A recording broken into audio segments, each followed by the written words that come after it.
Palek, and I will fight in Ipogear.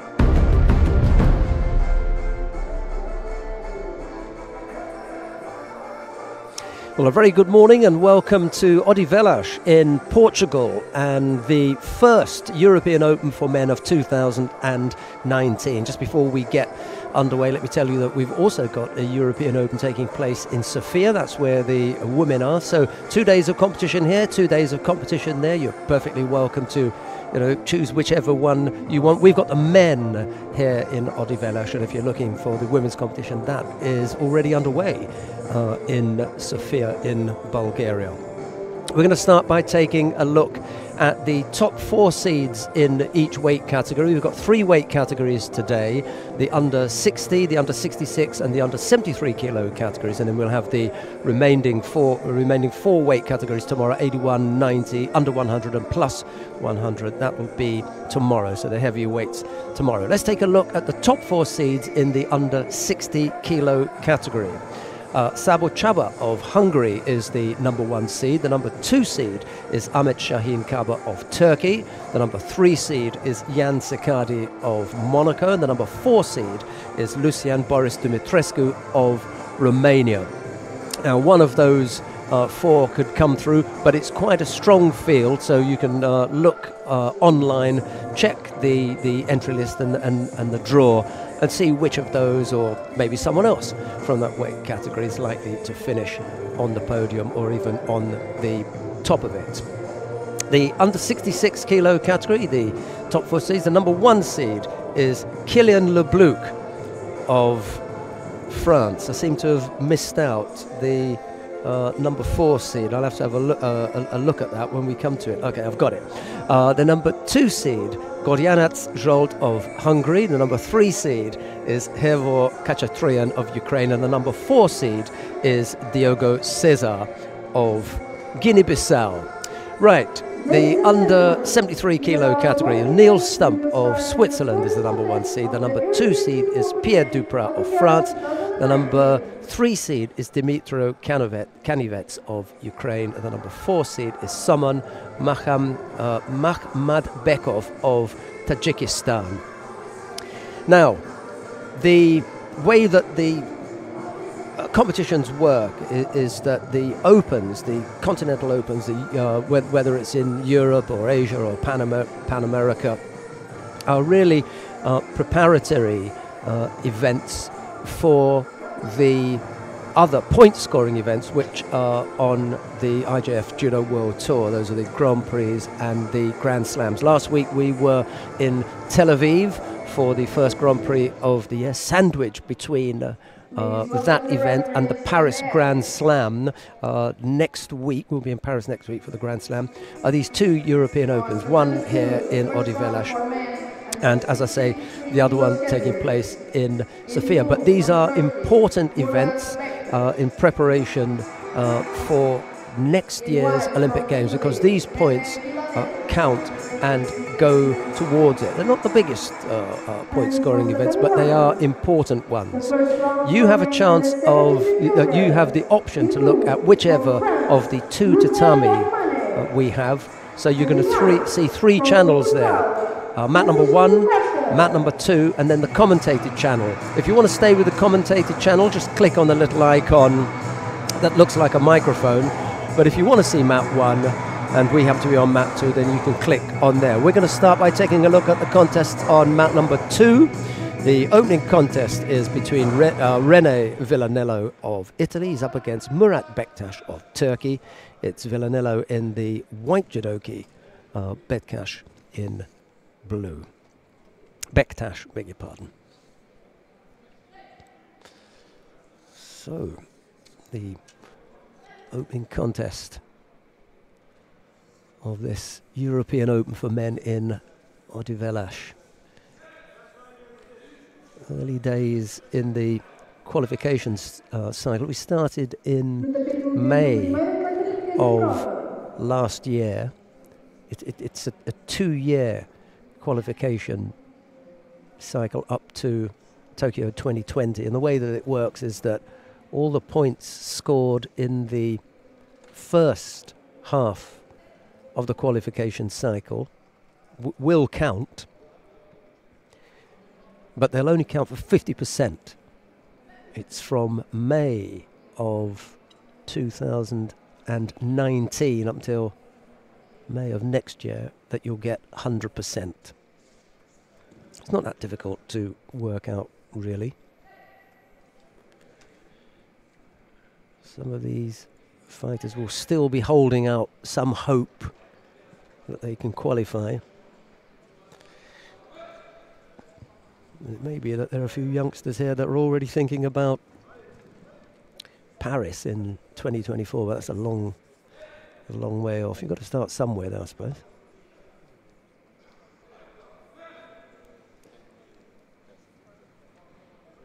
No score as yet, as Villanello attempts a little bit of near was. I wonder what's happened to the back number and identification for Bektash. Maybe he failed judogi control and he's wearing one of ours.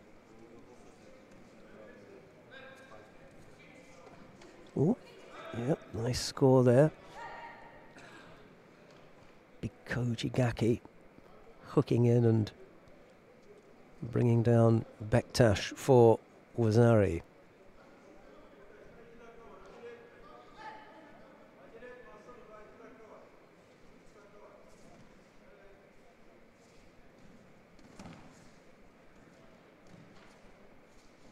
Left-sided Seoinage effort there by Villanello, but Bektash managed to block that.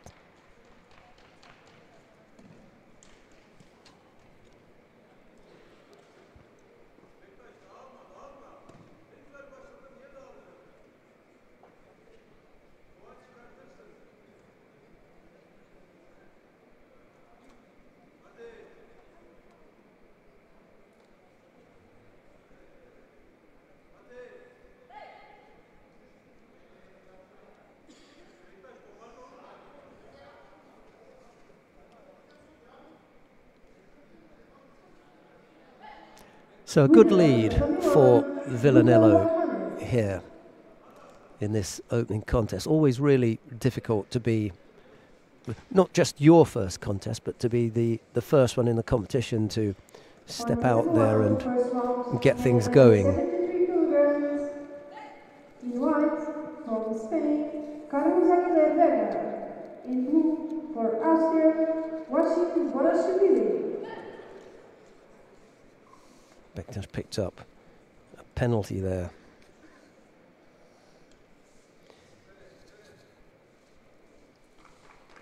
Just a reminder that although you're watching the commentated channel, you do have the choice. Remember, you can have a look around and see who it is that you want to watch. You can always click on that mat.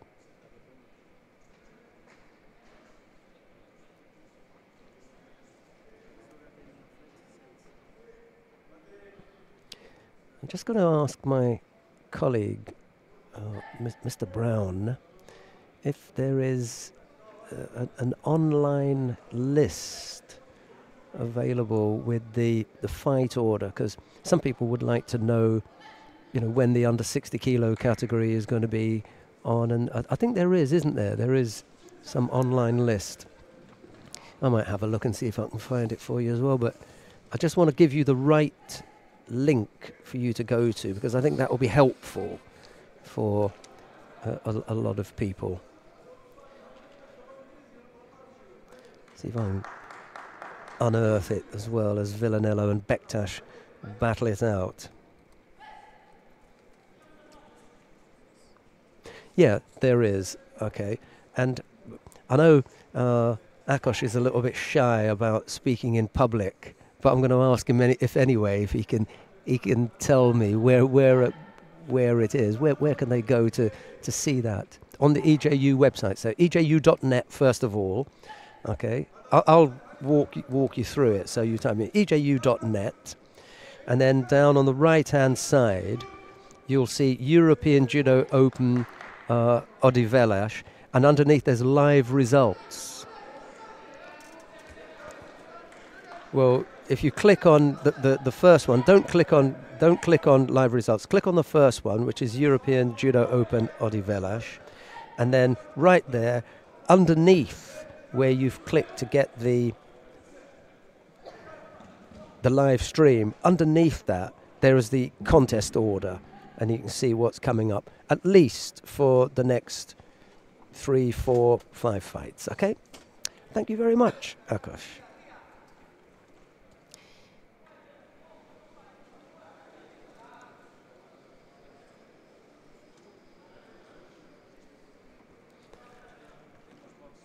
So it was Villanello with that single score of Wazari who makes his way into round 2. There are 45 fighters. 45 fighters in the under 73 kilo category. So that's going to be quite a bit of a battle. Yeah, thanks very much for that bit of information about the contest sheets being available on ippon.org. That's fine because you can see the contest sheet, but what we're looking for is when the different fighters are going to be on. So yep, you can follow that from the contest sheet, but what you won't know from that is when they're going to be on.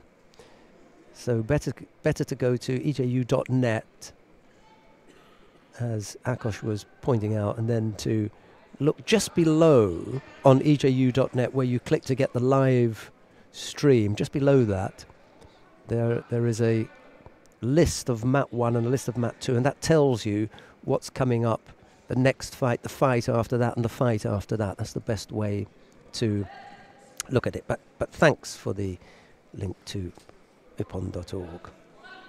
Right, on the mat now, Gilberto Cardoso of Mexico is up against Adrian Sulca of Romania. It's Cardoso in the white judogi, Sulca in blue. Cardoso has picked up a single shido, and we just missed the first half a minute. Well, you missed the commentary on the first half a minute while I was busy trying to let you know where to find the fight order. I hope that's explained that now, the difference between the draw and the fight order. Okay.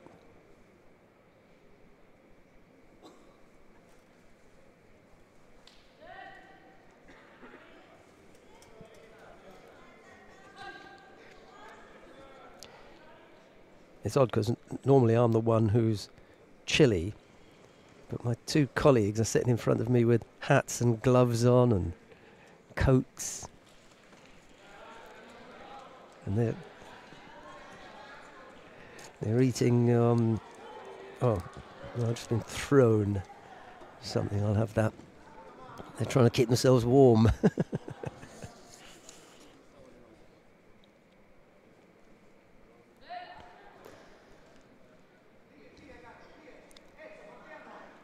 I think I bumped into Adrian Sulca in the elevator last night, the boy in the blue judogi. I think it was him.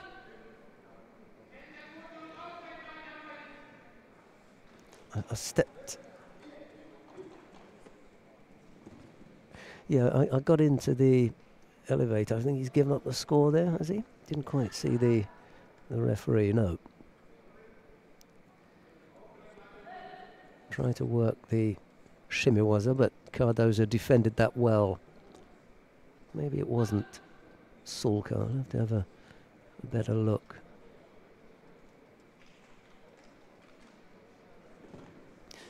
Good win. Nice counter. That was good work. And now Sulca on the board with that score. A little under 2 minutes left to go. Winner on the 21 in blue, Washington Boshashvili.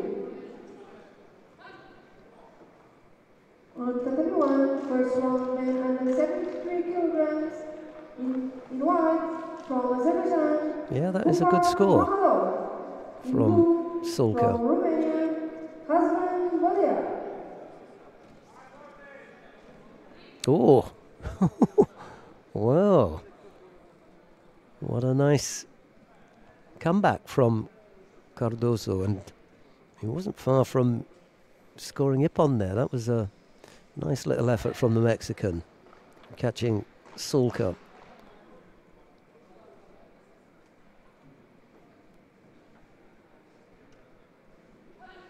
Yeah, that is unusual. Left Ouchigari after a right-sided attack. He kind of looked as though he had his feet tied up, but came away with a good score.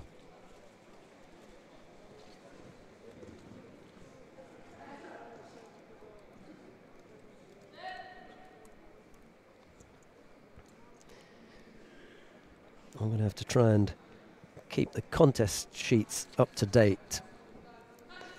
I'm normally lucky to be working with a colleague and I always hand it off to them. I don't know why it is, but all the colleagues are keen on keeping the contest sheets up to date. Maybe they like their handwriting. I hate mine. Doesn't matter whether it's Neil Adams or Annette Boehm or Esther Stam, Loretta Cusack-Doyle. They're all scribbling away. Chloe Cowan Vickers, they're all busy writing up and keeping their contest sheets in good order. Mine are dreadful. Anyway, half a minute left to go. Cardoso and Sulka tied up at a Rosario piece. Cardoso picked up a single Shido. Looking just slightly tired now, Sulka. It was a laboured looking effort. He was thinking about some kind of Kataguruma, but really never got going. You can see the footwork, isn't there? Cardoso just maybe the edge here, despite the fact that he's picked up that penalty, and he also had a desperate effort there. Right, so 4 minutes have gone. Both fighters are virtually spent, but with the scores tied up at a Rosario piece, we go into the golden score period. Yes, I was talking about filling out the contest sheets. I had to put in Villanello's name. He's going to face Pierre Duprat of France in round 2. What a tough one that is.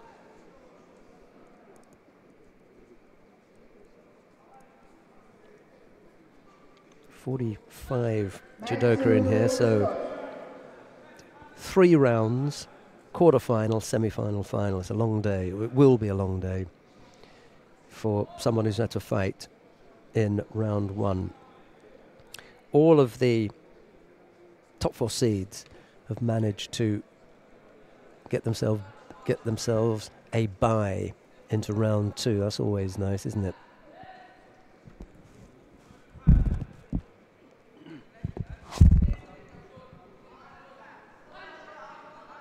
Odd seconds of the golden score period gone. It's funny how just that short break for both the fighters to tidy their gis up gave them another 25-30 seconds lease of life. Get their power back pretty quickly for another roll of the dice. Sulka picks up a penalty for a false attack, so there is perfect symmetry on the board now, and that was good, and he maintained control. There was enough control there from Cardoso to claim the score there. Sulka, well, sorry pal, but you know, we could see your thinking. You were attempting a counter, but it didn't come off. Here's the effort. Here's the attempted counter. Now, he just puts the left elbow down. Cardoso, on the way down, just puts his left elbow, which suggests to me that he's losing control. Here, he's trying to avoid getting scored on. He puts the elbow down, so it looks like a counter for me. And now they're having a look at it. So this will be the question. Was there sufficient control by Cardoso? Did he maintain control for that technique?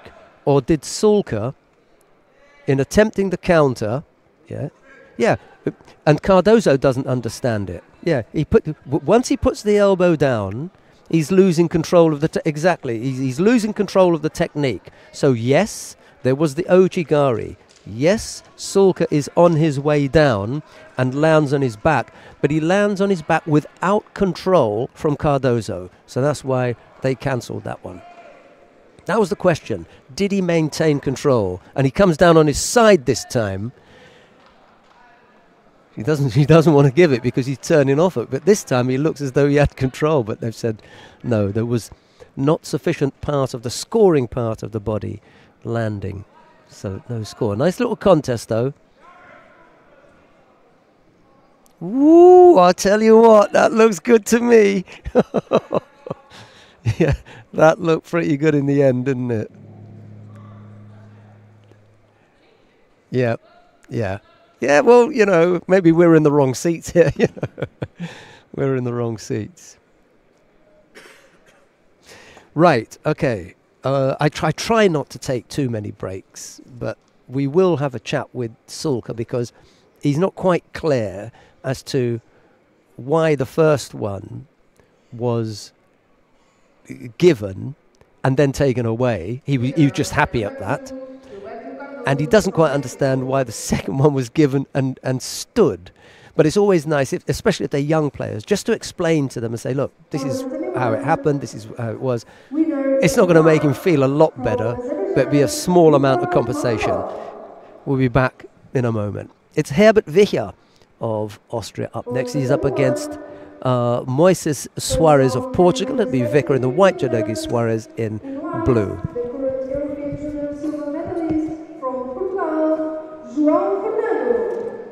And in blue, from Russia, Felix Gabriel. On mat number 2, first round man under 73 kilos category, in white from Austria, Herbert Vicher, and in blue from Portugal, Moises Soares.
Winner on mat number 2, representing Austria, Herbert Krieger.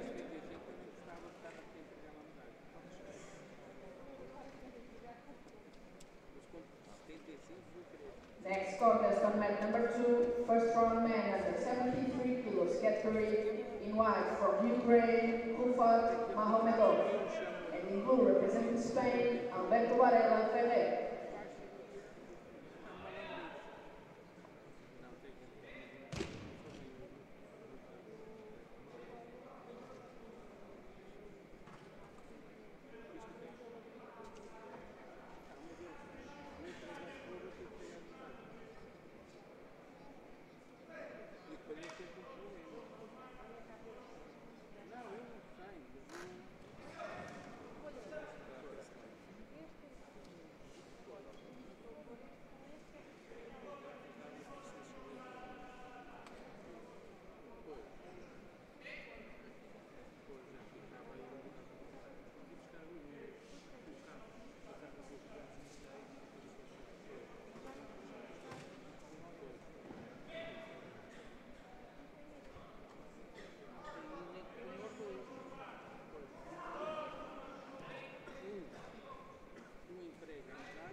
On mat 1, the winner was Felix Galloway from Russia. On tatami 1, under 73 kilograms, in blue from France, Adrien Judo. In white from Austria, Michael Vikala.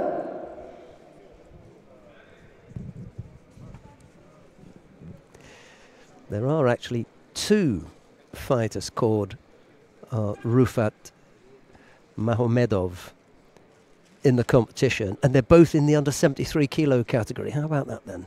That can't happen very often. So it could be very confusing for you if you want to follow this.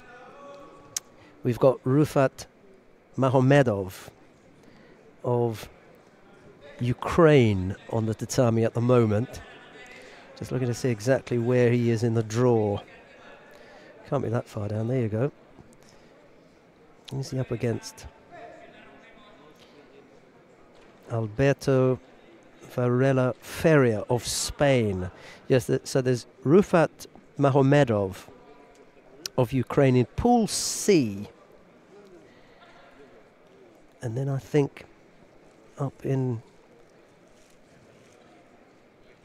one of the other pools there's another Rufat Mahomedov. Yeah, Rufat Mamadov of Azerbaijan. So one is Rufat Mamadov, and the other on the mat at the moment is Rufat Mahomedov. So there you go.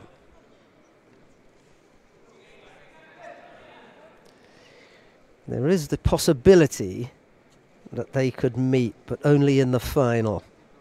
What are the chances of that then?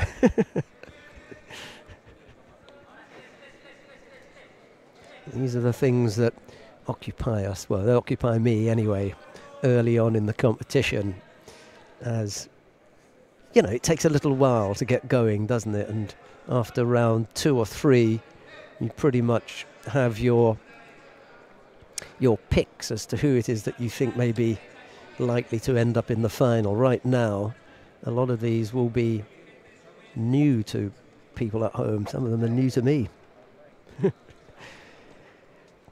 as was the young man from Romania a couple of fights ago. Who was it? Adrian Sulka. That's right, Adrian Sulka. Nice young fella.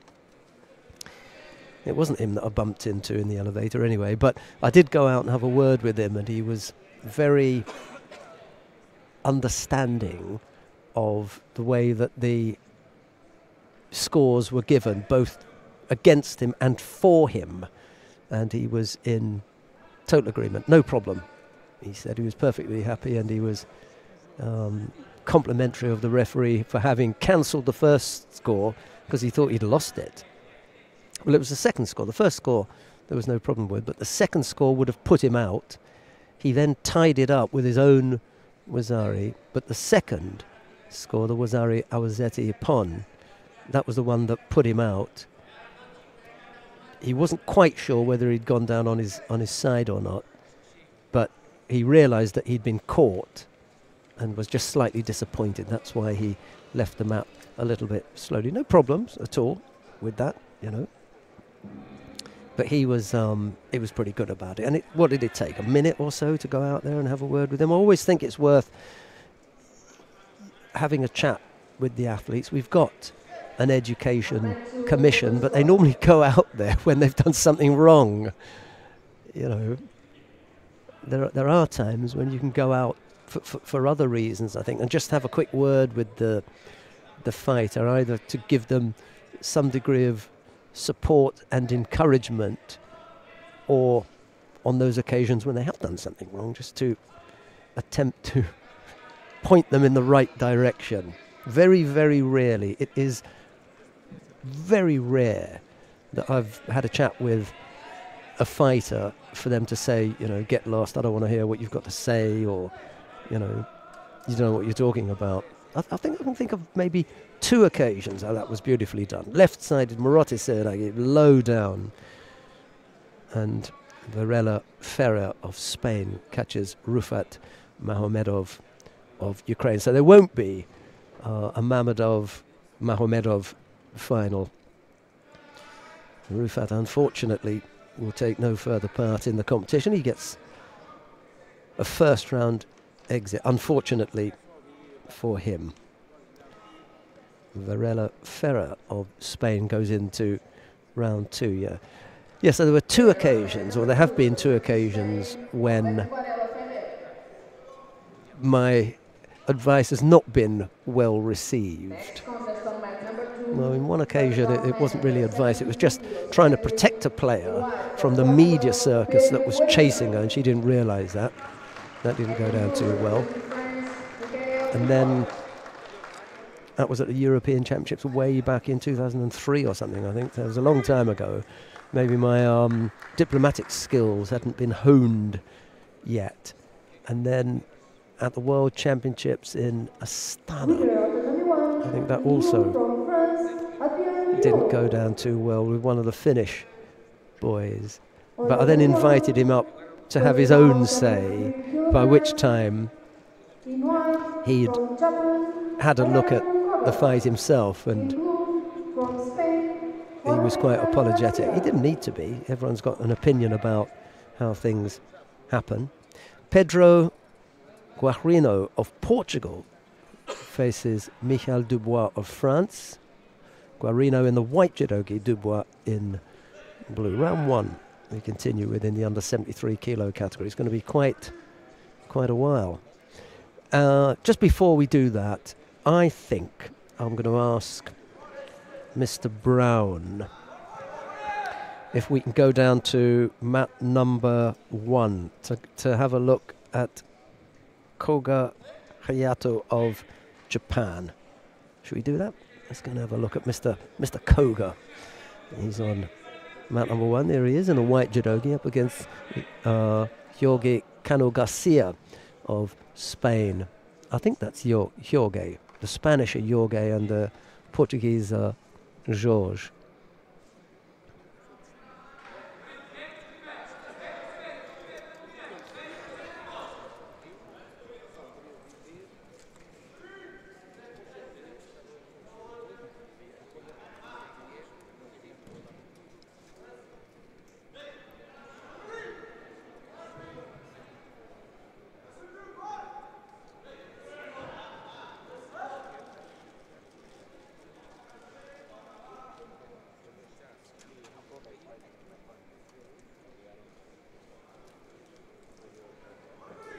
It's not a big team from Japan.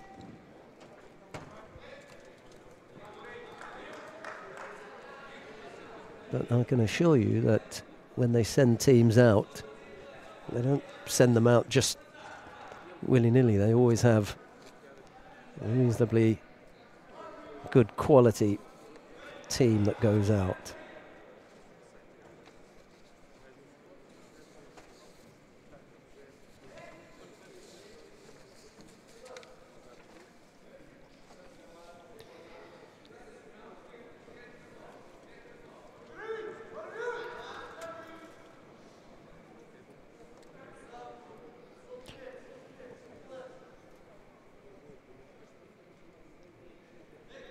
Koga is the one who's picked up the penalty. It's usually for, I didn't see what it was, but it's usually for passivity. There's a different tempo when the fighters from Japan first come on the international scene. Yep, he's going to score Wazari there for that slightly untidy looking Uchimata. Dragged him onto that right leg, didn't he?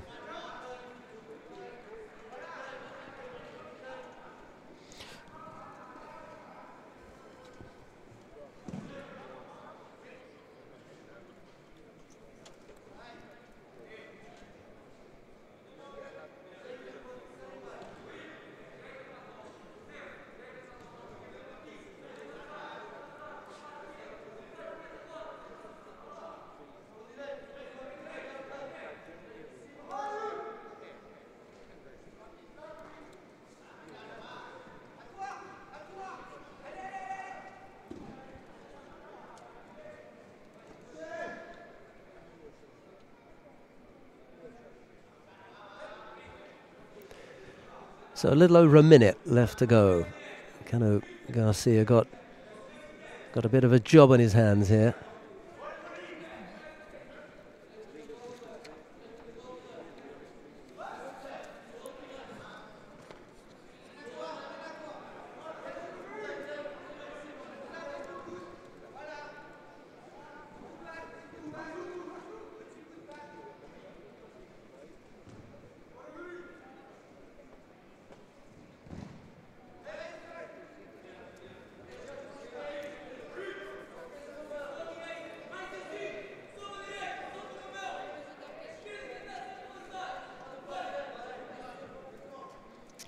Yeah, this isn't the Koga that we were looking at. There's another Ippon there, this time from Koga. We might get to have a look at that.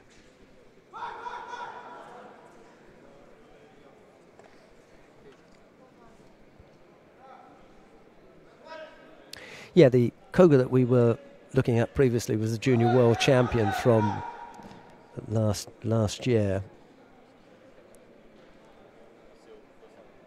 and the cadet world champion from 2015. This is not him. That is Koga Genki. He does manage a nice shimiwaza there. From Japan. Good finish. First round, under 60 kilograms. In white for American. Okay, we're gonna. I'll go with Mr. Brown because he knows his stuff, especially in this weight category. It was a long time ago, but he must have been through the 60 kilo category, maybe when he was a cadet. Next contest on mat number 2, first round man under 70 kilos category. Right, on mat number 1 now, in the under 60 kilo category. Shahen Abgayan of Armenia faces Ruben Lopez Mendez of Spain. Abgayan in the white judogi, Lopez Mendez in blue. Yeah, it's Abgayan.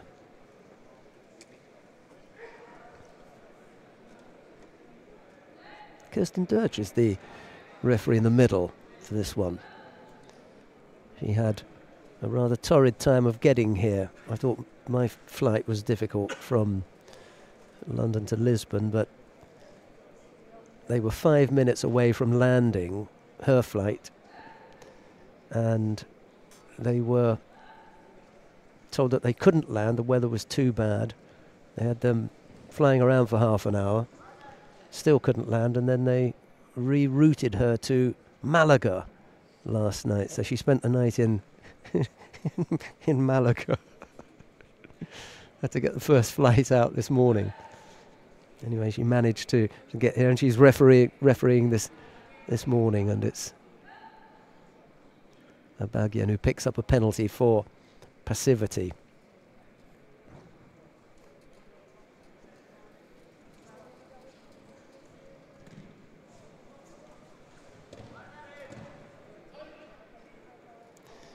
I managed to get here without too much trouble. 2 hours delayed in the end. It's horrible when they tell you that there's going to be a delay on the flight when you're actually on it, and they don't let you off. So that was a bit of a pain. Anyway, got nothing to do with the judo. Chance for the Jujigatami here. Lopez Mendez really hanging on. Yeah, you're going to have to tap there. Once he lets that right hand go, he's in preparation for the tap.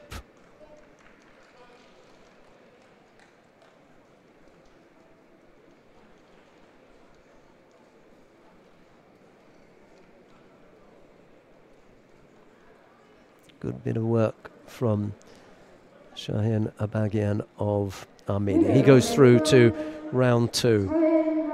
I was talking about keeping the score sheets up to date, but I've already fallen behind. Too much talking, I think.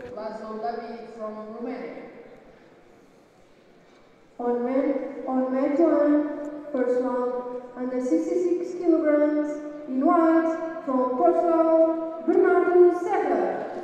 Right, who have we got coming up now? Bernardo Serra of Portugal faces Ricardo Casas Fernandez of Spain. It's Serra in the white judogi, Casas Fernandez in blue. 73 kilos category, in white from Russia, and in blue from Portugal, Francisco Castelo Branco. Wicker and Suarez was the only one that I missed, I think. I'll come back to that now.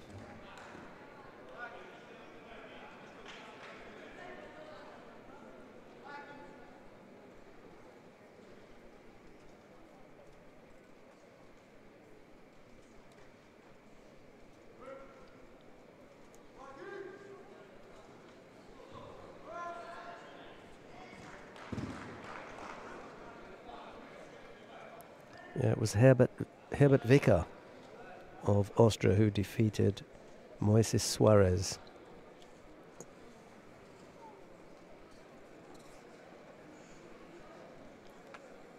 Winner on match 2 from Russia, Yaslan Nikmatov.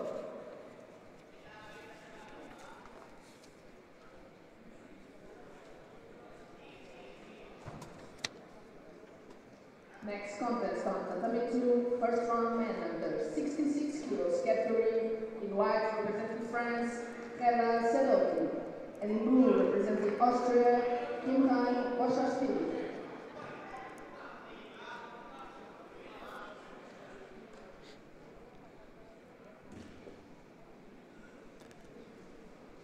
Bernardo Serra's already got some heavy strapping around the head. It's really to protect his right ear. He's got a problem with the right ear. Quite a lot of judoka pick up bumps to their ears, and he's obviously got some strapping there, and all that tape and bandage around the head is really there to keep the ear strapping on. It's really awkward.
This is round one of the under 66 kilo category. We were looking at the under 73 kilo category.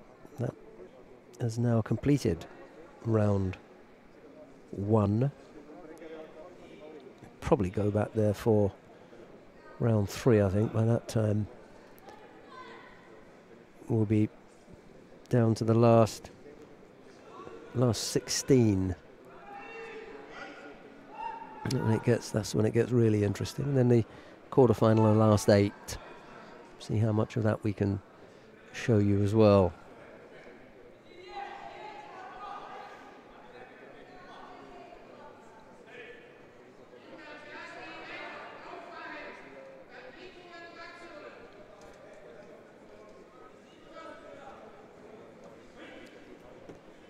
Most of my colleagues have got their coats on. It's so cold in the venue. Normally I'm the one who's freezing, you know, got a little heater going and everything, but I'm okay today. Don't know why.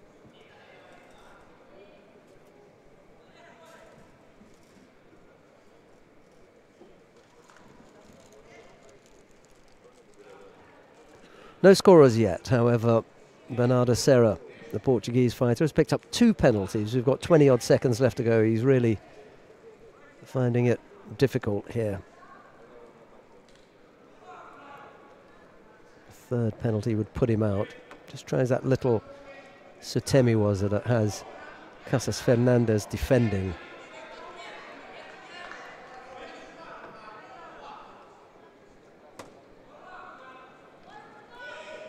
Oh, that was beautifully done. Not so sure that wasn't Hippon, to be honest. It was so well done. Yeah, I thought so. Salampa, the referee from Slovenia, just making sure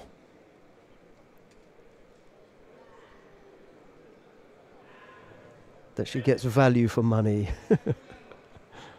You have to work for your Ippon with Nusa Lampa. Casas Hernandez catching Bernardo Serra almost as time expired there and throwing the Portuguese with what, if I remember rightly, was a low right-sided Ippon Seonagi. No, it's Katagaruma over on the left side as well. It's got that kind of look to it, but I only caught the end of it. There's the drop. Yeah. Good one. Right, who have we got coming up in the under 66 kilo category? Round one. Frank Vernet of France faces Elias Korko of Finland. Vernet's in the white judogi, Korko in blue. Have to start filling out the under 66 kilo category soon, won't I?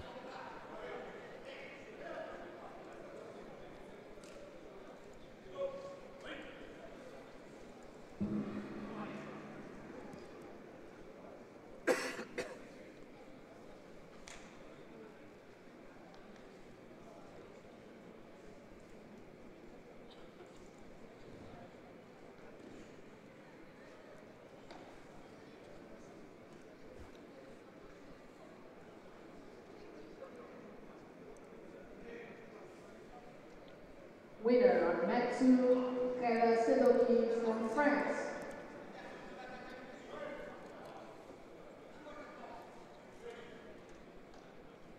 Next contest on mat number 2, first round man under 66 kilos category, in white from Great Britain, Alexander Short. In blue from Portugal, Rodrigo Lopes.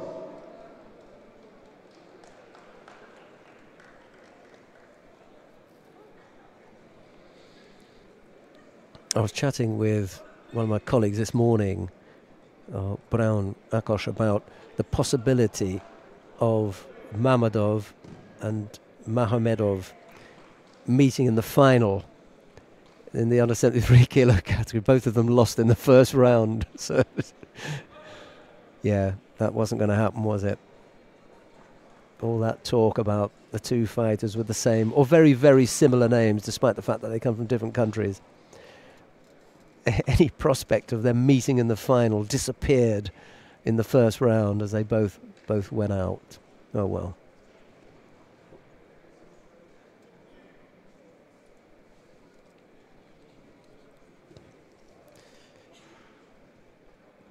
Actually, no. Rufat Mamadov won his contest. He's going to face Nuno Esteves in Portugal. I take it all back. The Azeri went into round 2. It was the Ukrainian who lost in the first round. We saw that. But the other one, the other Rufat Mamadov, he's through to round 2. Maybe we'll see him against Nuno Esteves.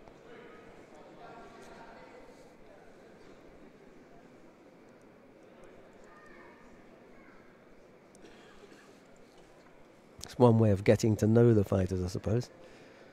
Having to fill out the draw sheet and you know exactly what's gone on. Number 2, representing Great Britain, Alexander Short. No scorers yet. Vernes and Corco. Minute and a half left to go. In white from Spain, Adrián Labrado Fernandez. And in blue, representing Spain, José Antonio Aranda Olala.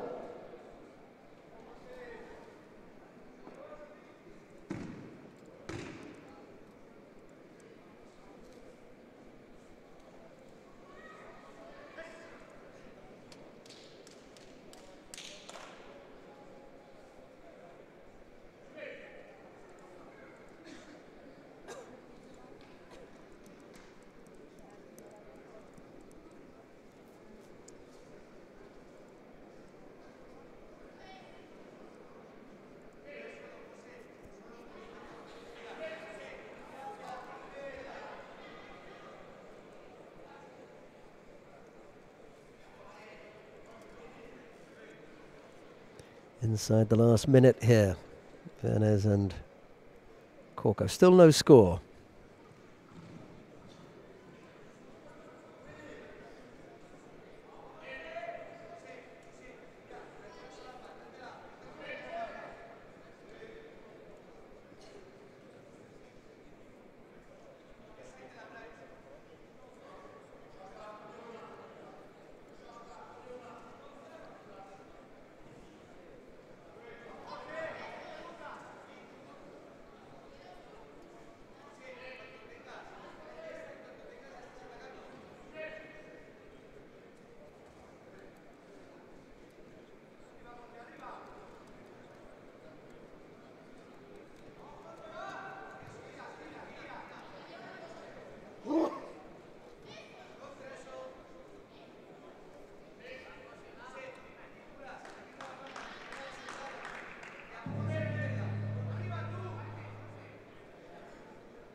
Well, and he's just managing to come up with a score in time to make sure that he didn't have to go through, sorry, didn't have to go into the golden score period.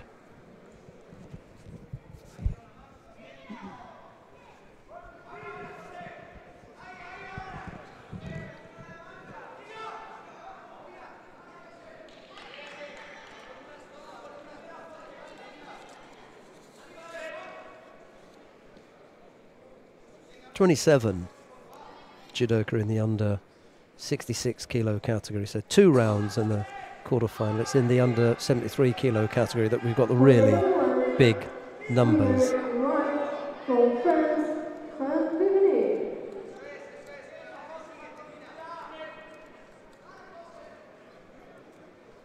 On Tatami 1, first round under 66 kilograms, in white, from Portugal, David Reis.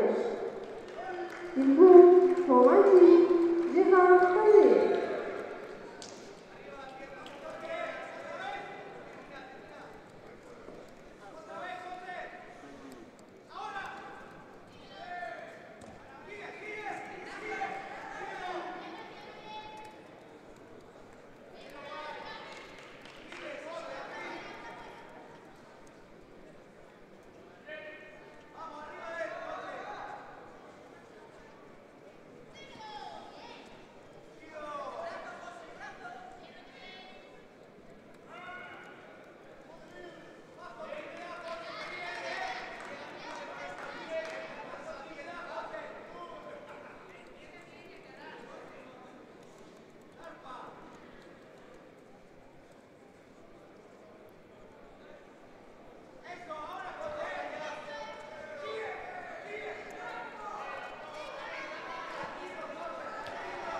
Right, David Gomes Reis of Portugal faces Gerard Cadet of Haiti.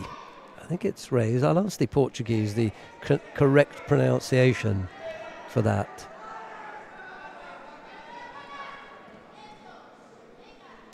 Anyway, it's Reis in the white judogi, Cadet in blue.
Winner on mat 2, Odivelas Fernandez from Spain.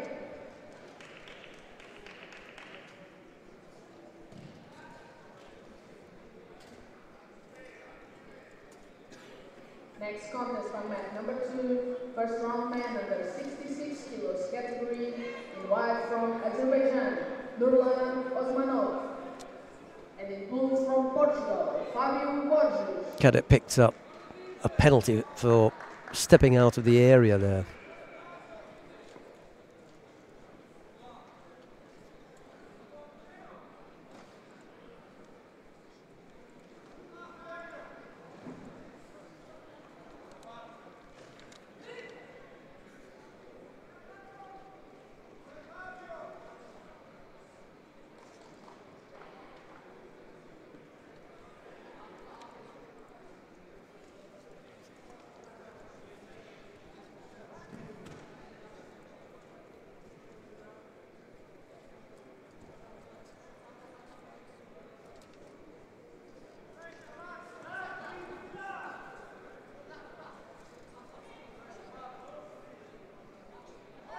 Still no score, minute left to go.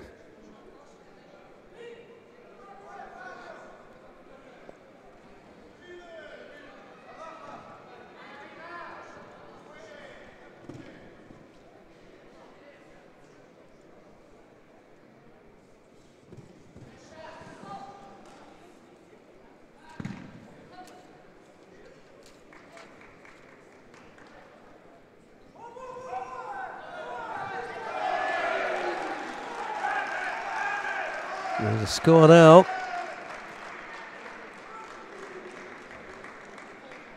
As Reis comes up with the Wazari and then straight into the Osai Komi as well. Good news for the home crowd.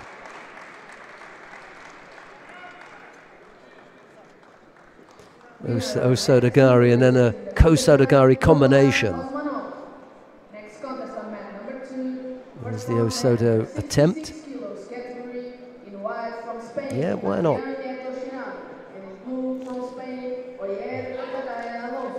Good enough.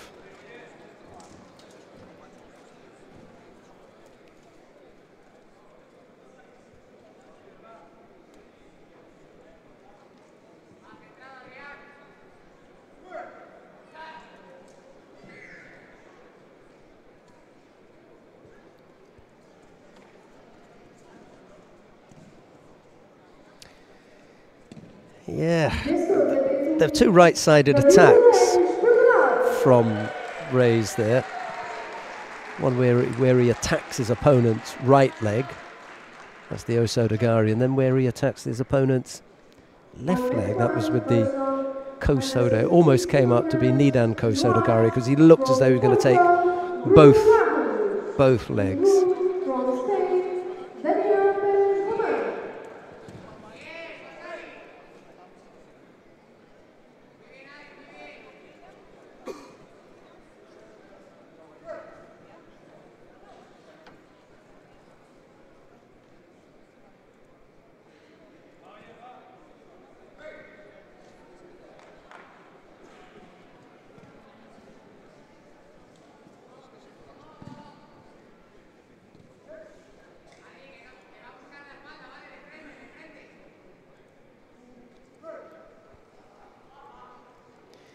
Right, have we got now then Bruno Barros of Portugal faces Daniel Perez Roman of Spain. Barros in the white judogi, Perez Roman in blue.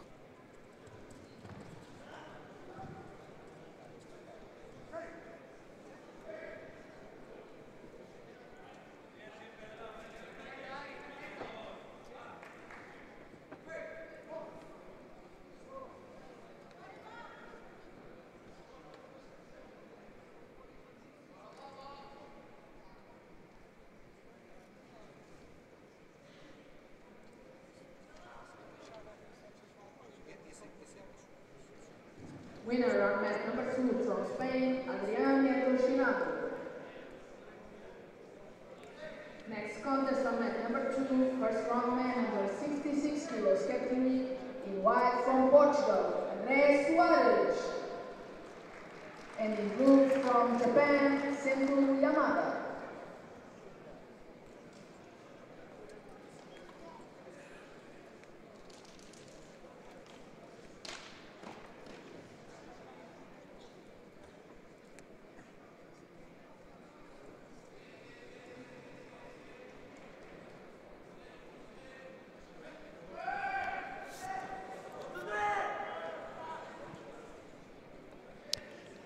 First hour of the competition out of the way. Yeah, it's been reasonable, a few things worth looking at. Early days yet, however, I'm sure it's going to warm up. That will please everyone. few chilly bodies in the venue. It's a huge high ceiling venue, so tricky to keep warm. I think the athletes will be reasonably happy though.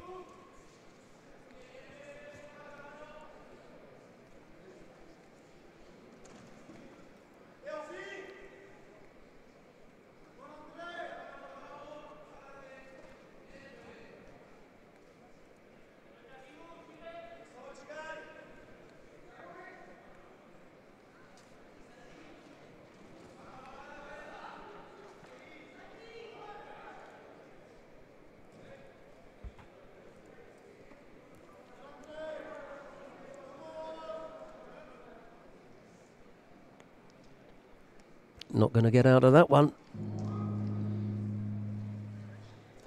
Perez Roman it is, who quiets the crowd. They've been fairly quiet anyway. There have been a couple of occasions when the Portuguese fighters have won and there's been, reasonable support and applause, but on the whole it's been fairly subdued. Not sure where they're going to get their big win from, but it won't be from Bruno Barros. He loses out in round 1.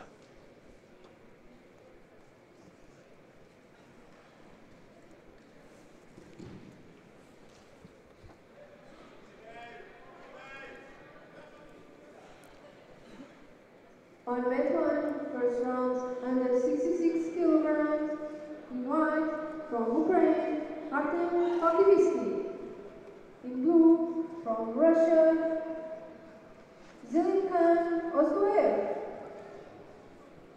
Nicely worked by our stadium announcer there, Artem Falkivsky of Ukraine up against Zemlekan Ozdoev of Russia. Falkivsky in the white judogi, Ozdoev in blue. Not the easiest of names to deal with, but she dealt with them well, I think.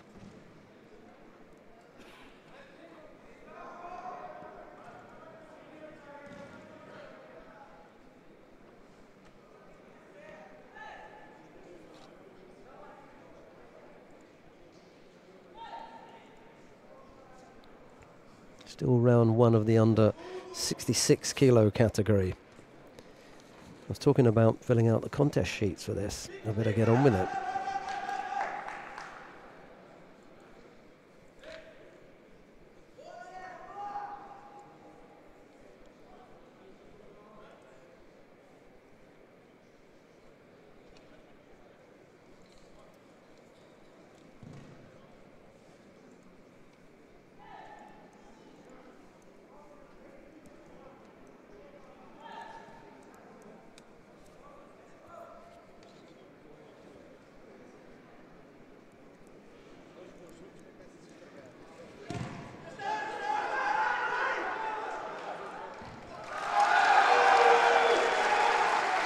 Oh, the cheer that you can hear is from mat number 2, the adjoining mat, where Andre Soares of Portugal has just defeated Yamada Senta of Japan.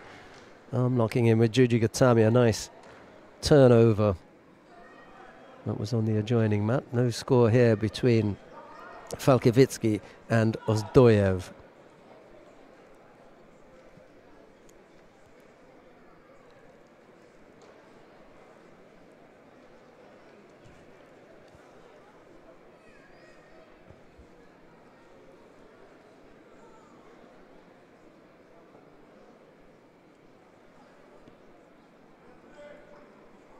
Vencedor da P2 de Portugal, André Soares.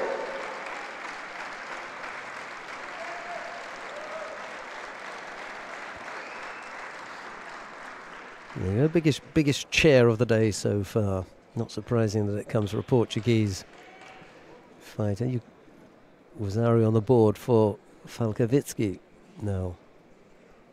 Next contest, match number 2, second round man under 73 kilos. Yamada's going to have a bit of a sore arm, the Japanese. We just lost out there. From Italy, Pere Villaneo.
Winner on mat number 2 from France, Pierre Duprat.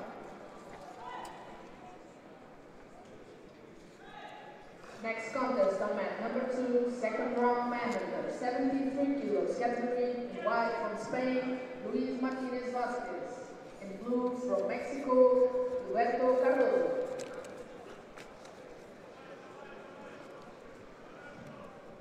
Almost getting turned there, Ozdoyev. And now Falkevitsky a chance to work on the Sangaku, but doesn't look as though it's going anywhere. And time anyway has run out. Ozdoyev losing out to Artem Falkevitsky. That's in the under 66 kilo category. Falkevitsky goes into round 2. He'll face David Garcia Torne of Spain in round 2.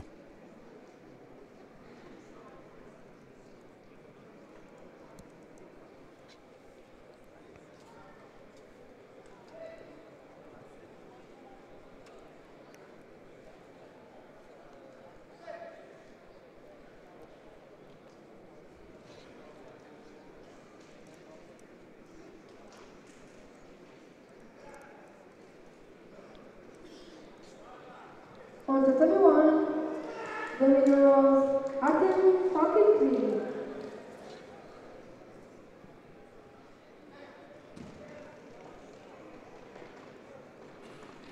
On the 31, second round. Right, round 2 of the under 73 kilo category is getting underway now, and we're going to take a look at the number 1 seed, Neil Stump of Switzerland. He's up against Luca Ottman of France. It's Stump in the white judogi, Ottman in blue.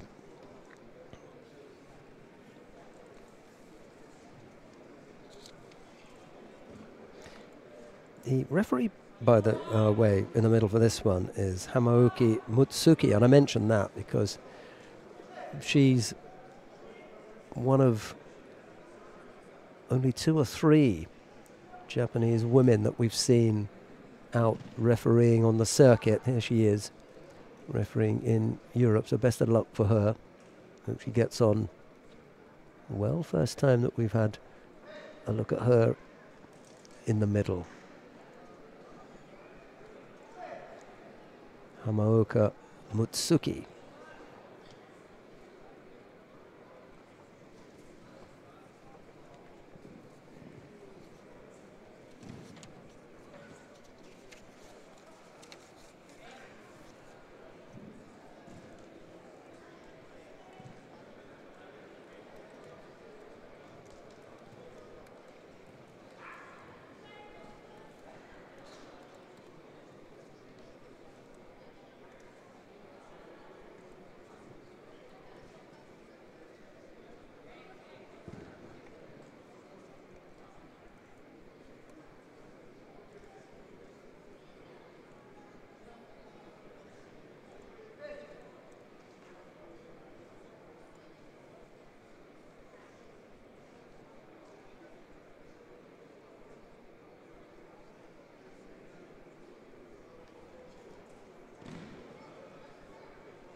Stump coming up with Wazari there, with a little over a minute and a half left to go. Good lead.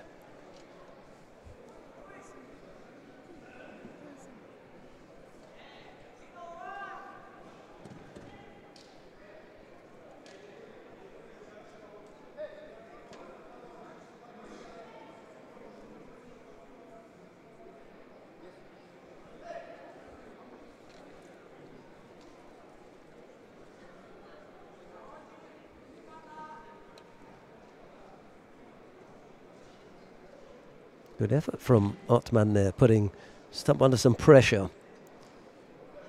Smith-Fight having to really fight him off there.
2 from Mexico, Gilberto Cardoso.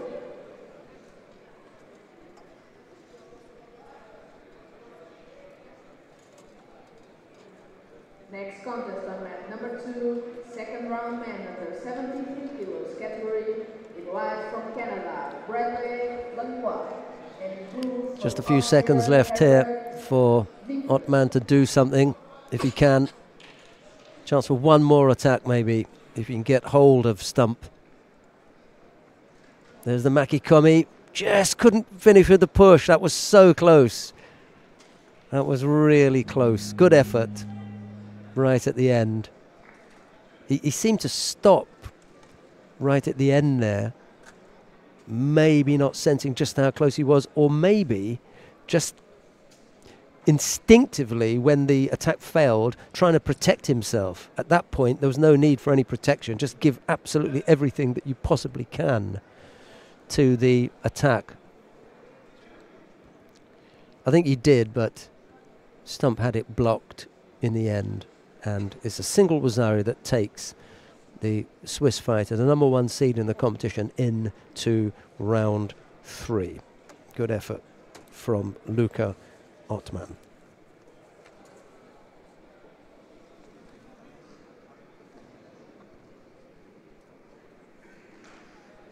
Winner, mat 1, Niels Kahn from Switzerland. Right, who we got coming up next then?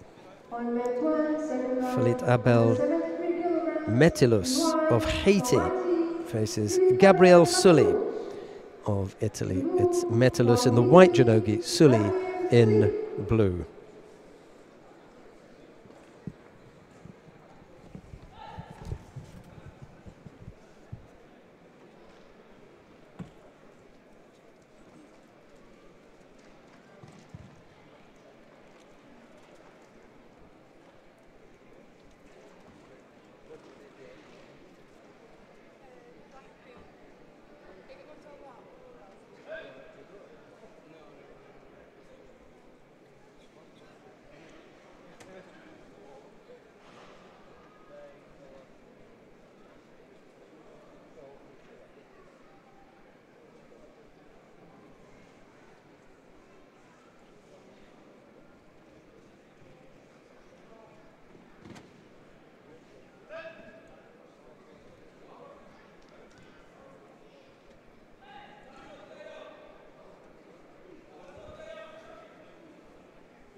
Yeah, slightly untidy looking scoreboard, isn't it?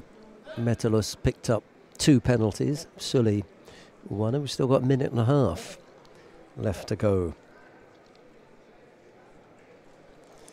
See if we can come up with, well, see if one of them can come up with a score.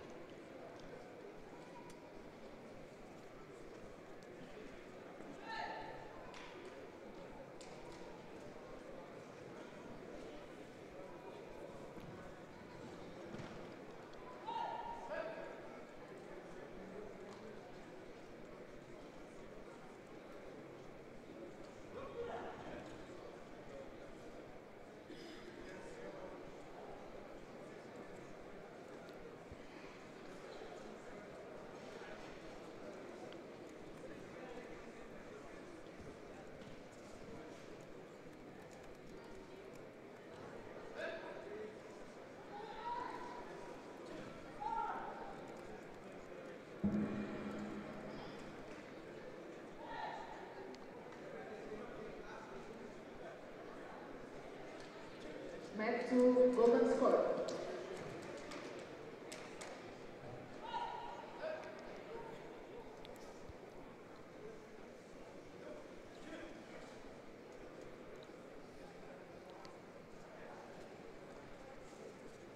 Half a minute left to go. One of these fighters needs to come up with something fairly quickly, or else we will have to go into golden score. Right-sided effort. And then Sully coming up with the counter from low down as well. Well, not a counter, a combination.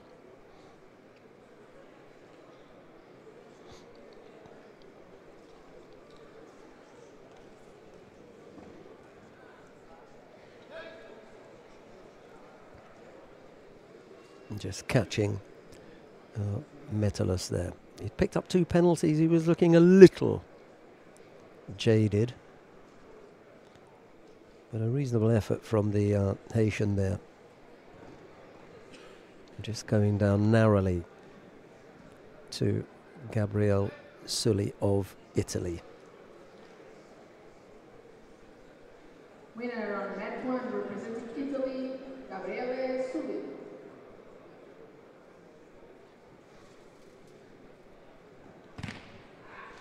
Right, so second round win for Gabriele Sully. That puts him into round 3, where he'll face Neil Stump of Switzerland, the number 1 seed. Sully's got time to gather himself and get some of that energy back. He'll need that against the number 1 seed. Right, up next, Timo Aleman, another Swiss fighter. His opponent, Wahid Boshashvili of Austria. It's Aleman in the white judogi, Boshashvili in blue. Winner on match number 2, representing Canada, Bradley Lavoie. Next contest on match number 2, second round man for 72 kilos category, white from Spain, Alberto Varela Ferrer, and in blue representing Switzerland, Naim Fat.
sure there was a second Borshashvili in the competition as well. I think in the under 66 kilo category. Must be his brother. Yeah, Kimran Borshashvili lost out to Reda Seduki, I think. Reda Seduki of France. I think that was in the under 66 kilo category. That was the result. We should have a look at that.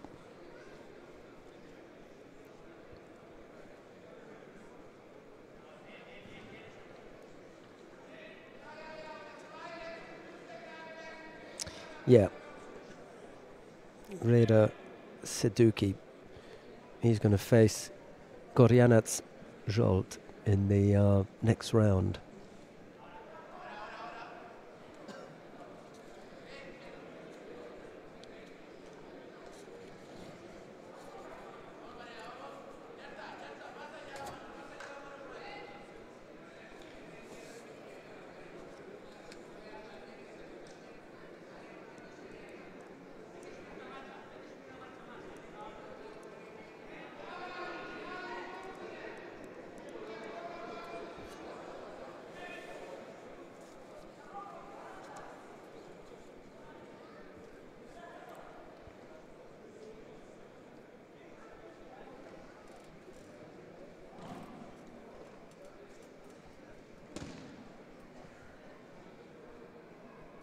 Not quite enough for a score there. He had to look up at his colleagues then, didn't he, the referee, just to see. He didn't like it for a score, and neither did they. Can't remember having seen him before, that particular referee. Big Maki Komi effort there from Borshashvili, but he was just that bit too far through.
On mat 1, golden score.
Single Shido picked up by Borshashvili.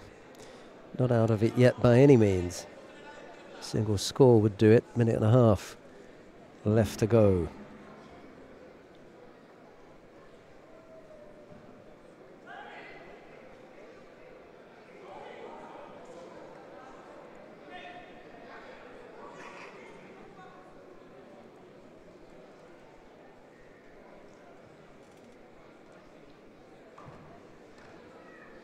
Did I say a minute and a half left to go? There's a minute and a half into golden score.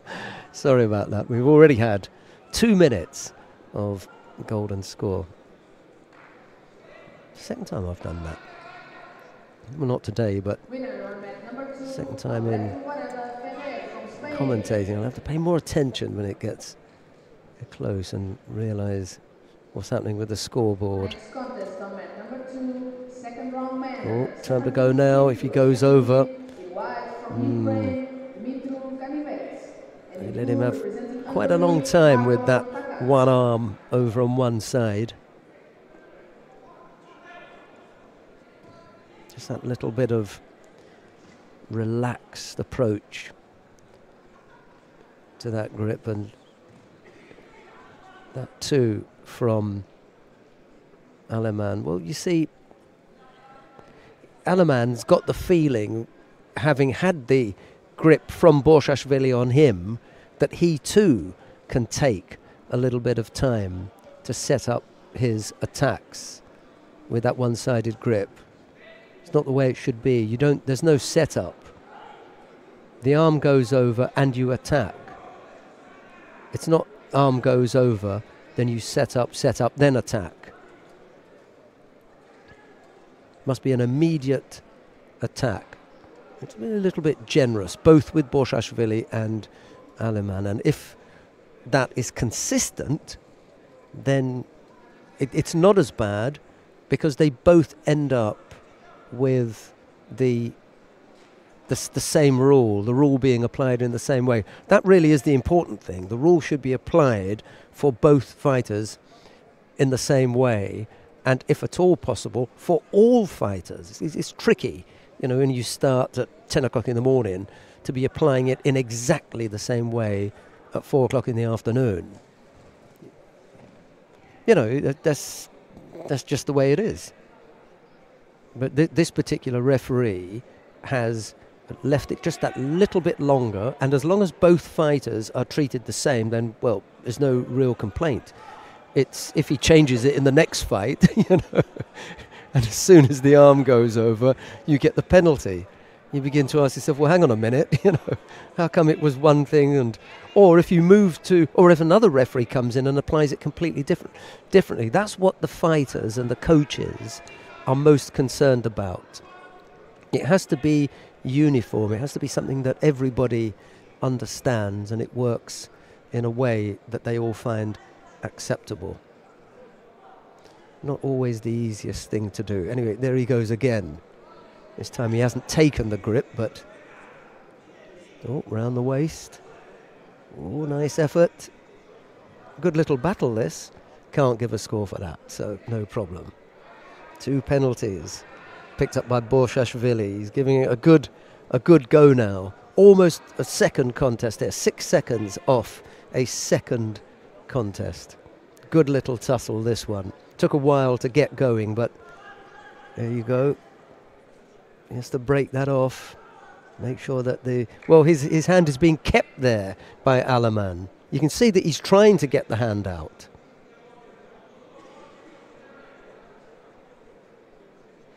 Yeah, you see, yeah, he was trying to get the hand out. He couldn't.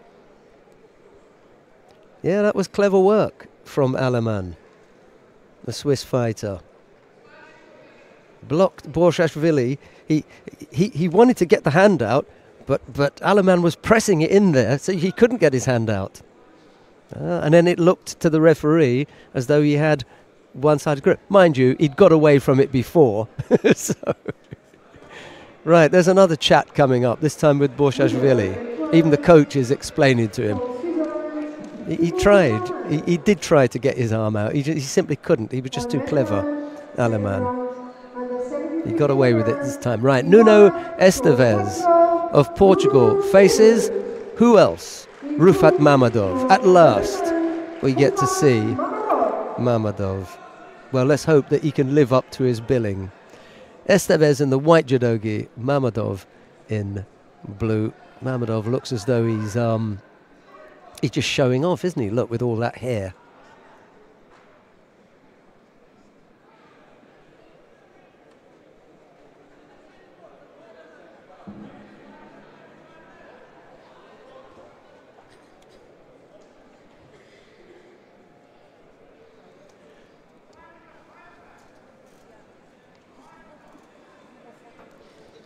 Yeah, we'll go and have a word with Mr. Borshashvili soon and Mr. Aleman. Wazari for Mamadov. Nice work.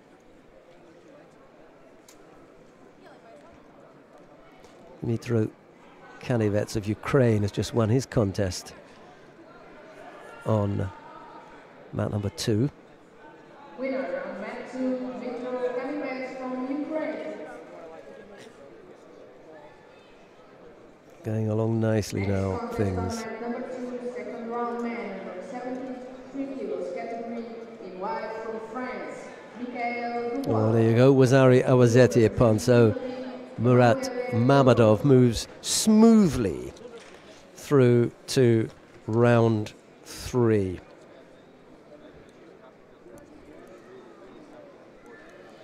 Right, let's see who I can upset by going into the warm-up area. I'm going to look for Mr. Aleman. Winner of mat 1, Timo Aleman and Washid Borshashvili. In the meantime, coming up now on mat number 1, someone Makhmad Bekov of Tajikistan. He faces Felix Guluayev of Russia. Makhmad Bekov in the white judogi, Guluayev in blue.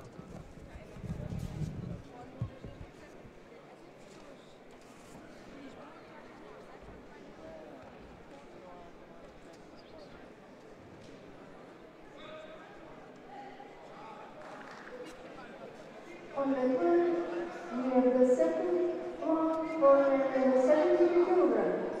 In white from Tajikistan, Samon Matveyev. In blue from Russia, Felix Galoyev.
2, representing Italy, Emanuele Bruno.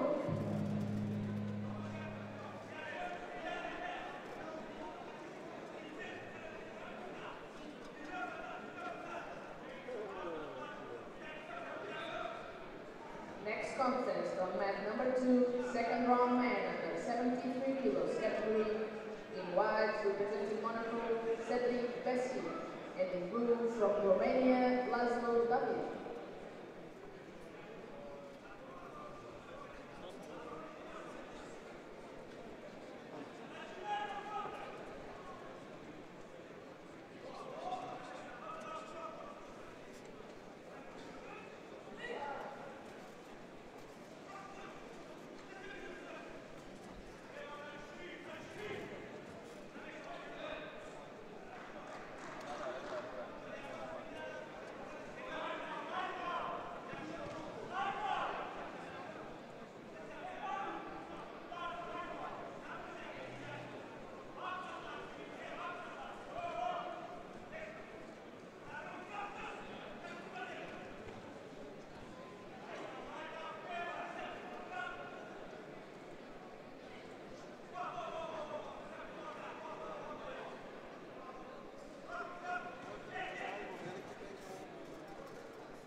Winner of that one, Felix Laroyer from Russia. On mat 1, second round under 73 kilograms, in white from Spain, Pablo Sanchez Garcia. In blue from France, Adrien Judo.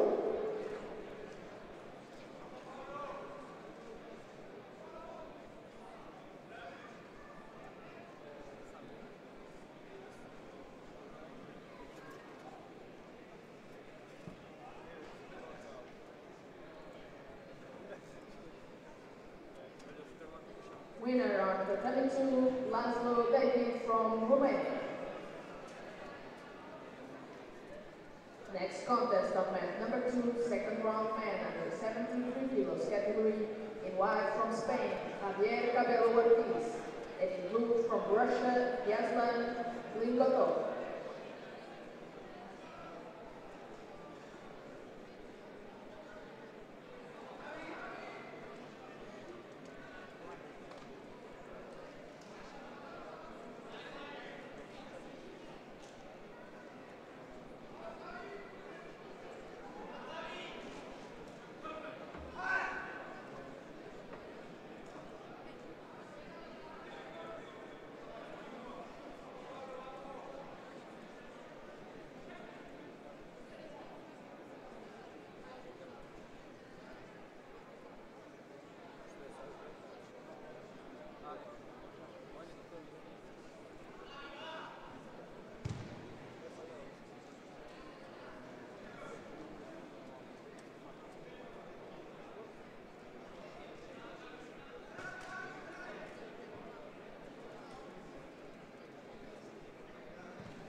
Winner on mat number 2, representing Russia, Yazlan Lingotov.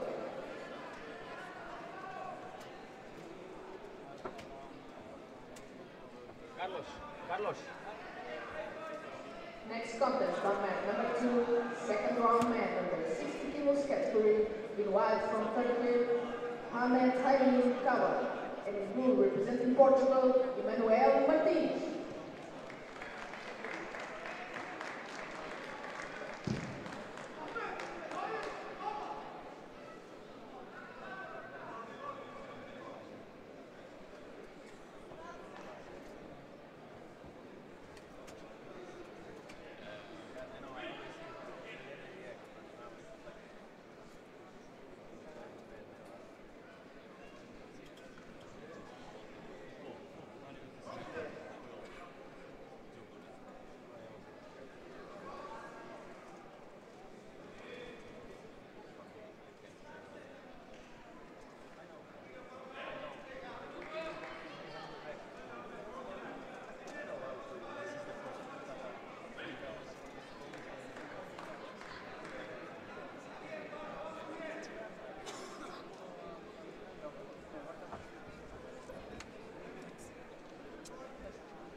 Right, who have we got on mat 1, under 73 kilo category?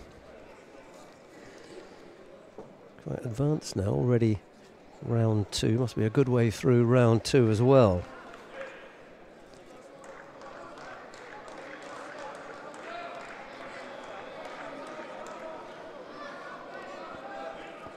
Well, maybe not.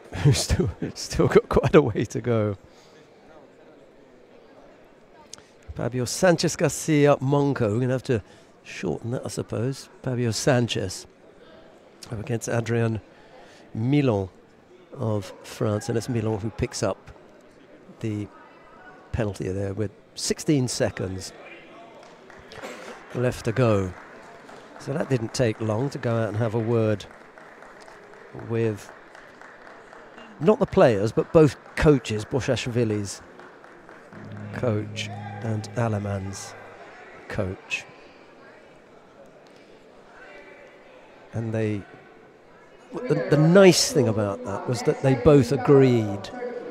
They both agreed absolutely that their fighters had been guilty of not attacking immediately. It's funny, isn't it? You know, they both said, yeah, you know, that they had been given a little bit longer with that one-sided grip than they would have expected. But as I said, it was the same for both fighters. As long as there's a uniformity and both fighters can accept and both coaches can accept that they're both being treated in the same way, that's okay. The difficulty is another referee will come on the mat or they will move to another competition and it will be different. It's so tricky to get that consistency right across the board.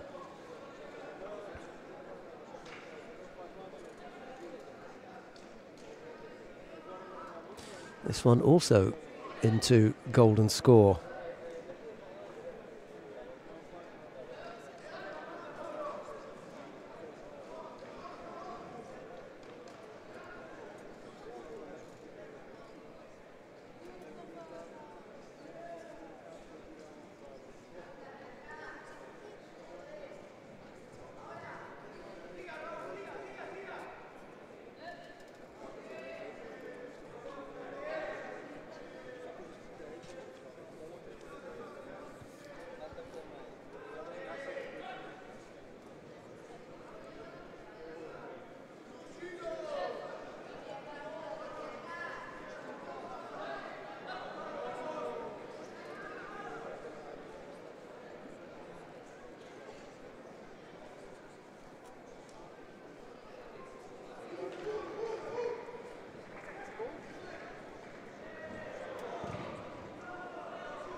winner of match 2 representing Japan, Yuka Iguchi.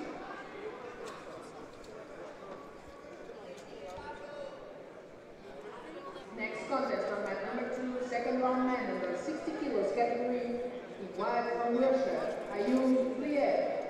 And in blue representing Portugal, Leandro Cresol.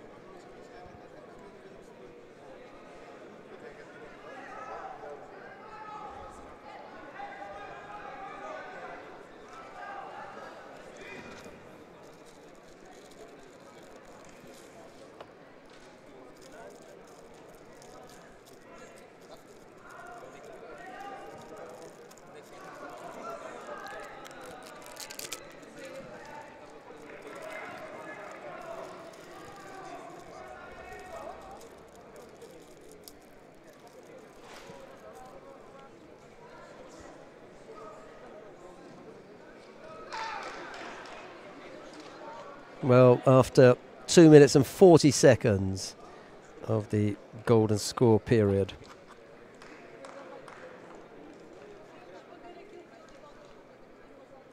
Milan able to come up with the score.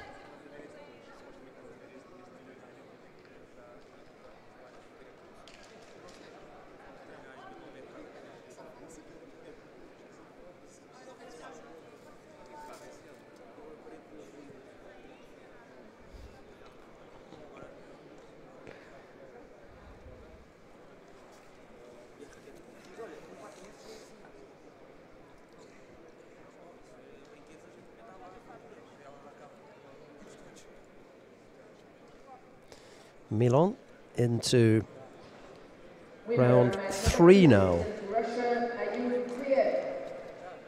Going along nicely. Right, coming up next, Eric Ham of Great Britain faces Koga Hayato of Japan. Ham in the white judogi, Koga in blue.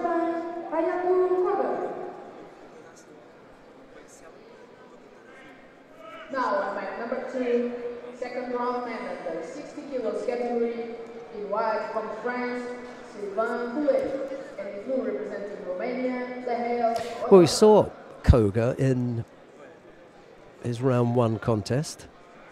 Ham had a bye, didn't he? If he was lucky, he did. Eric Ham had a bye. Koga overcame Jorge Cano Garcia of Spain. That put him into this round 2 match against Eric Ham. And from time to time, we've seen Eric Ham on the World Judo Tour. He almost gets caught there with a little Diashibare from Koga, just managing to turn onto his front. Wasn't anything super spectacular, it was just a neat piece of work. But at the same time, Koga had employed an illegal grip, just gripping inside the judogi sleeve. Ojigari from Koga, nice and upright, and then back to the feet there.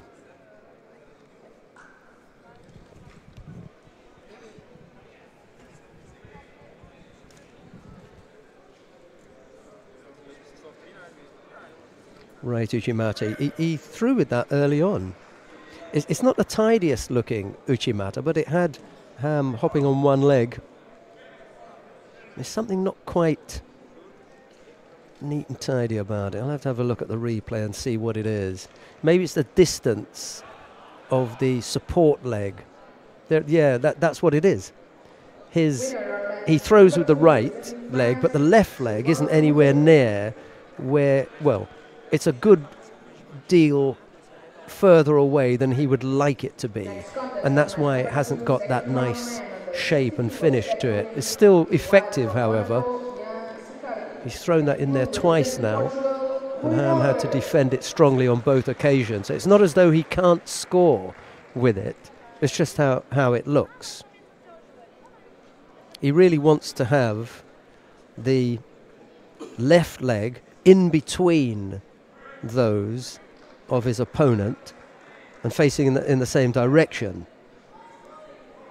But he has the left leg outside of his opponent's left, so he's reaching a long way away with his own right leg, but he's managed to throw earlier on with it, and he's managed to upset Ham twice so far. That was a little bit inventive, but Ham missed out there.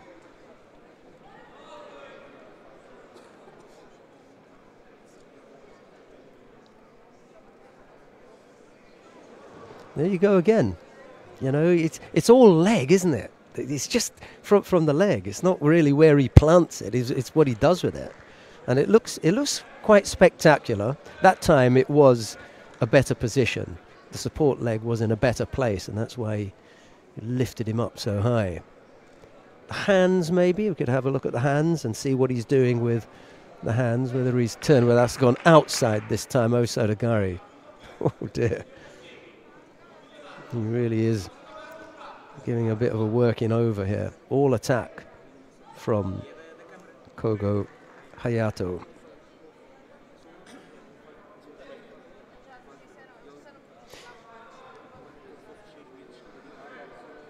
Yeah, he seized the opportunity there for the Osoto. He didn't create it himself. It was a poor position from Ham that allowed Koga to come in there. I wonder if we'll see the Uchimata again. And he's already got Wazari on the board, and there's half a minute left to go. Maybe he won't be overly concerned about attacking too much. Left arm around the body, and there's the Uchimata again. It's a much better position this time.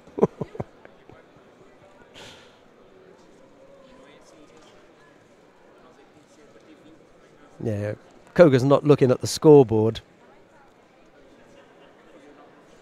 He's just attacking when he feels like it.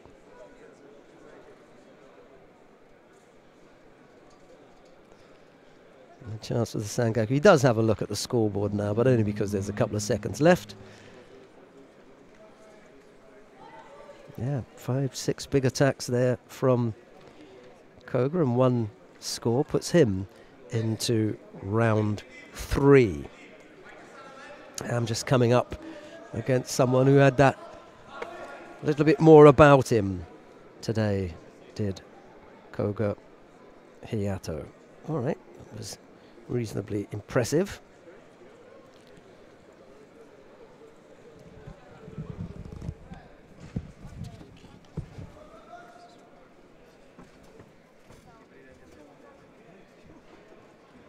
Winner of match 1, Hayato Koga from Japan.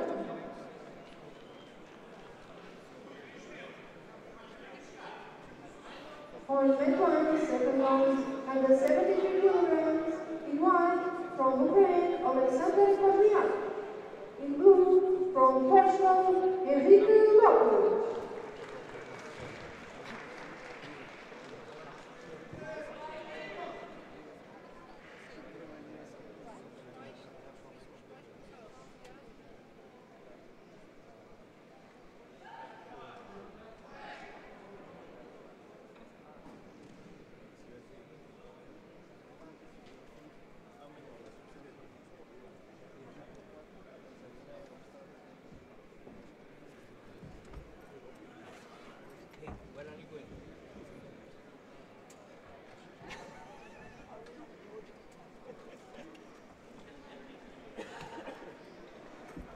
Winner on mat number 2, Yasikari from Monaco. Next contest on Tatame 2, second round, man under 60 kilos category. In white representing France, Antoine Vidal. And in blue representing Spain, Judo Nunes Rodriguez.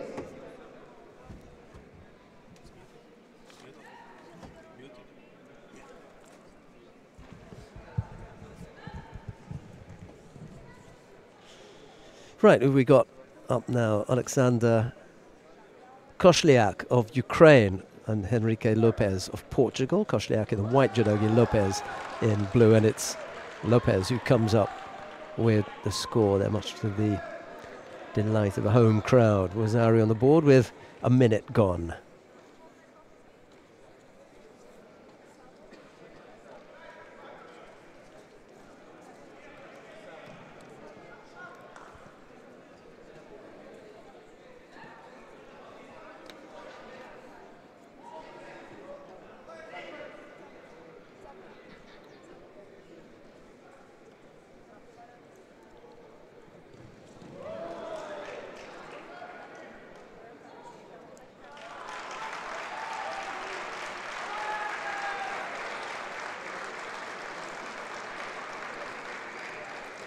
So, Lopez not hanging around, minute and a half. Whoa. Maybe we can see that one more time, Akos.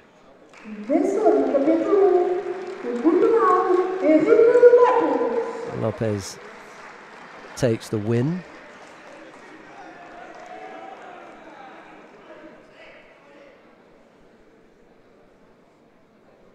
Yeah, close, isn't it?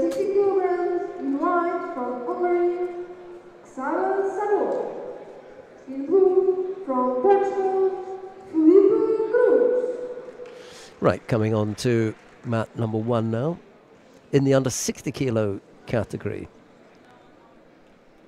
Sabo Chaba of Hungary faces Felipe Cruz of Portugal. It's always nice to have a native speaker to help you with the names, especially when they're Hungarian. They're not easy at all. I think among the Europeans, they may be the trickiest of all, name-wise. Easy to make a mistake. Akos says no, it's not as easy. but then again, he's Hungarian, so yeah, he would.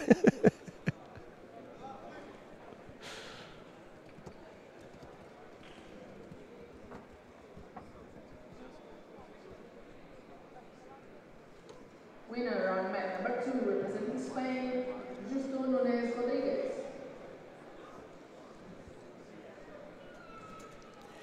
Right, 2 hours we've been going, and just get the feeling now that things are going along fairly speedily.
So half the contest gone, and Sabo Chaba has picked up a single Shido, still waiting for the first score. I'm just going to ask Brown, Mr. Brown, when was the last time that the Hungarians were able to produce a top fighter at 60 kilos? He goes over. It's been a while, hasn't it?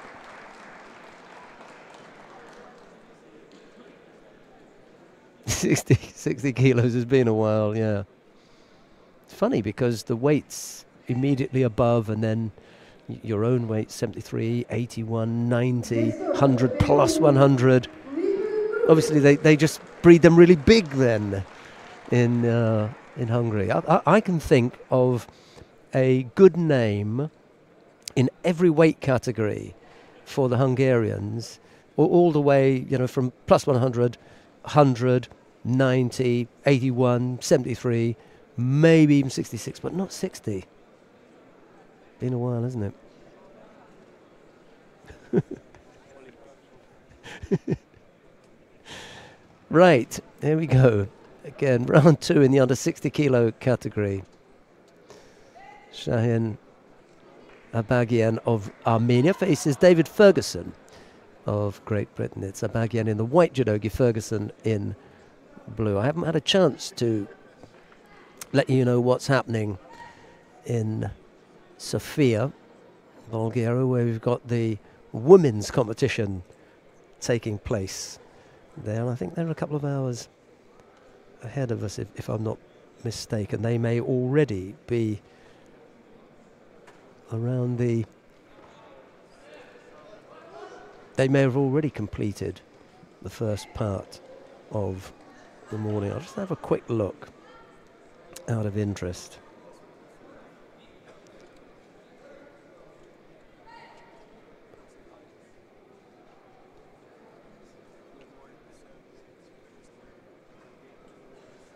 Yeah, not quite, but they're getting there. If you want to find out what's happening in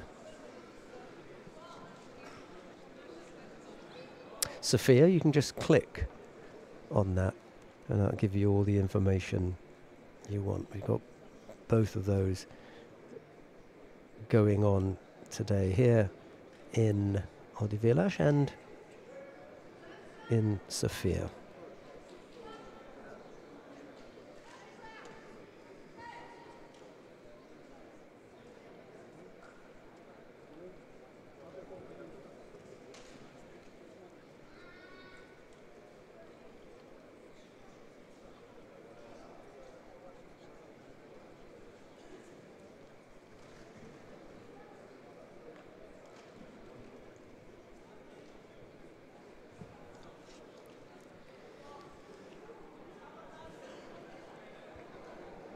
Half the contest gone.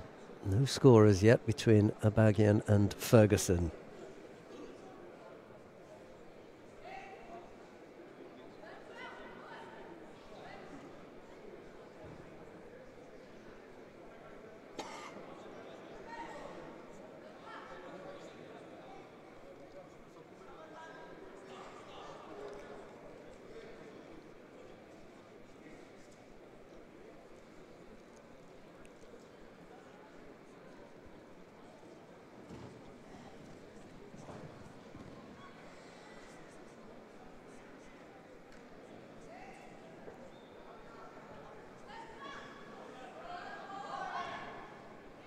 Yeah, it's not going to work with one arm, is it?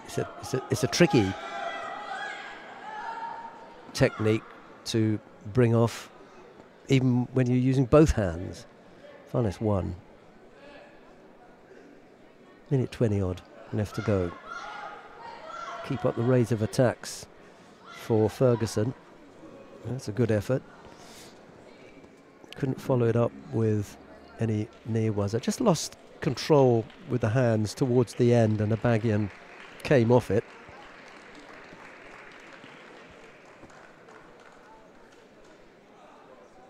Dennis Stewart, the coach in the chair, maybe wanting to let Ferguson know that even after this exchange, if he gets out of this one, that was the problem.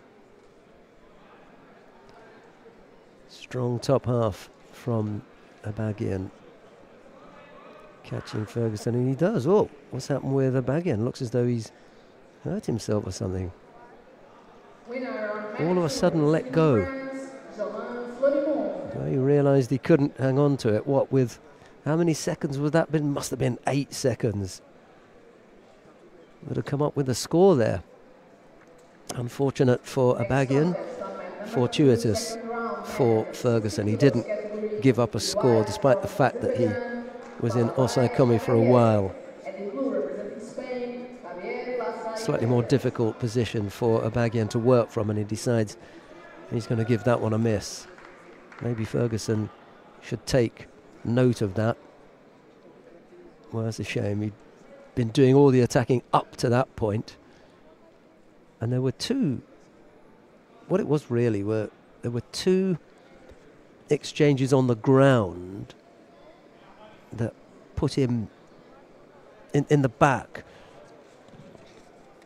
you know, put him off the pace, if you like. And the referee picked up on those two exchanges.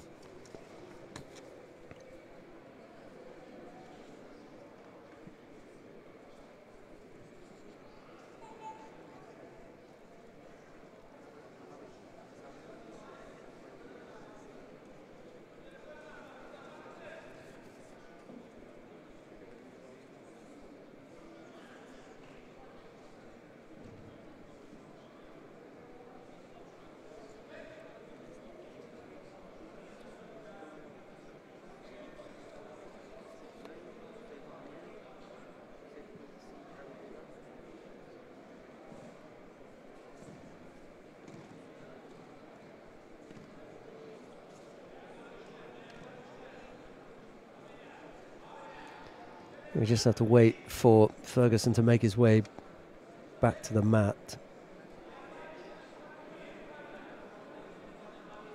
An injury timeout. I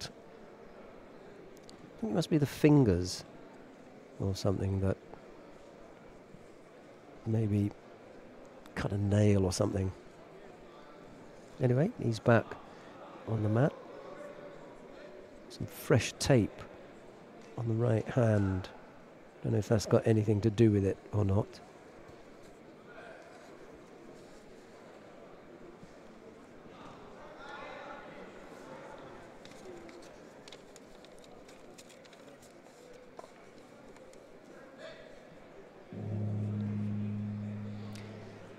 Right, couldn't separate the pair in normal time, so we go into golden score then. Abagyan and Ferguson. This is round 2 contest in the under 73 kilo category. Sorry, in the under 60 kilo category. You have to pay more attention.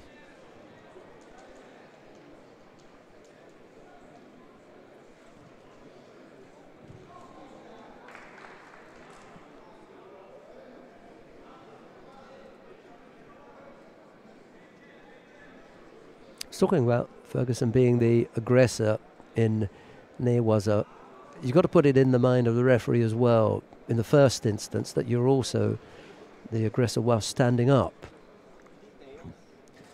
So an attempt standing up that takes you into Newaza, where you're the aggressor, will be good, but he's picked up a second penalty there. It's all about, you know, the perception, irrespective of looking positive or having a positive attitude. You've also got to back that up with some genuine attacks. And he hasn't looked negative at all, David Ferguson. It's just that he hasn't been able to generate the attacks that will count. Maybe they keep a little checklist, certainly on the table they do, but the referee's going to have to carry that in his head, the referee in the middle.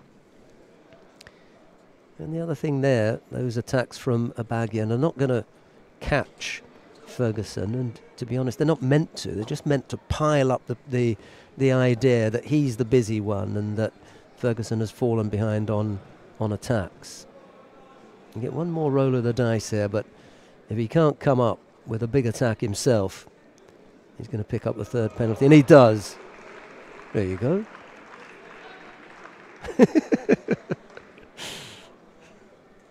That was all he needed. A little bit of encouragement from Abagyan as far as the pressure was concerned, and then Ferguson said, "Hey, look, I've had enough of this. I have to put this one over." He was 2 penalties down as well, with a minute and a half, and staring down the barrel because they really were looking to give him the third penalty. But he said, "I'm going to take this." Good one. Right, we shall have a word with Mr. Ferguson and Mr. Stewart. Coming up next, David Agoglia of the United States of America faces Yonemura Katsuma of Japan. It'll be Agoglia in the white judogi, Yonemura in blue.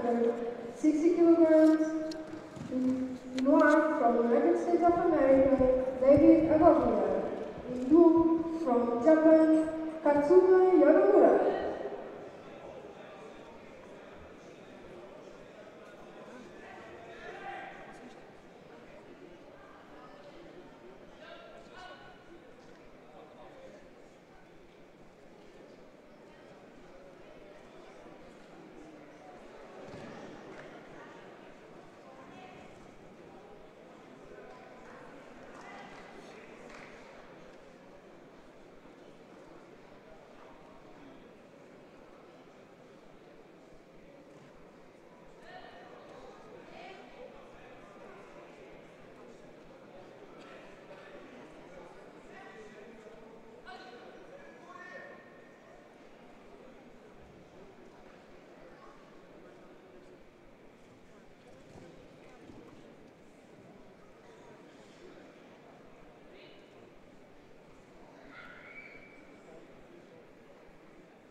Mat to golden score.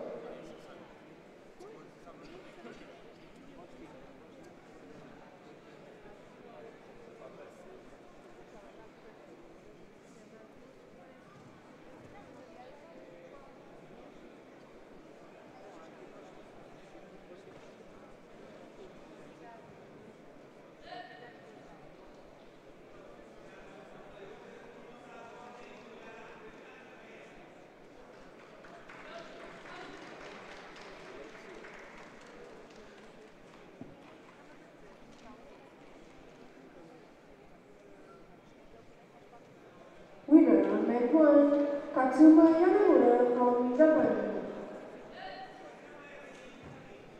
On mat 1, second round, under 60 kilograms, in white from Spain, Sergio Ibanez Benon. In blue, from France, Yoann Rosel.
F2 representing Hungary, Zsolt Gorjanats. Next contest on mat number 2, second round, men under 66 kilos category, in white from Great Britain, Alexander Short, and in blue representing Spain, Adrián Labrado Fernández.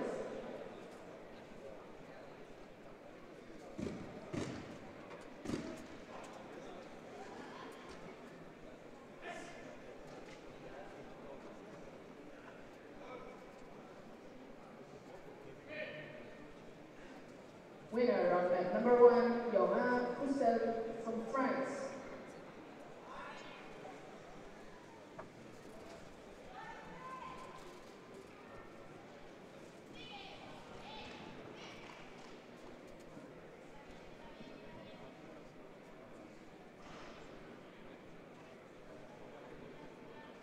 On category 1, second round under 60 kilograms, in white from Romania, Lucian Borg Dumitrescu. In blue from Portugal, André Diogo.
Right, we didn't find Mr. Ferguson. First time that we've gone hunting for one of the players or the coach, and they disappeared. The coach, well, we know where the coach is because he's sitting in the coach's chair on mat 2, so we saw him, but couldn't find the fighter. 60 kilo category, round 2. That's what we're looking at now.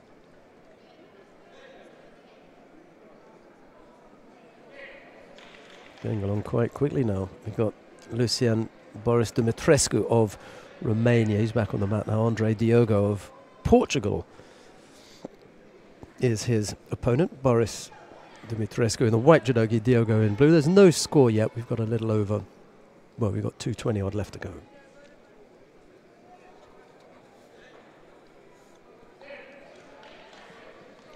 We'll just catch up on the under 73 kilo category as well. See what's happening there.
Right, we've got the last 16 lined up and ready to go in the under 73 kilo category. Still working our way through the other two weight categories. We're just not behind, but we started with the 73 kilo category first because that was a bigger group, 45 in that group altogether, then 27 in the under 66 kilo category and 33 in the under 60 kilo category. Let's just get through that and find out who we've got.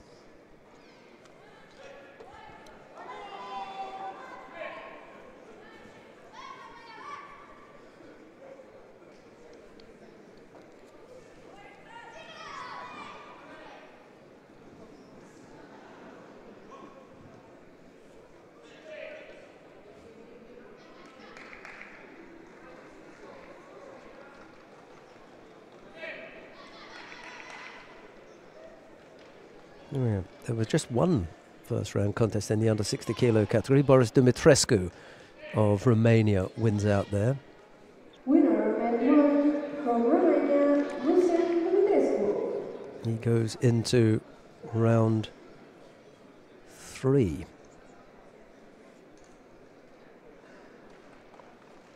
On mat 1, under 60 kilograms, second round, in white from Russia, Ivan Logic.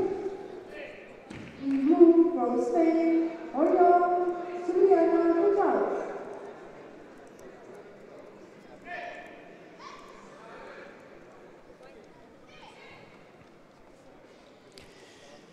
Right, let's see who we've got on mat 1 now. Second round in the under 60 kilo category. Ivan Dolgy of Russia faces Oriol Subirana Pujals. Subirana Pujals of Spain. It's Dolgy in the white judogi, Subirana Pujals in blue. I saw Dolgy warming up. Thin looking fighter, a little bit tall for the under 60 kilo category.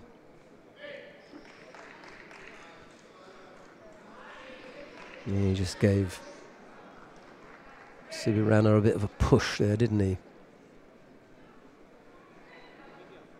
Subirana will feel a little bit aggrieved at having been manoeuvred off the tatami, and then he picked up the penalty. But you just have to be a little bit stronger. You can't just get pushed off the tatami.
Winner on men's 2, in blue from Spain, Miguel Alvaro Fernandez. Little stab at Koji Gari there. On mat 2, second round, under 66 kilograms, in white from Ukraine, Evor Kashatrian. In blue from Azerbaijan, Ruben Osmanov.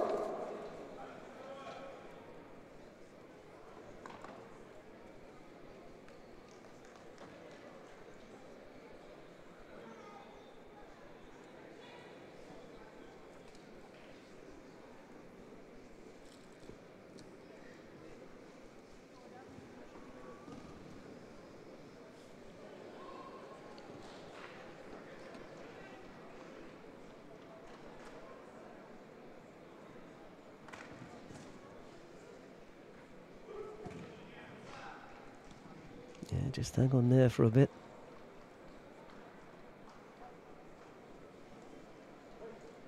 Winner on match 1, Ivan Levin from Russia.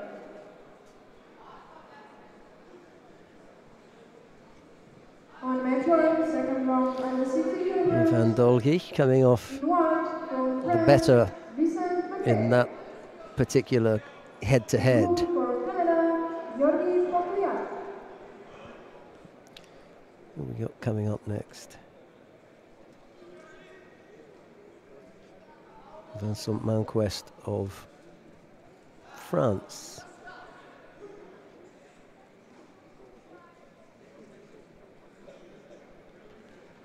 Is up against Giorgio Poklita of Canada.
Winner on match 2, in white from Ukraine, Evo Karchalyan.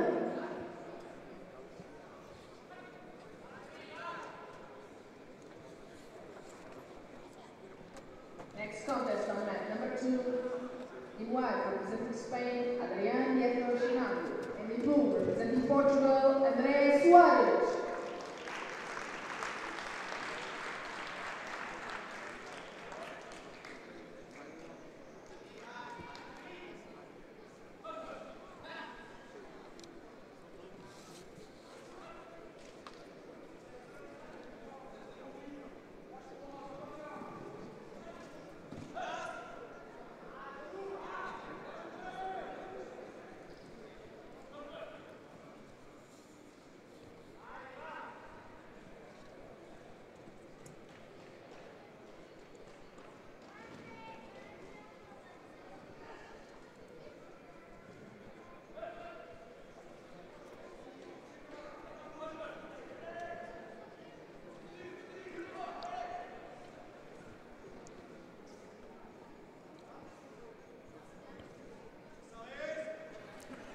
Just the single Shido against Manquest at the moment. He's been doing most of the attacking, actually. Not quite sure what it was that he picked up the Shido for, but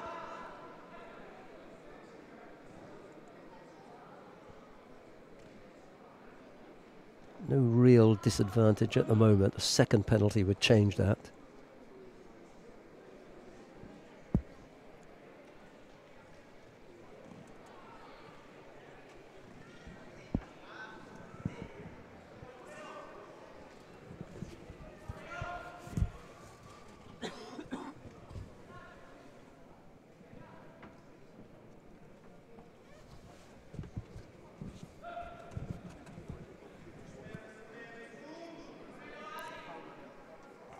Minute left to go. Strong grip here from Poklita, but he hasn't been able to use it yet. Oh, what a lovely counter that was. Absolutely beautiful. Nice step over. He puts on the Osaikomi just in case, but it really was a terrific step over from Vincent Manquest of France. Poklita coming up with the initial attack. But the Frenchman was super quick.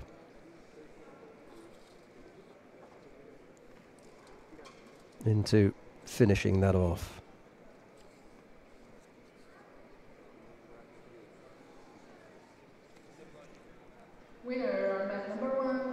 That was class work there from the French lightweight, or the French super lightweight. Second round, man under 60 kilos category in white, representing Portugal, Alexandre Silva. And in blue from Spain, No, she was in the right position, wasn't she? The referee. There's the step over on his back. Not a great deal you can do about that.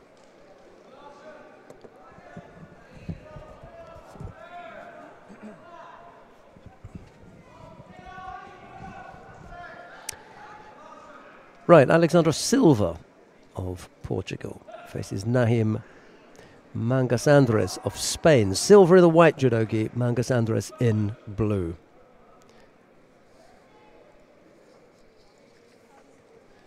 The winner of this will face Vincent Manquez in the third round.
Spanish coach wasn't too keen on that,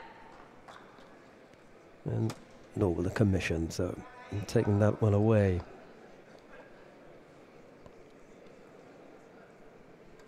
Winner round number 2, representing Spain, Adrián Nieto Shinato.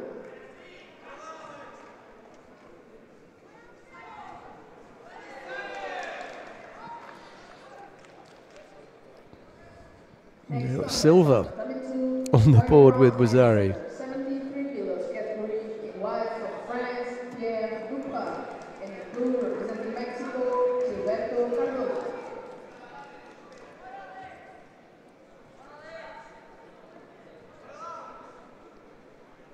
Yeah, just eat off there for the Wazari with the Yoko Tomoenage.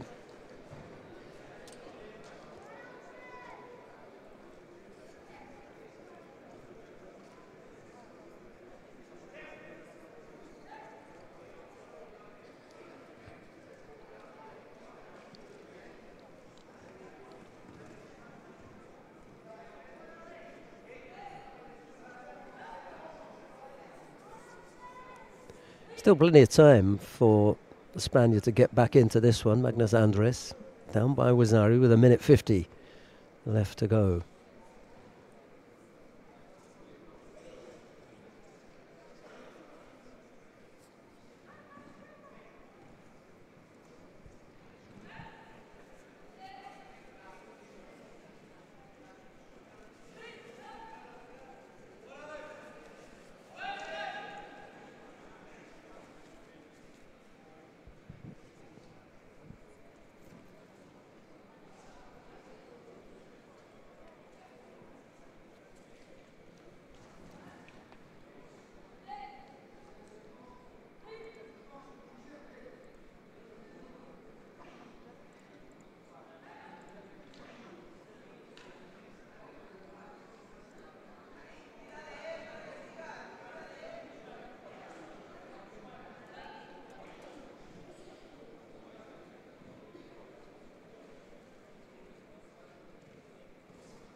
Kojigari effort from Silva, just threatened Magnus Andres for a moment. And now The Spaniard Magnus Andrus picks up a second penalty.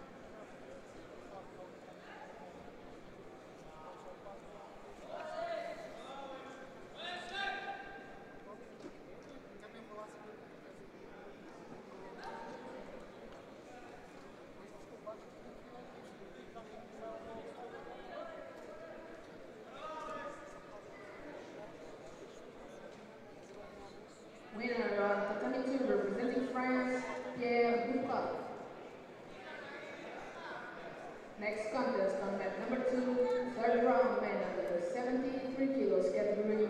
In white from Canada, Bradley Landois. And in blue representing Spain, Alberto Varela Ferrer.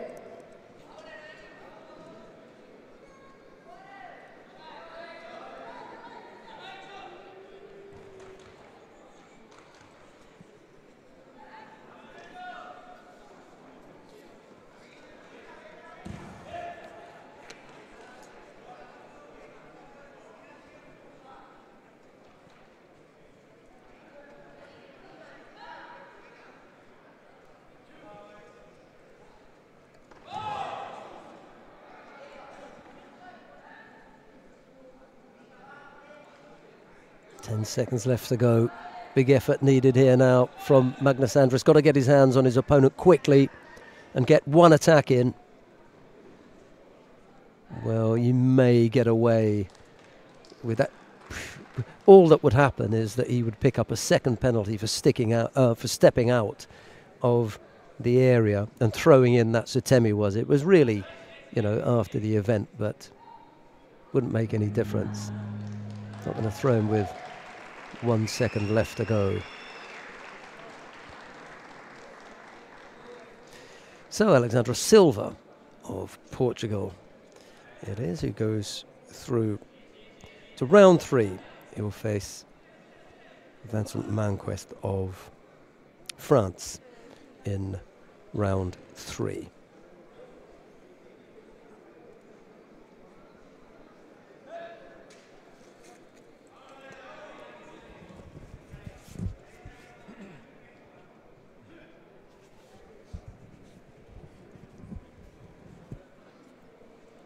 Vencedor do tapete 1, Alexandre Silva.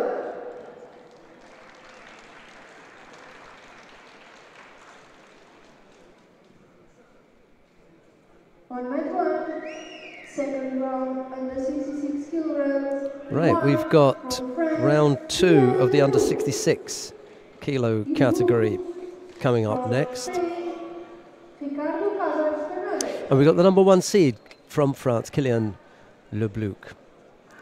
He faces Ricardo Casas Fernandez of Spain. It's Lebluc in the white judogi, Casas Fernandez in blue. So this for a place in the quarter-final.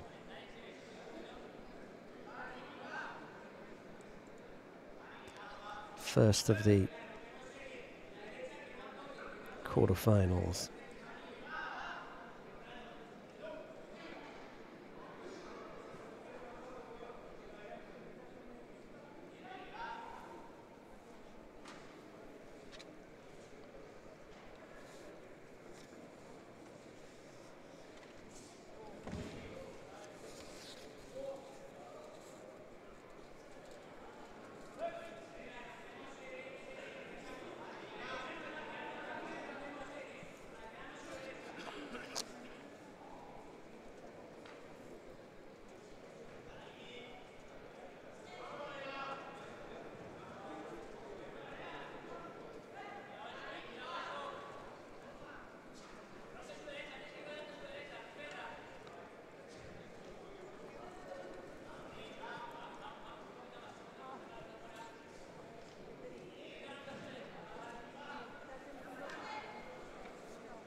This edition of the European Judo Open, we have a total of 222 athletes, 34 nations, and 4 continents.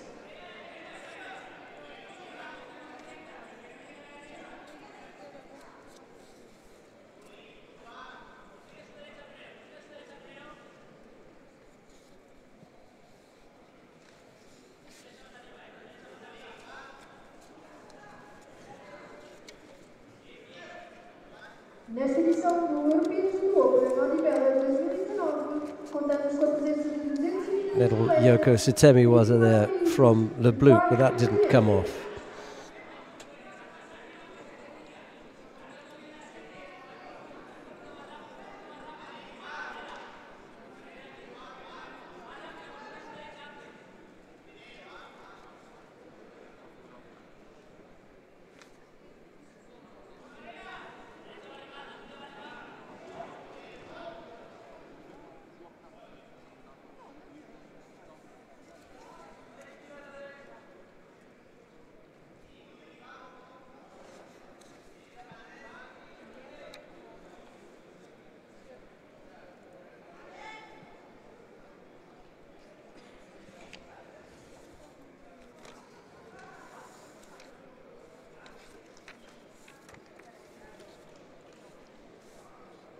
Winner on mat number 2, Bradley Langlois from Canada.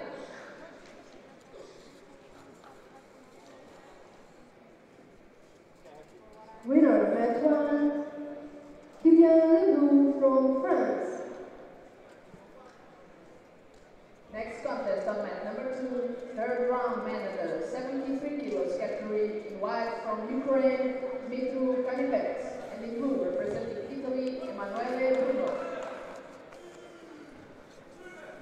No tapete 1, segunda ronda da categoria de menos 66 kg. De branco, representa a França, Frank Vernet. De azul, a representar Portugal, David Leite.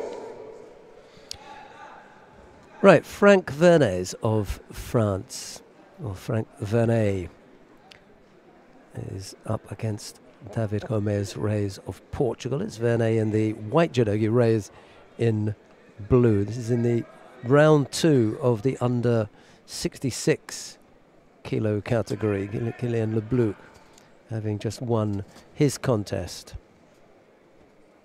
to put him into the quarterfinal. A winner of this will face Kylian Lebluc in the first of the quarterfinals.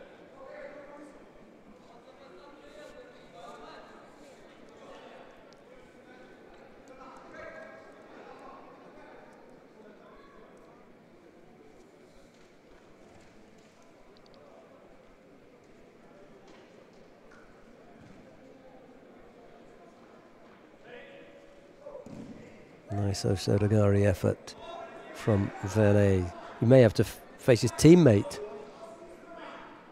Lebluc if he gets past Reis.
And it will be Frank Vernet, to face Kylian Lebluc of France. And all France first quarter-final.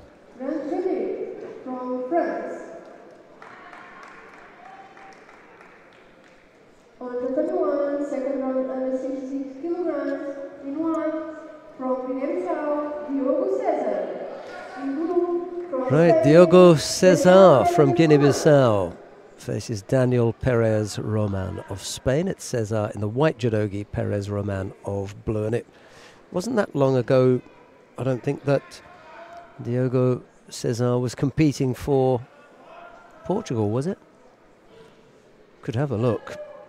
But I think it is the case that he's moved over to Guinea-Bissau. They do that from time to time, don't they, the athletes, jump ship and change countries.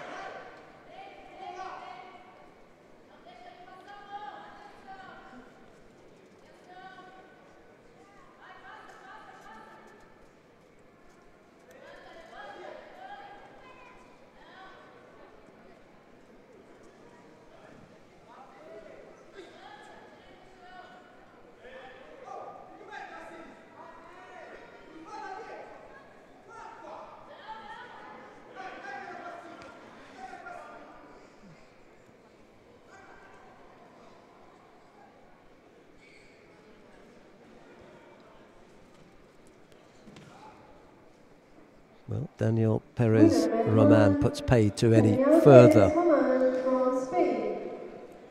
involvement in the competition for Diogo Cesar. The man representing Guinea-Bissau loses out in round 2. It'll be Perez Roman who goes into the quarter-final. He'll face the winner of the upcoming contest. That's between David Garcia Torne of Spain. He's up against Artem Falkevitsky of Ukraine. It's Garcia Torne in the white judogi, Falkevitsky in blue.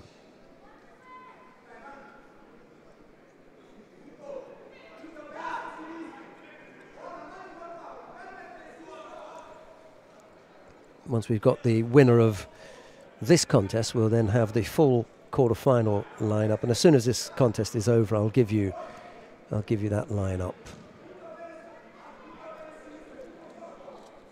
That'll be the first quarter-final lineup that we've got. It's only the 3 weight categories today, so still all of round 3 to go in the under 60 kilo category, and a good deal of more than half of the under 73 kilo category still to come. Golden score.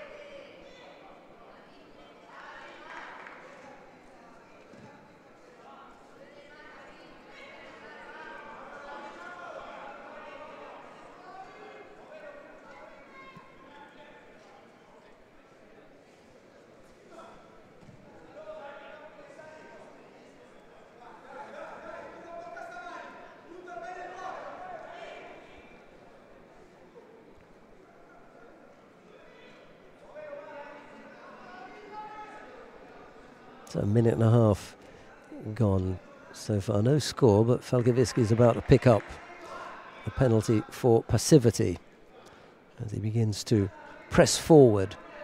Garcia Torne just being backed up into towards the mat edge for a while. He tries that little right-sided Yoko Tomoenagi, but misses out.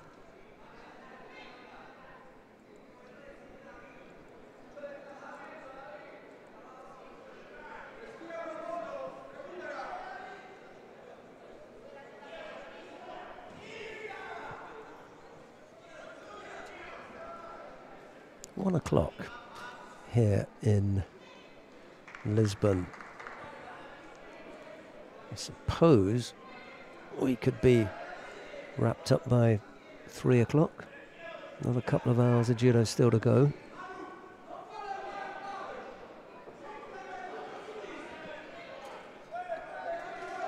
Maybe an hour and a half.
So Garcia Torne coming up with the win there.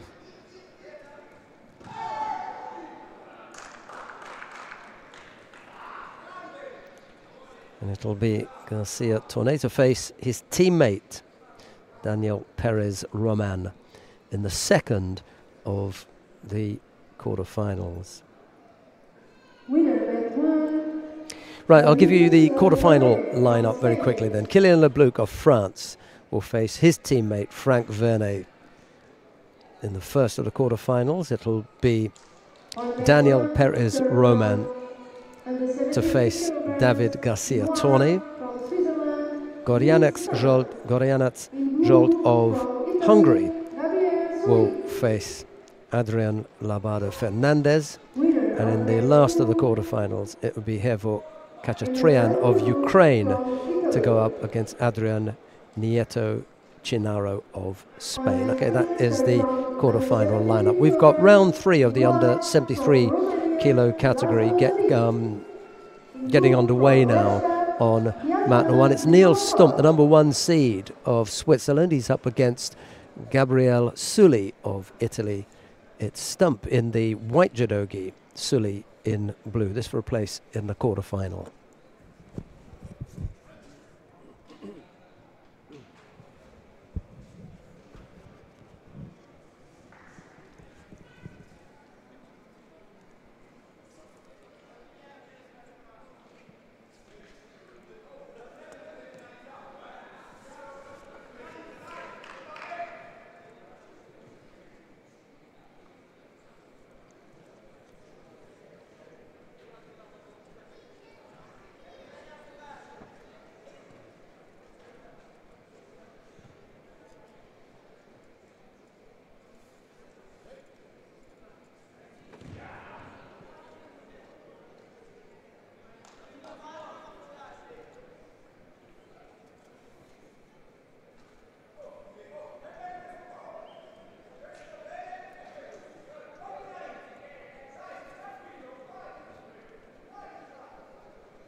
Single Shido against Sully at the moment. We're halfway through the contest.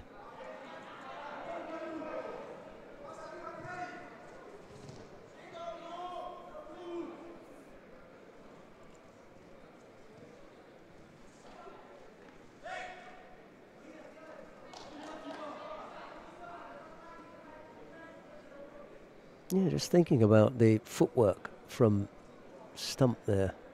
Yes, he can score there. Yeah, it's away from the referee. So any landing on the scoring part of the body, he's not going to see. But that was pretty close.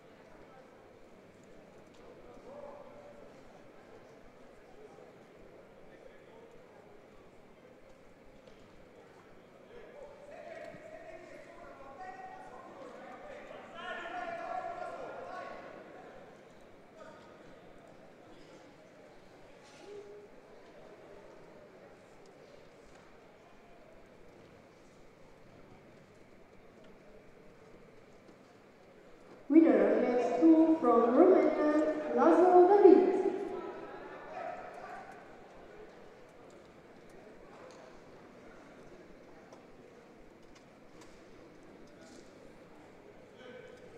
On race 2, third round under 60 kilograms, in white from Turkey, Ahmed Sain Hagar.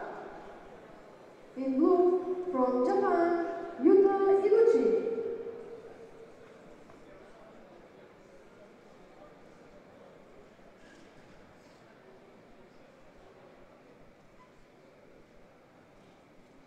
Oh, that's a nice effort there from Neil Stump. Big Osodagari effort. Just brings Sully down onto his side. And what a time to score with 20 seconds left on the clock. No way back here for Sully now. That's it, I'm afraid.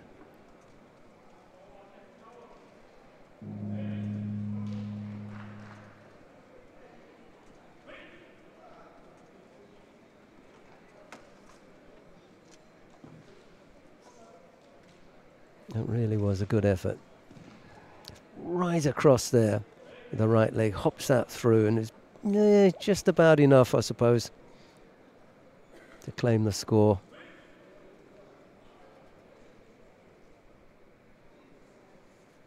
Sully may have thought that there wasn't enough of the scoring part of the body for the landing, but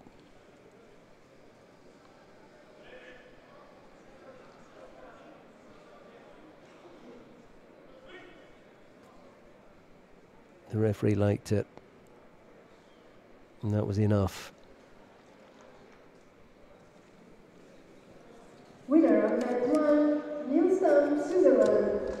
So Stump living up to his On match 1, under 73 top billing kilograms, as the number 1 seed. He goes into the first of the quarterfinals. Now, he may have to face his teammate in the next round, because Timo Aleman of Switzerland is up against Rufat Mamadov of Azerbaijan. It's Aleman in the white judogi, Mamadov in blue. We saw Mamadov throwing really well earlier on to put him into this round 3 contest.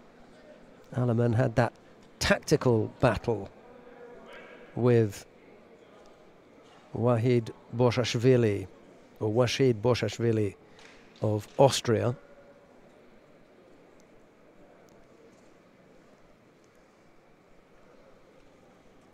Let's see how he gets on here against Mamadov.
Chance here for Mammadov if you can get the lift. Yeah, nice position. Well, I wonder if there's enough there. No, because in the middle, well, see, in the middle there was the takeover from Aleman. Going to see what my my colleagues here. Absolutely, look at that. We got that one right as well. Oh gosh. Yeah, in the middle he loses control, and that's why he doesn't come up with the score. But he's definitely putting the pressure on here.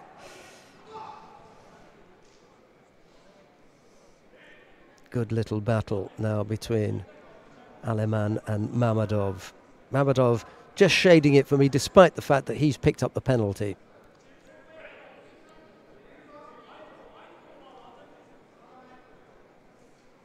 Looking quite dangerous here. Just pulling his man down a little bit there, Aleman. Mammadov's got to keep his head up. Yeah, this is always the problem. Here's the initial effort from... Who goes first? Right, so Mammadov goes first. And there's no chance for Aleman to claim that in the end because he ends up losing control. So, no score. Well, he's looking a little bit untidy here, Mammadov. In danger of picking up a third penalty. Minute 21 left on the clock here, but he looks as though he's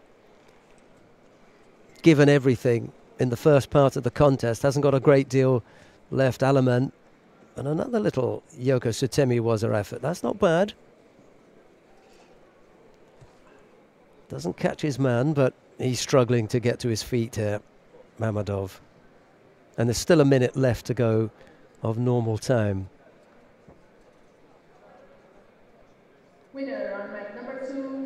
Mammadov can't afford to allow Aleman to come to him because he's already picked up 2 penalties. So he's got to keep up the attacks. The problem for him is even if he does keep attacking, Aleman is penalty free. He's really up against it here. Kosodagaki, and over goes Aleman, but he turns onto his front, and now I think he will pick up a penalty. He's lucky to avoid that because it's all Mammadov as far as the attacks are concerned.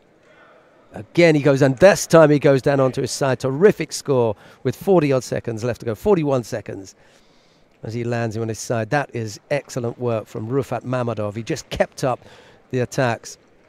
There are 30-odd seconds left to go now, but the problem is he's absolutely spent. He's given everything. Down goes Aleman. He's going to have to feign injury or something here, Mammadov. It's the only way he's going to get a rest. That's the problem. There's nothing left, and Aleman is not going to get involved in any newaza. 20-odd seconds left to go. The problem for Mammadov here is in remaining Shido free. He can hardly get to his feet, the poor fella. Got to be clever with the grips here. Keep your head up. Another big attack, and how's your chance to keep him on the ground now? He can't. Couldn't engage him in newaza. And it doesn't matter what Vismara says about put your hands out and say you want to stand up. It's up to Mammadov to try and engage him on the ground. It's not going to happen now. The clock has continued. That's it now. Strong with the grips. Keep him off. That was super work from Mammadov. He was really blowing there. Absolutely out on his feet.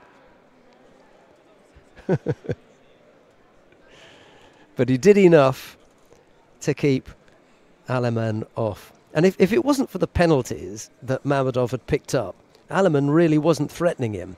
Never looked as though he was going to throw him. The only way that he was going to win that was if Mammadov made a mistake.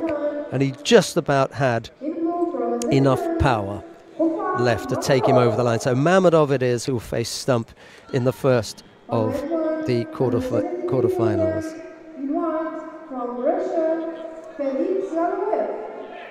Right, who we got coming up next? Felix Galuaev of Russia faces Adrian Milon of France. It's Galuaev in the white judogi, Milon in blue. Things just beginning to warm up a little bit now.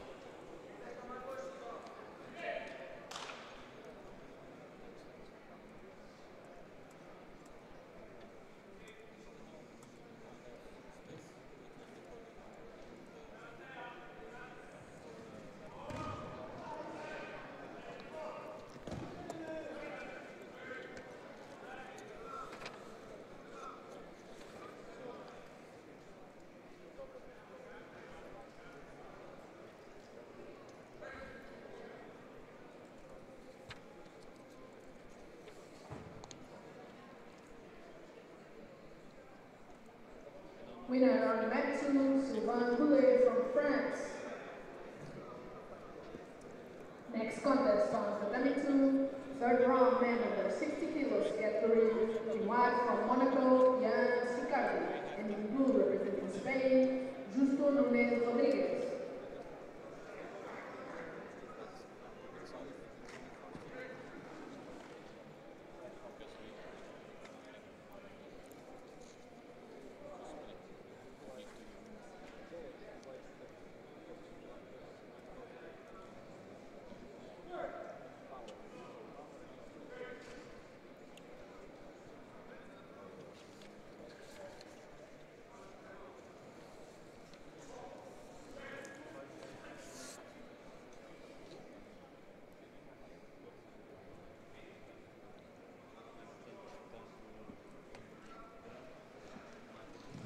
Oh, nice turn there from Galuaev.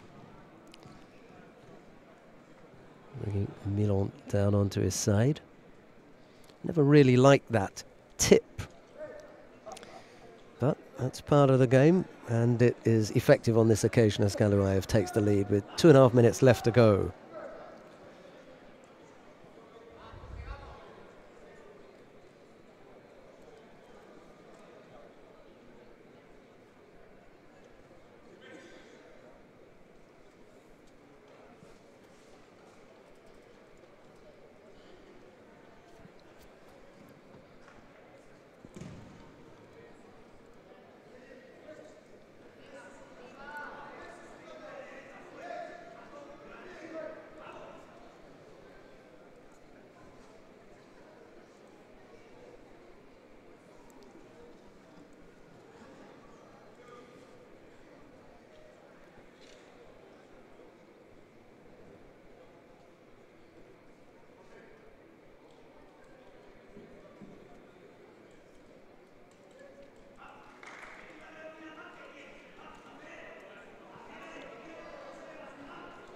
So that's the lead. Wazari the lead with half the contest gone.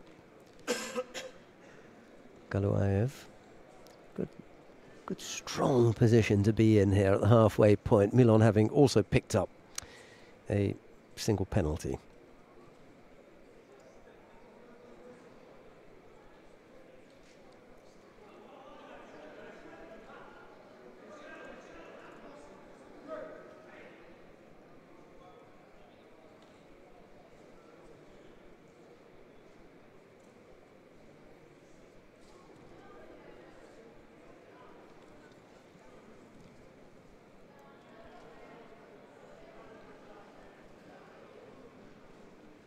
Not quite there with that Yoko Sutemi, was it? Just looking to sit down and take him off to the right. Didn't quite work out. 1:20 here. Just about coming up to quarter-final time. I suppose another hour would do it. Some people beginning to think about lunch. I'm one of them.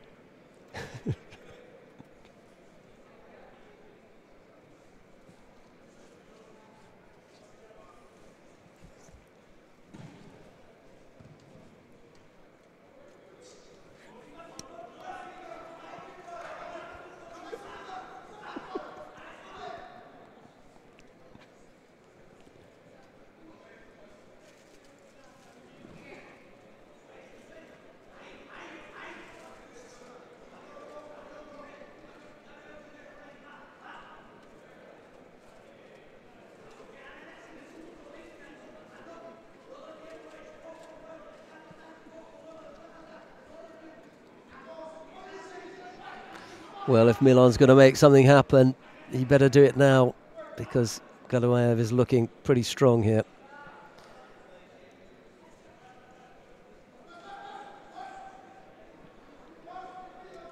He's had this lead for more than half the contest.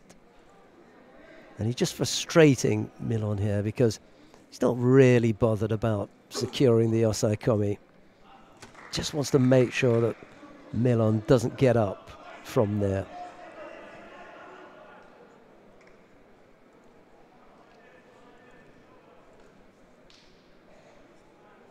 And he's not now. There's only a second left to go. That'll do it.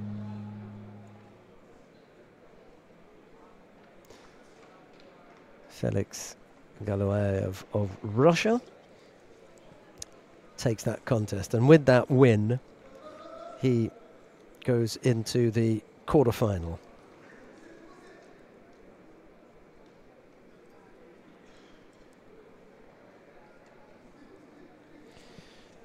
Galuaev, we've got one more quarterfinalist, or one more quarterfinal place to determine. There's one more left. And we'll find out who that is in the upcoming contest. Galuaev can now go off and prepare for the quarterfinal. He doesn't know who his quarterfinal opponent will be yet, because his quarterfinal opponent will be the winner of the upcoming contest, and that is between Koga Hayato of Japan. He faces Enrique Lopes of Portugal. Koga in the white judogi, Lopes in blue. Was it Koga who had that interesting uchimata, I think? Here he is again. He doesn't always have it in the right place, but he's managed to score a few times with it today. Let's see how he gets on against Lopes.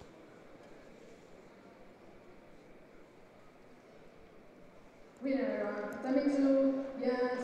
from Monaco. Next contest on tatami 2, third round, man under 60 kilos category, in white from France, Jolin Lorimond, and in blue representing Azerbaijan, Balavai Agayev.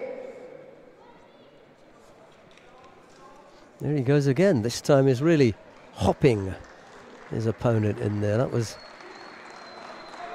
a nice effort, and Lopes was able to avoid going over. Didn't quite see the entry into that one, but he kind of half goes in there for the uchimata. A little tap there with the Diashi Barai just brought Lopes down onto his front. And Lopes is guilty of just sitting back here a little bit. Going to have to pick up the pace. Doesn't want to fall behind as far as the penalties are concerned.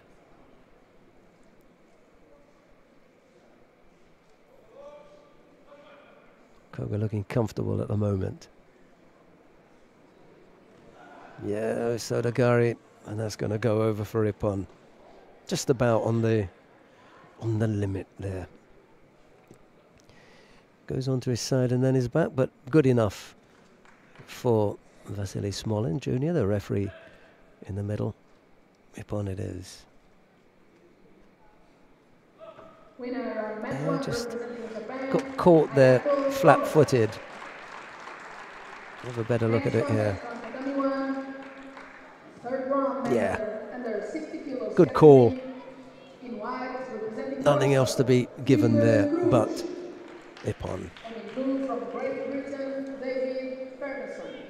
So Koga it is who will face Galuaev. Let's see if we can give you that quarterfinal lineup. I'll do that after I introduce this round 3 contest in the under 60 kilo category. Felipe Cruz of Portugal faces David Ferguson of Great Britain. It's Cruz in the white judogi, Ferguson in blue. Let's run through the quarterfinal lineup for the under 73 kilo category. Neil Stump of Switzerland faces Rufat Mamadov of Azerbaijan. It'll be Felix Galuaev of Russia to face Koga Hayato of Japan. Pierre Duprat of France will face Bradley Langlois of Canada.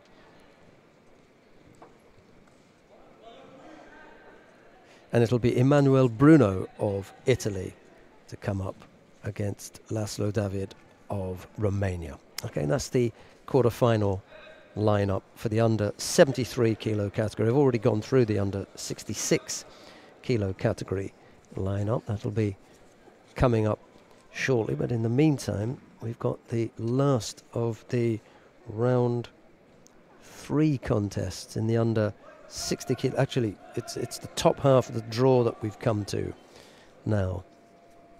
Felipe Cruz is at the top half of the draw. He knocked out the number 1 seed, Szabocsaba of Hungary, this morning. Cruz took over that number 1 spot. It's Felipe Cruz in the white judogi, Ferguson in blue. There's no score yet. We've had a little over a minute. Cruz just getting himself a little bit more loose. Could have done that in a warm-up, couldn't he? Part way through the contest, he starts limbering up. You know, sorry, I didn't warm up properly. Let's give him a couple of seconds to do some stretching.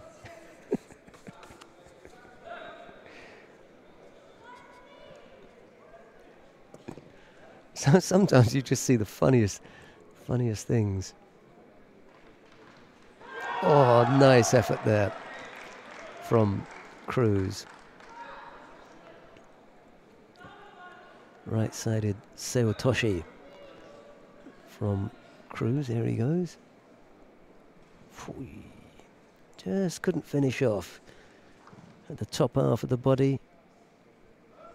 Going over for Wazari. That's the lead now with half the contest gone, and he goes over again. He's lucky to avoid not giving up a second score there. I think if you freeze frame it, yeah, if you freeze frame it, there will be a point where he goes over, yeah.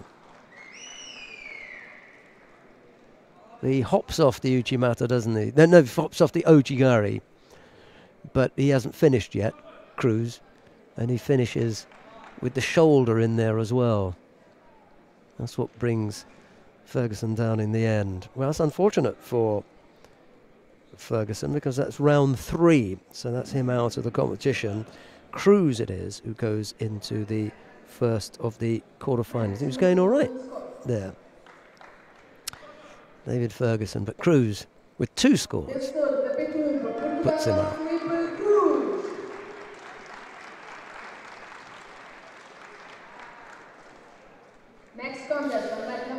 Right, we've got coming up now, Yonemura Katsuma of Japan faces Johan Roussel of France. Yonemura in the white judogi, Roussel in blue.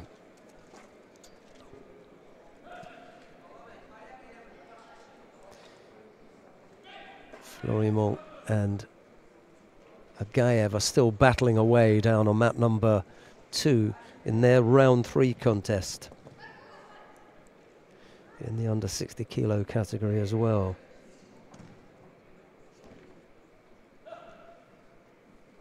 They've gone into golden score.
Yonemura leading by Wazari. There's plenty of time. Well, he's going to get called for a false attack there. Roussel looking to make something happen, but not getting in a strong enough attacking position for it to count.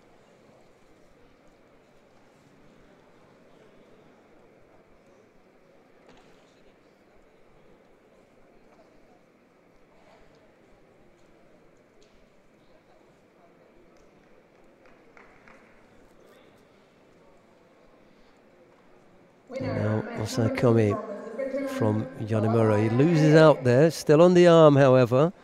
And he loses out on that as well. He's a little bit rushed into that Jujigatame, Yonemura. He snatched at it, and in snatching, he pulled so hard on the arm that he actually assisted Roussel in turning out of it. Should have taken a little bit more time to use his thighs and legs to control Roussel's body so that he couldn't roll out of it, and then you can always work on the arm, but he just rushed that a little bit, did Yonemura.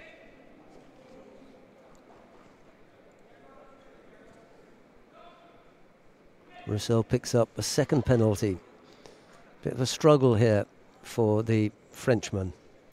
Yonemura already leading by Wazari. We're halfway through the contest. Just proving a little bit too difficult for him. Tomoenagi right-sided from Yonemura, but again, that was not the best position from which to attack, and it broke down. We got the first of the quarterfinals on mat number 2.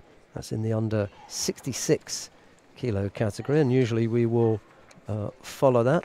I think that's the best best plan. So if you want to continue watching Yonemura, Katsuma and Johan Roussel, just click number 1, but we're going to go to mat number 2. We're going to pick up the quarterfinal between Gorjanac Zsolt of Hungary. He is up against Labrado Fernandez of Spain. It's Gorjanac in the white judogi, Labrado in blue. This is the first of the quarterfinals in the under 66 kilo category. Watching Pool C. Ujimata from Gorjanac, and then almost countered by Labrado Fernandez. A little bit too far away, didn't get anywhere near the target area, Labrado. Managed to get the top half working, but too far away for that to count, and the referee decides to give a penalty. Hanna Safarikova of the Czech Republic, it is. A shock of bleached blonde hair.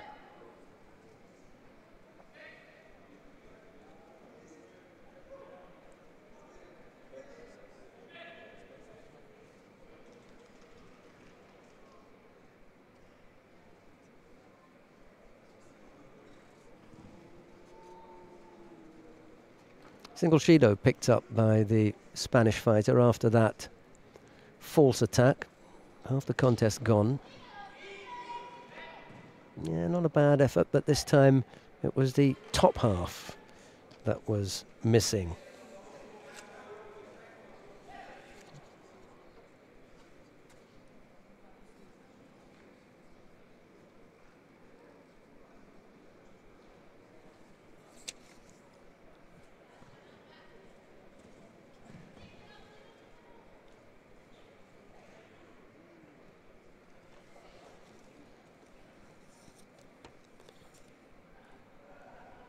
Gorjanac looks perfectly happy to spend a bit of time on the ground. Obviously feels that his defense in Newaza is strong enough. Labrado deciding he'd better get up on his feet as time ticks away.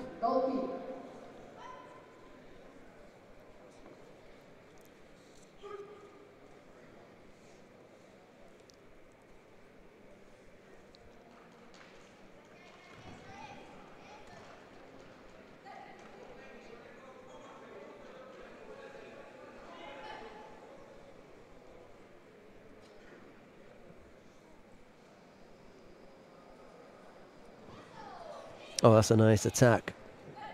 Gorjanac managed to block that.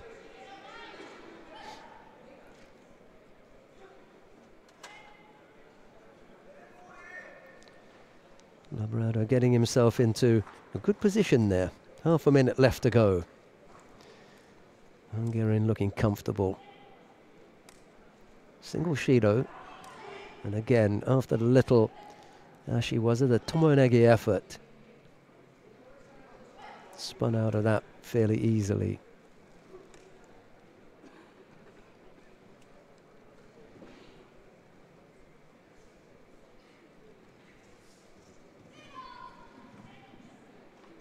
Couldn't come up with the counter. There was a moment there when Labrado was slightly off balance, just with the hands. Gorjanac may have got a turn in. Didn't happen. We've got 4 seconds left to go. He picks up a penalty as well. It's not surprising because Labrado knew that he had to push things, and now they've both gone into they've gone into the golden score period, both having a penalty. That was important. Labrado couldn't afford to go in with 2 Shidos against him. It's a Shido apiece now, so we're all nice and even.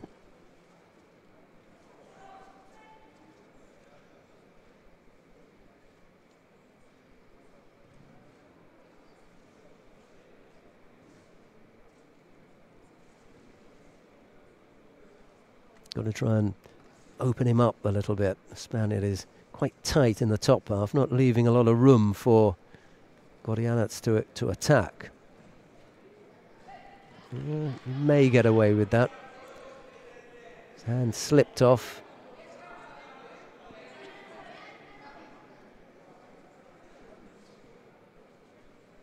Got to find a way past Labrado's upper body defence.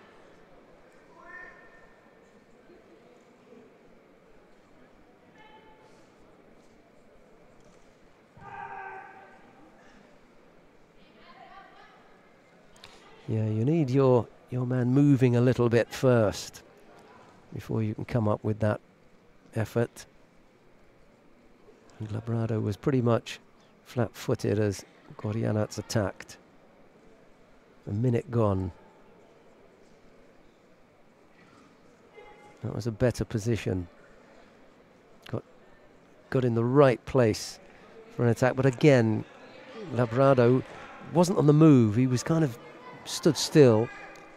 Gorjanac managed to get the attack in, but there was no movement from Labrado. Wasn't the most clever of attacks. He was strong enough in the beginning, but he bailed pretty quickly and then fell onto his front. Gets away with that one as well. Minute and a half gone. One more big attack here from Gorjanac should see Labrado passive, but it's Labrado who manages just in time to put in an effort. Finely balanced contest between this pair, the first quarter-final as well. Wants to go outside with that leg if he can. Chance here to work on the ground and just take some time off the clock, but doesn't really work in the golden score period. Little bit rushed from Labrado, but you never know. Try to ambush Gorjanac there. Catch him unawares. 2 minutes of golden score gone already.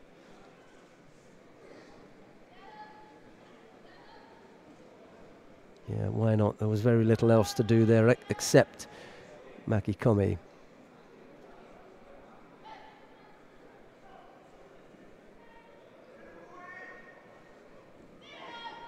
Oh, how far away is that one? Yep. He was just too far away, I'm afraid, Labrado. He wants to put in an attack, but it has to be a valid attack. It can't just be one for nothing. Well, no, there was Ashiwaza attempt there. You can't give Gorjanac a false attack. He didn't attack. He was defending against the Ashiwaza, and that was close for Labrado. Strong effort, left-sided from Gorjanac. Needs to be up on his feet here fairly quickly. Here comes Labrado. Get ready. This is the movement that you want. You want him coming towards you now. If you can avoid picking up another penalty, you know he's coming towards you. And you've been looking to have him moving to come up with that, maybe that Seoinage again, Morote Seoinage, oh, onto his front. That was close.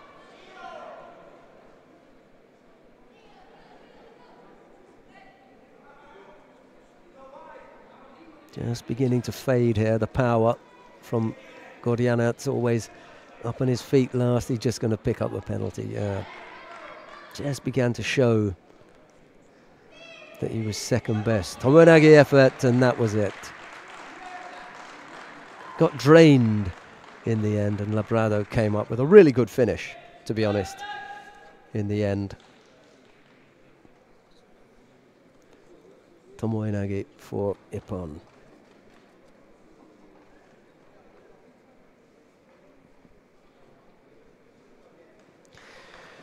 So Labrado Fernandez into the semi-final. Gordianets down into the repechage contest. Quarterfinal men under 66 kilos category in white from Ukraine, Odivelas, and in blue representing Spain, Adrian. We've got another quarter-final, this time in the under 66 kilo category.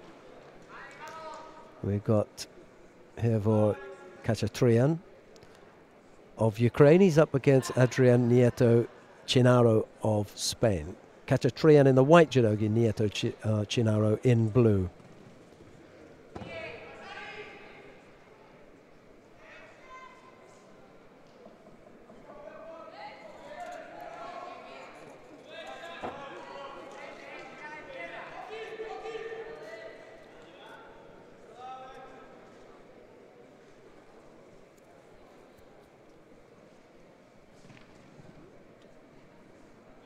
Nice Uchimata effort there from Nieto Chinaro. Just had Khachatrian hopping off that.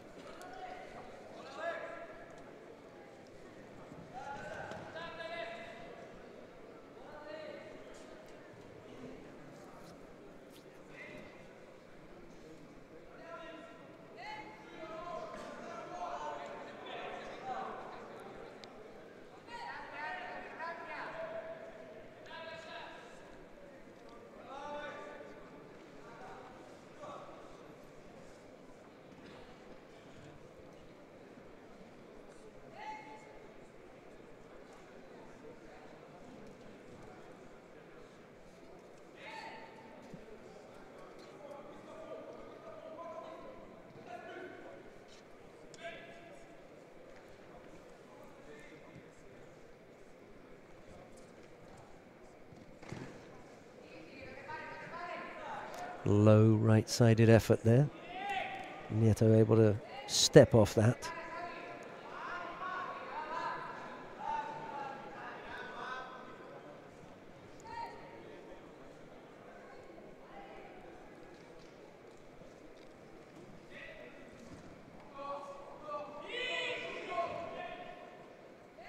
And the left-sided Uchimata effort, again from Nieto Chinaro.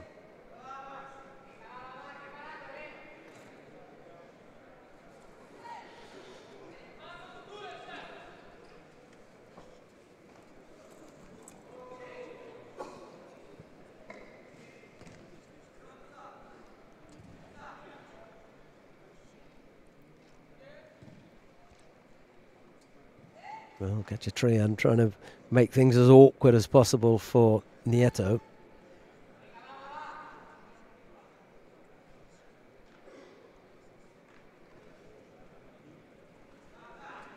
Winner, match 1, Vincent Marquez from France.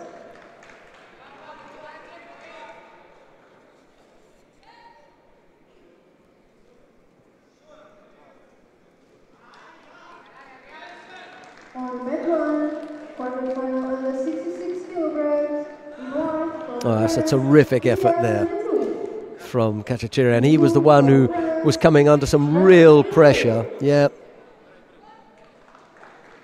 Really was a terrific piece of work from Khachatrian. Nieto Chinaro didn't like it for Ippon, but to be honest, there wasn't a great deal wrong with it. Khachatrian winning out there.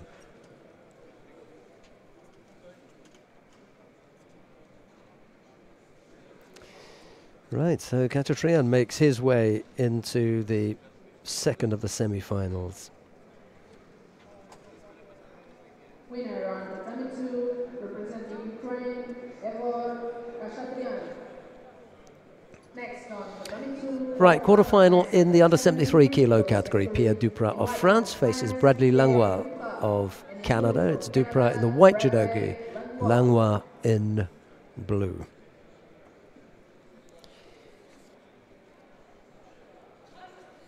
This is in the under 73 kilo category. The number 2 seed, Pierre Duprat.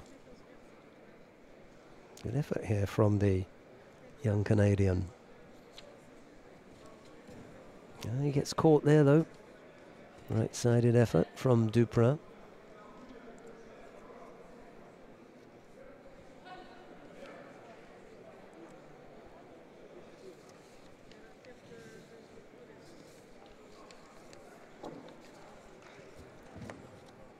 Comes back with his own right-sided effort, but Duprat is up to defending that.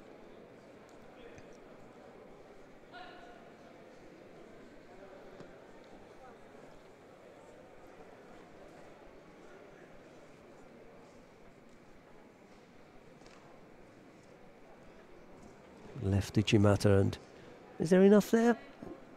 Not quite enough. Puts him on his backside, doesn't he? And he rolls off that, so no score.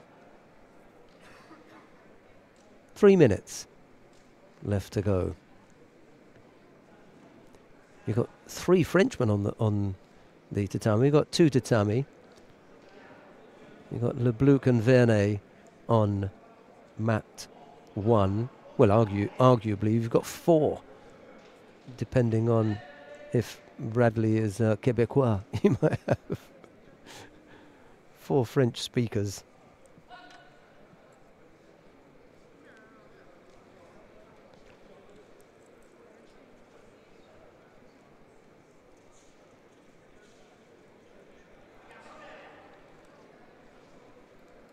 Minute and a half gone. Duprat still leading by that single score of Wazari. Thought about the Ashiwaza there, the Langlois, but he couldn't move Duprat.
I suspect that the final block is at 4 o'clock. And all the medal matches beginning at 4. And just to let you know, it's 10-2 here in Lisbon or Odivelas, and we will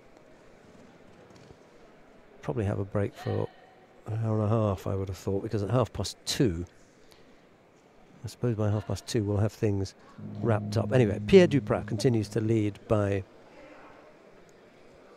Wazari over Bradley Langlois. Our next one goes to the score.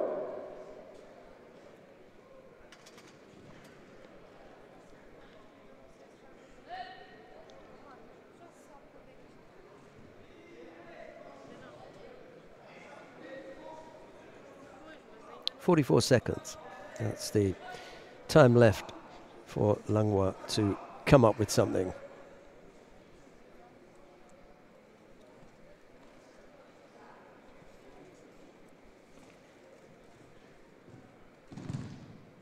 Nice left-sided effort again from Duprat, threatening Langlois with that left uchimata.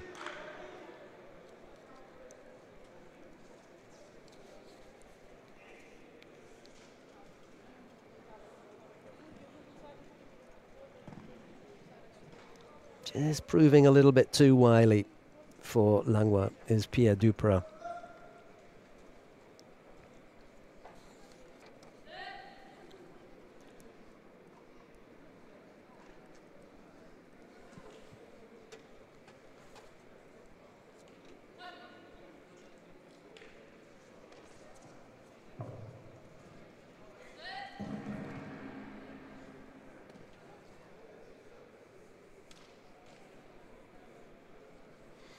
Yeah, Pierre Duprat giving Bradley Langlois a helping hand up. But it's the Frenchman who goes in to the semi-final. Langlois we'll see in the repechage contest.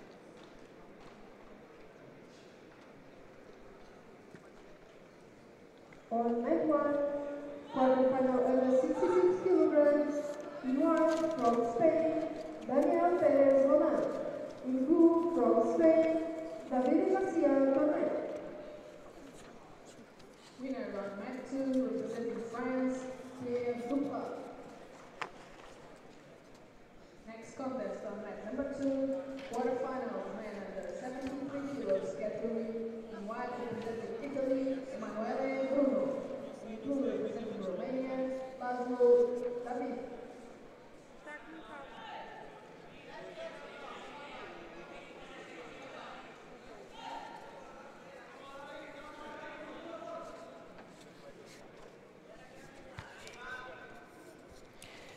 Right, on mat number 2 now, Emmanuel Bruno of Italy faces Laszlo David of Romania. It's Bruno in the white judogi, David in blue. The winner of this will face Pierre Duprat in the second semi-final.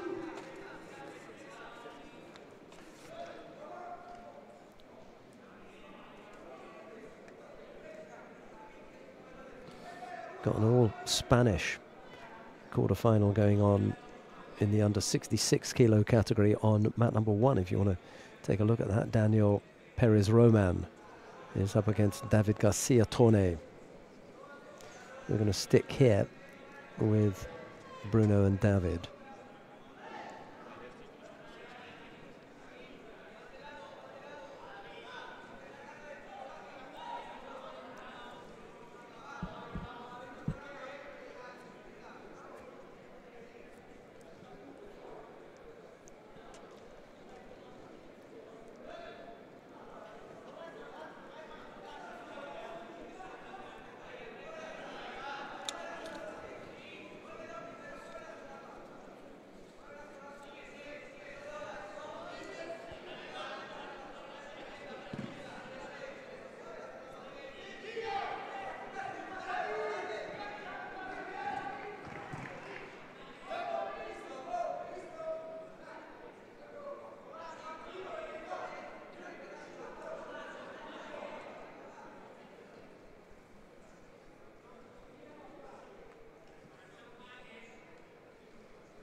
Half the contest gone, no score as yet, just as Emmanuel Bruno gets tidied up here. Chance for the Italian to put himself in good order. Same time, Laszlo David can tidy himself up. Now we're back underway with nice tidy geese. How's that? David looks quite dangerous, actually. Laszlo David. He threw beautifully earlier on. I wonder if we're going to see that again. Not sure what it is that the Romanian coach was complaining about, but Emmanuel David has got a regular grip.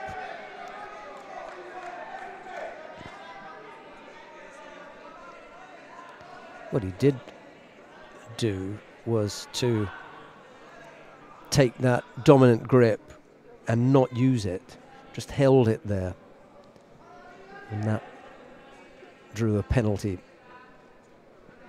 So they've both been penalised once with a little over a minute left to go. Oh, nice turn. Yeah, good control of the top half of the body. All hands there from Emmanuel Bruno as he turned Laszlo David with Tewaza onto his back. Nice control as well. It's Emmanuel Bruno of Italy who goes through to the semi-final to face the number 2 seed, Pierre Duprat of France.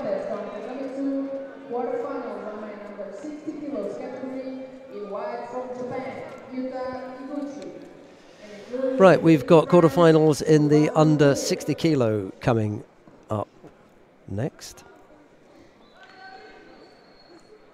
It's Higuchi Yuta of Japan to face Sylviane Goulet of France. Higuchi in the white judogi, Goulet in blue.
No. No score. Whoops.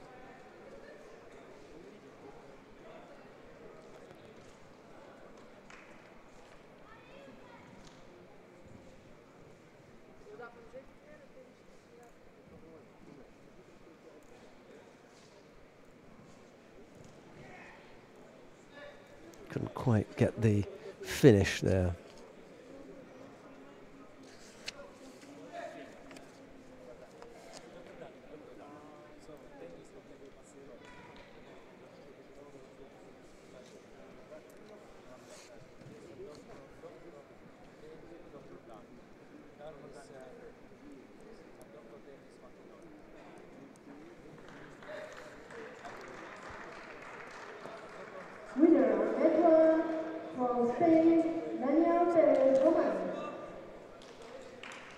On mat 1, quarterfinal under 73 kilograms.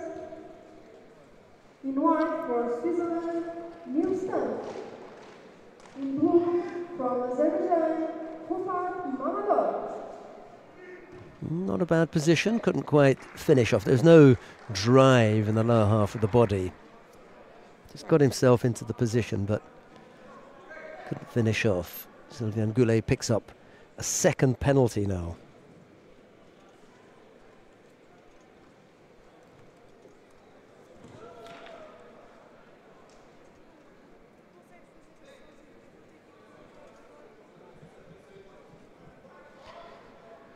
Little over half the contest still to come. Not looking good for Goulet, is it?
Quite sure what it is that they're having a look at here. Could be the earlier action that they want to have another look at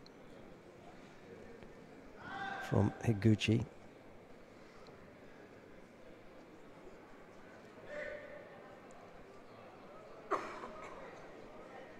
Having a good long look at it anyway, whatever it is.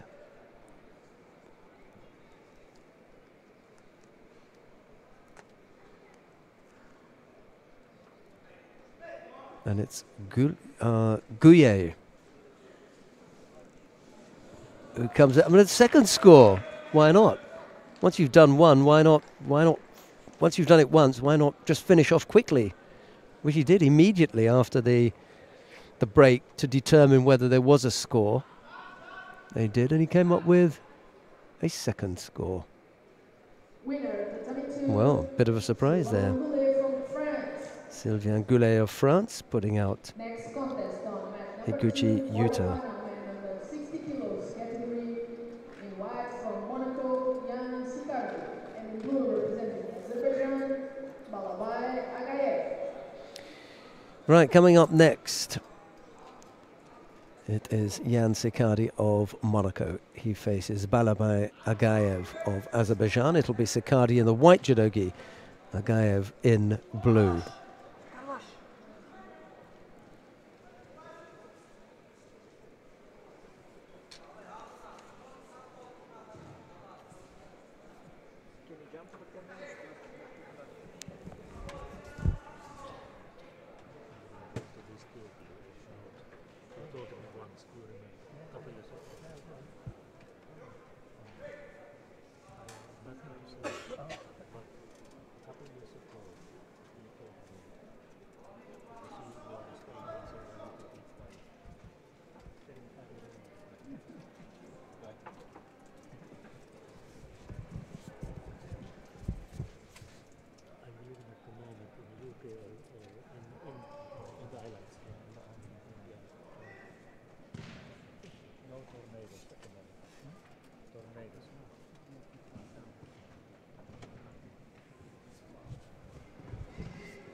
Sikari looks nice and comfortable, moving well.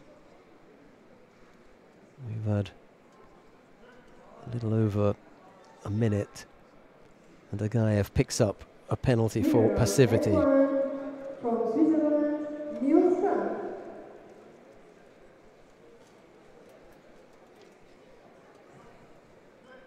On mat 1, And so does Sikari. 73 Okay. kilograms, in white from Russia, Felix Galoyev. In blue from Japan, Ayako Kawa.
Sicardi not able to free that arm up.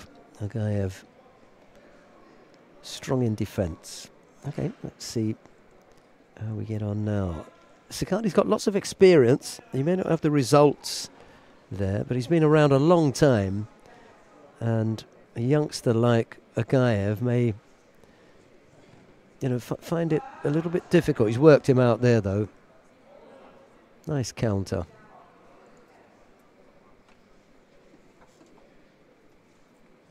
Not as strong an effort as he would have liked, and Agaev able to come up with the counter.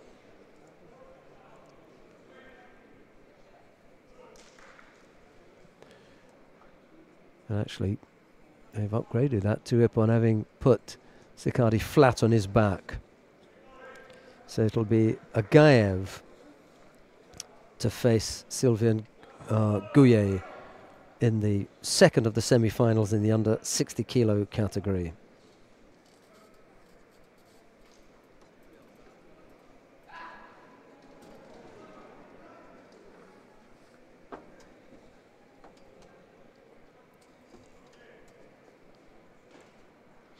Right, we press on now. This time it's in the under 66 kilo category, the first of the repêchage contests. We're going to have to stick here because our two technicians are often around. But there's a quarter-final going down on mat number 1 if you want to watch that. Felix Galuaev of Russia faces Koga Hayato of Japan. That's down on mat number 1. We're going to stick here with Gorjanac Zsolt of Hungary. He's up against Adrian Nieto Chinaro of Spain. It's Gorjanac in the white judogi, Nieto Chinaro in blue.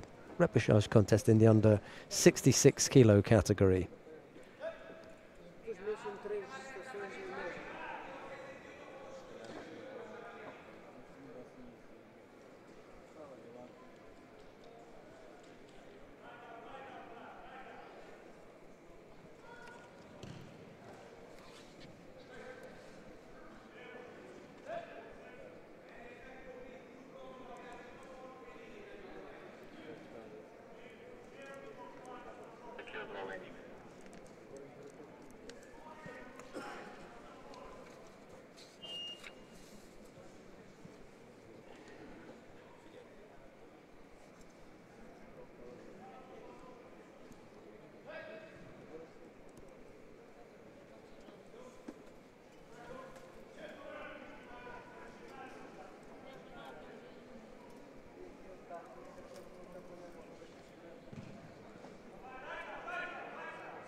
No scorers yet, half the contest gone. Gorjanac has picked up a single penalty, as has Nieto Chinaro. So nothing really to write home about.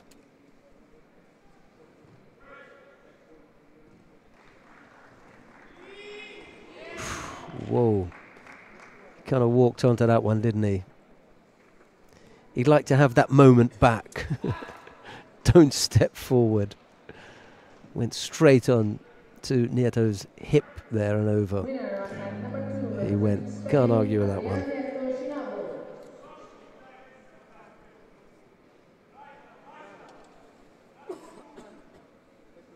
Yeah, well, they don't come any better than that.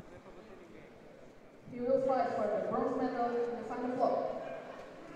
Now on mat number 2, the first semi-final on men under 66 kg. kilos category. Right, we've got our first semi-final And in blue representing of the day then.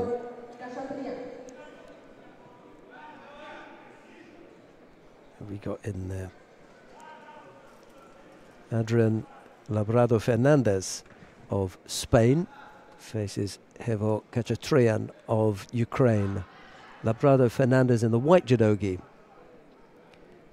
Kachatrian in blue.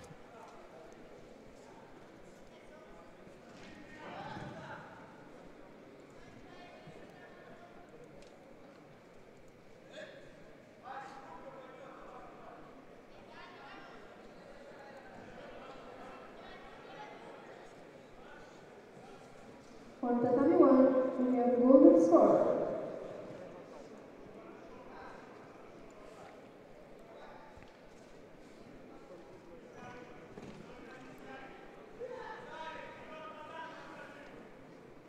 No good looking up, Hevo.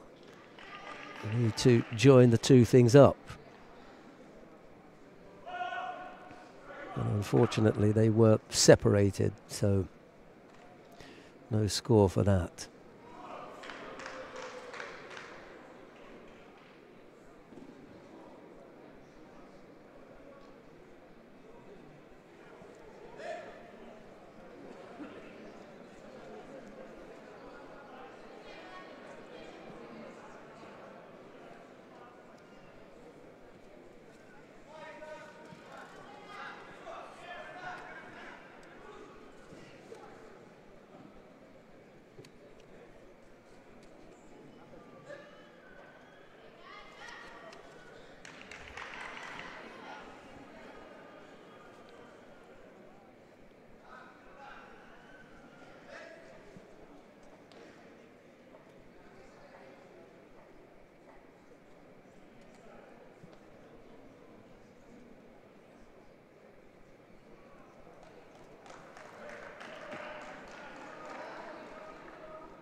So no Wazari for Kachatrian, and Labrado just being told by the referee, hey, we don't need any chat from you.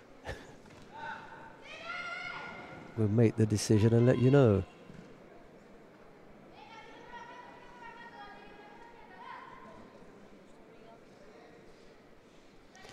Kachatrian is a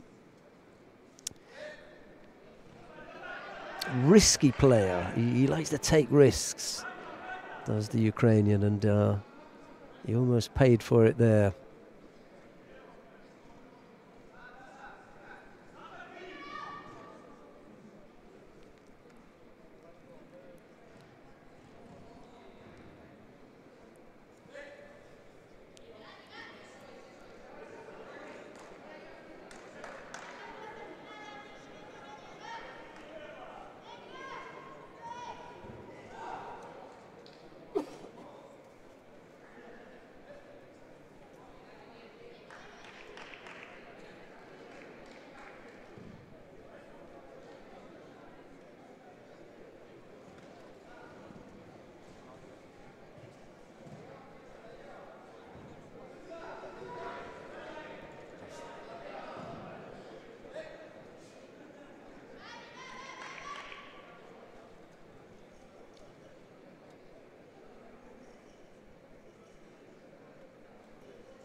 This time Kachatrian is on the board with Wazari.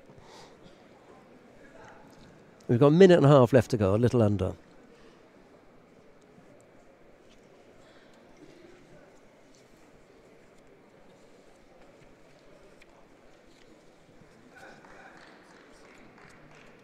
Winner on match 1, Ayaku Koga from Japan.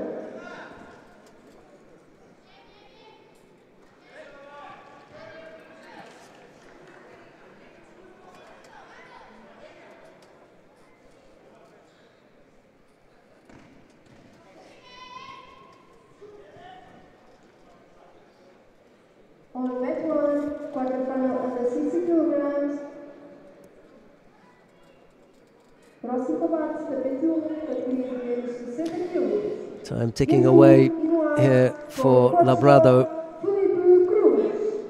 Really needs to be out of there.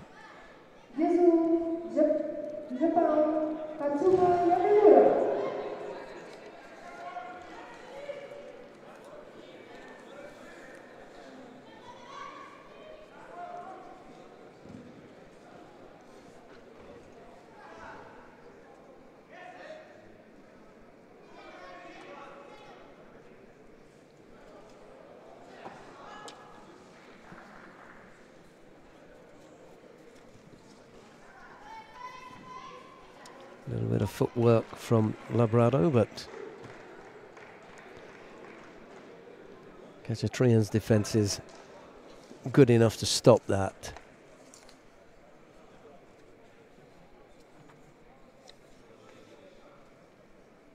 Winner on that one, Katsuma Yakamura from Japan.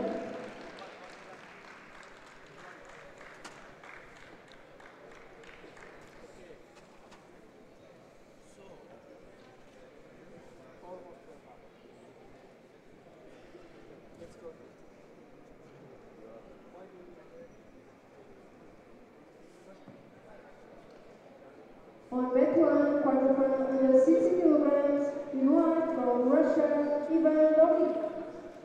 In blue from France, Vincent Marquez.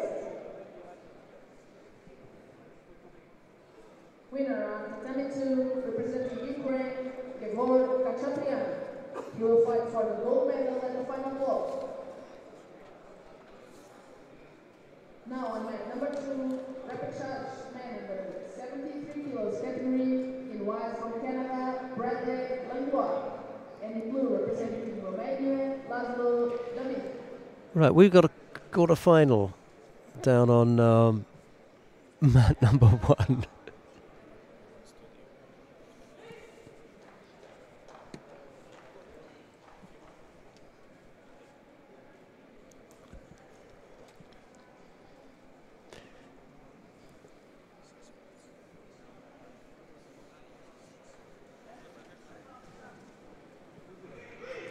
Bradley Langlois of Canada going over there, I'm afraid. Laszlo David has thrown well today. He's had that one slip in the quarter-final that put him in the repechage contest, but came back strongly there and throws Langlois for Ippon.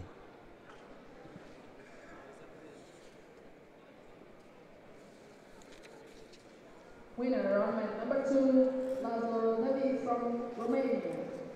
He will fight for the bronze medal at the final blow.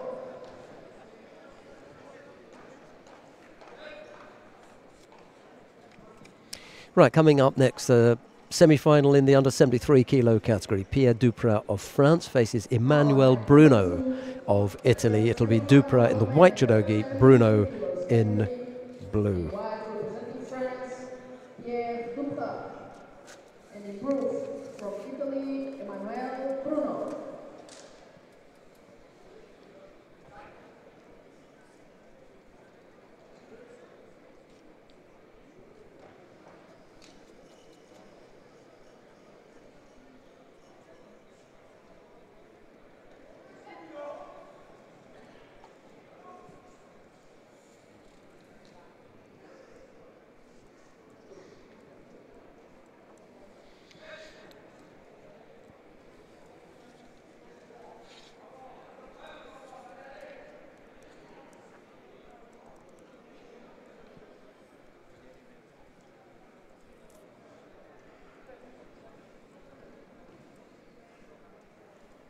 Chimata from Bruno, but Duprat had the right hand down and just lifted that left leg up to avoid getting caught.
Half the contest gone, no score yet between Duprat and Bruno.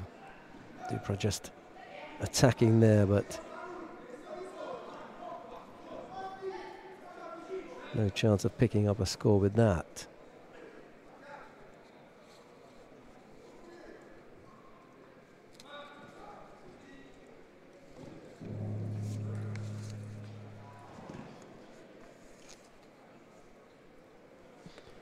And in the under 60 kilo category, quarterfinal between Ivan Dolgy of Russia and Vincent Manquest of France. It was the Frenchman Manquest who came out the winner. Single Wazari was enough to put him past Dolgy. Dolgy into the repechage, but Manquest into the semi-final. He'll face Yonemura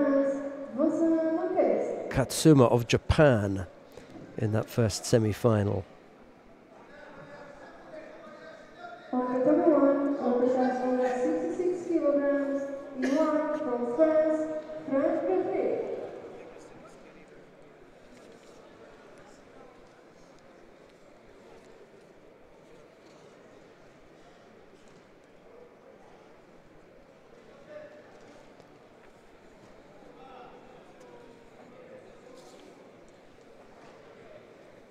Winner number 1 from Cafe first.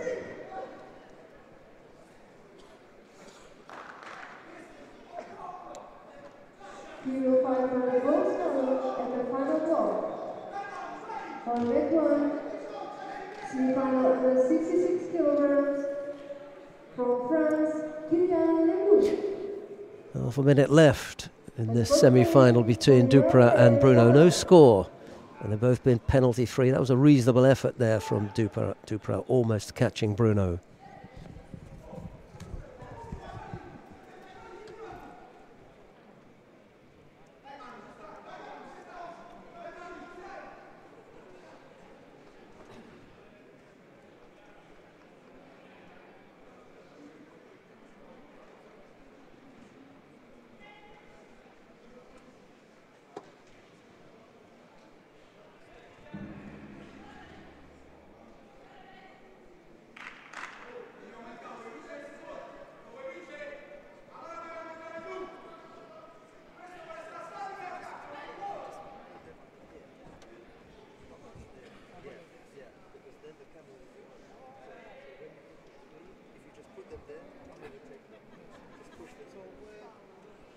The same as this one, only with the reference?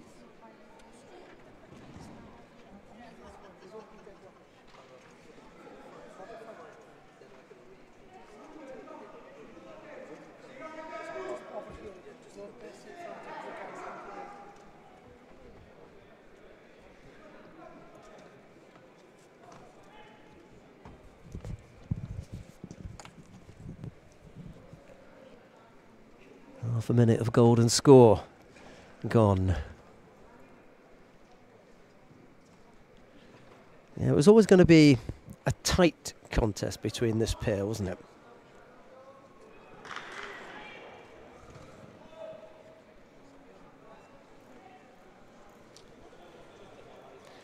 Bruno just making things a little bit tricky. Duprat looking to get involved on the ground. I think he's missed that. Missed the chance of the Sangaku.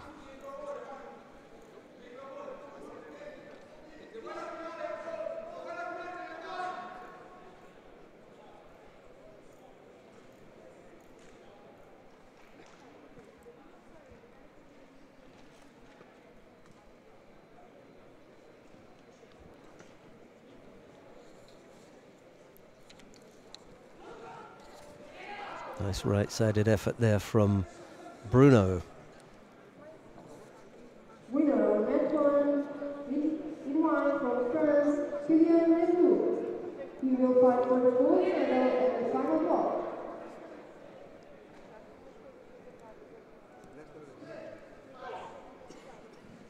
On the 21, under 73 kilograms challenge. In white from Azerbaijan, Mamabov. And in blue from Russia, Felix Gulaev.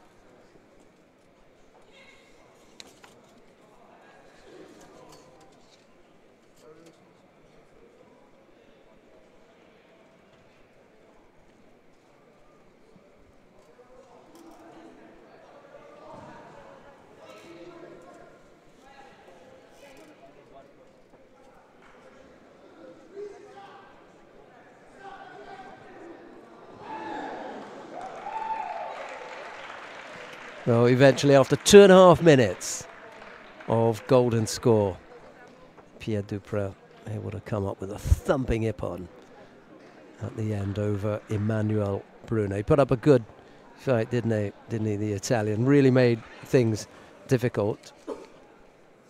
Penalty free as well. Just goes to show.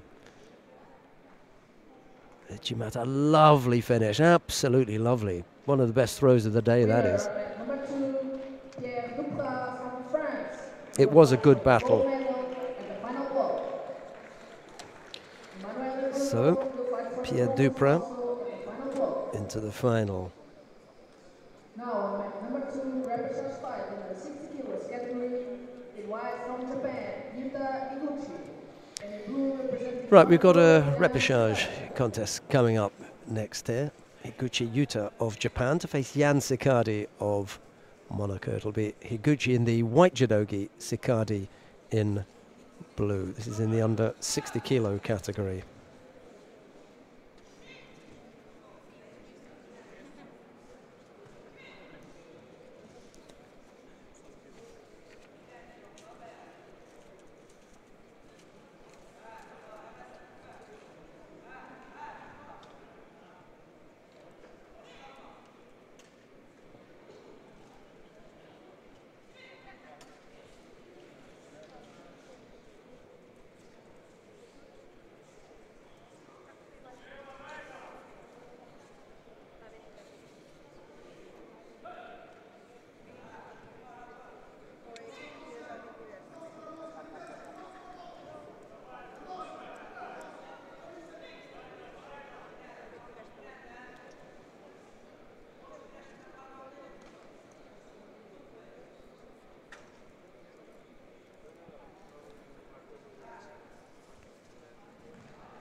Winner of the 31, Felix Galoyev from Russia.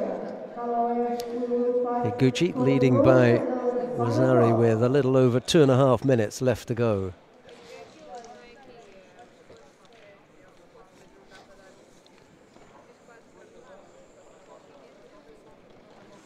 On Metons, semi-final under 73 kilograms. In white from Switzerland, Neil Stamp. And in blue from Japan, I don't know if we can go down to mat number 1 because there's a semi-final coming up there between Neil Stump of Switzerland. He's the number 1 seed here. Faces Koga Hayato of Japan. It's Stump in the white judogi, Koga in blue. It's another chance for us to see Koga Hayato.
40-odd seconds left to go down on mount number 2 in the repechage contest between Higuchi Yuta and Jan Sakari, and it's Sakari who trails by Wazari here. No score between Stump and Koga.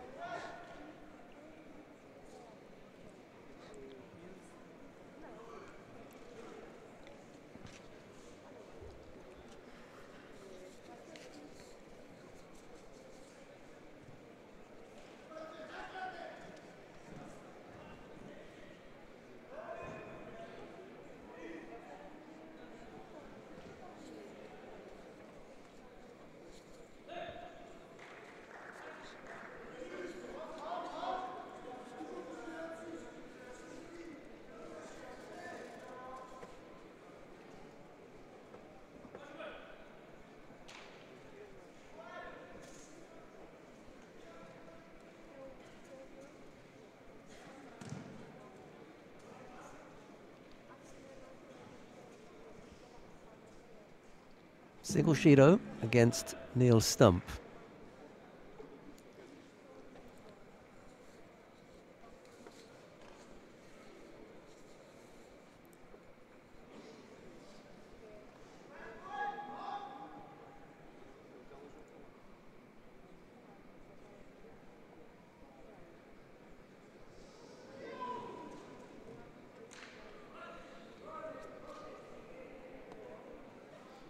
Winner on match number 2 representing Japan. 40-odd seconds left to go.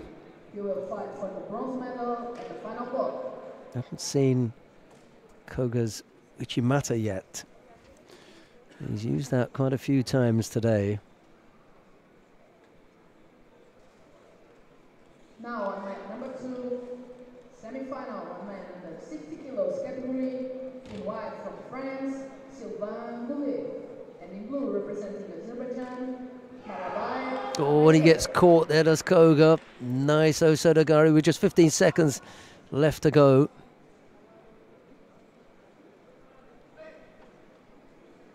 Hooked in here. Drove his man back. Had the arms trapped as well, and that was what really had Koga off balance. Was thinking about the upper part of the body. And it's Neil Stump of Switzerland, the number 1 seed. He was the only number 1 seed. Well, no, sorry. It was Csaba of Hungary, the only number 1 seed to go out. Both the other number 1s, Kilian Lebluc and Neil Stump, have made it into their respective finals.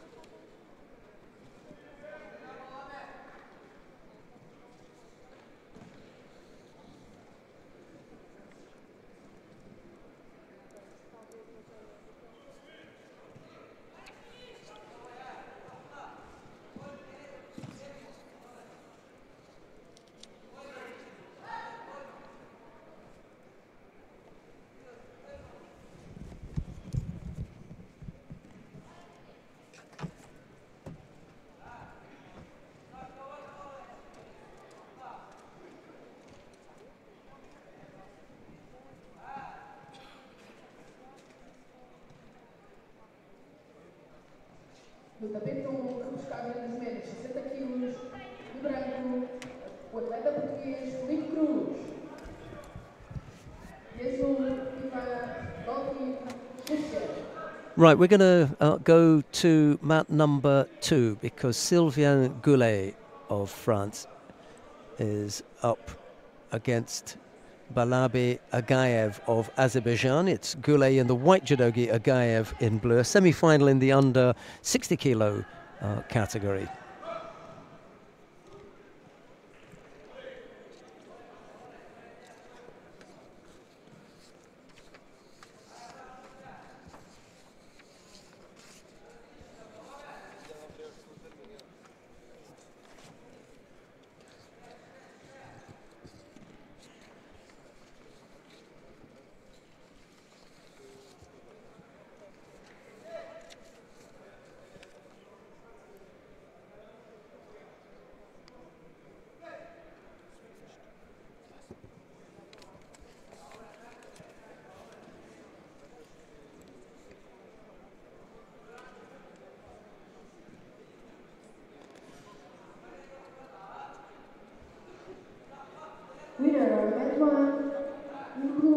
Russia, Ivan Drogic. He will fight for the bronze medal at the final block. Not quite enough there.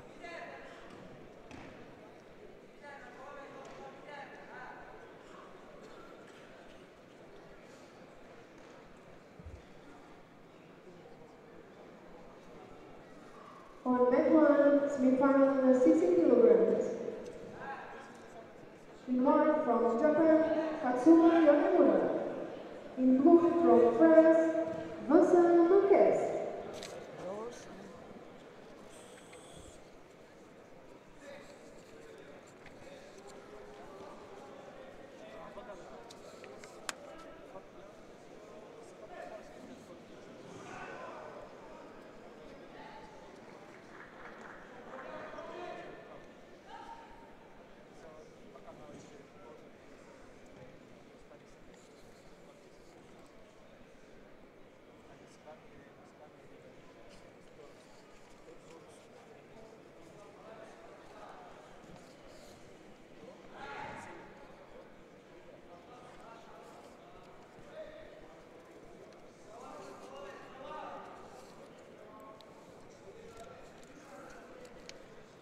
Agaev has picked up just that single Shido. That's the only blemish on the scoreboard at the moment. Evenly matched, this pair.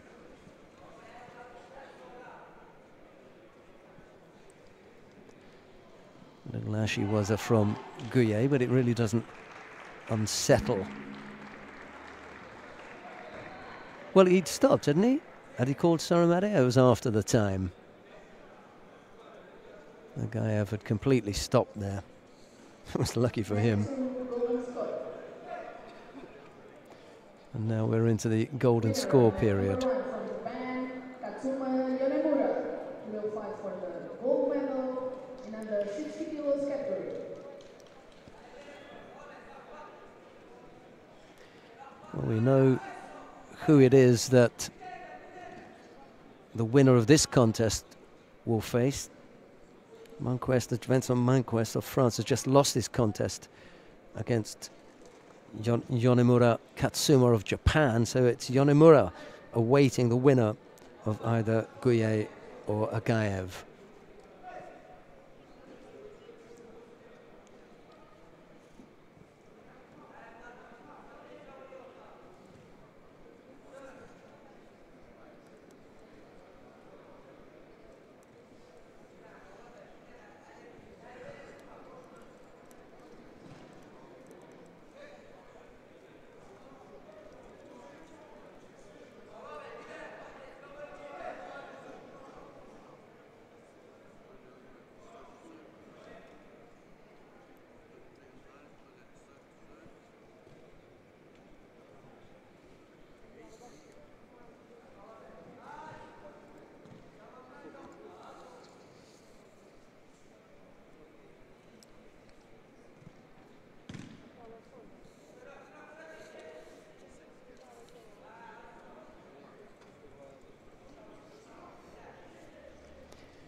Last contest before we wrap things up for this first part of the day. We've got an hour and 15 minutes, or it will be there or thereabouts when we finish this one.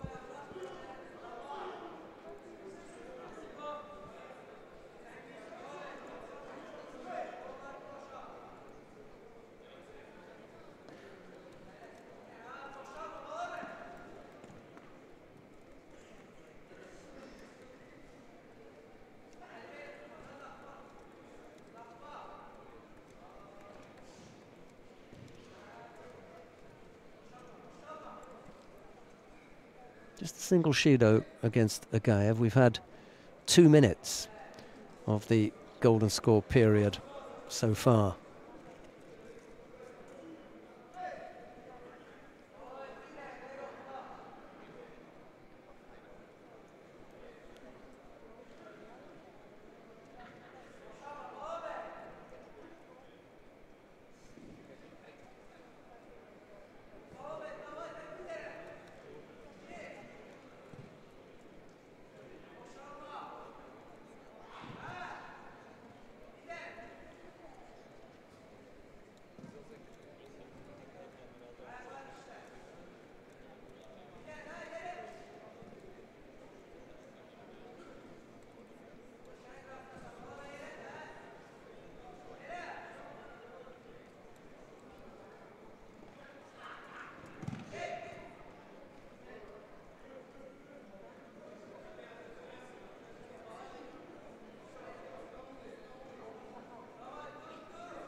Real battle here between Gouillet and Agaev. Good indication, however, for Agaev that his fitness level is up to it. One of his teammates, Mamadov, looked as though he could do with a little bit more fitness work.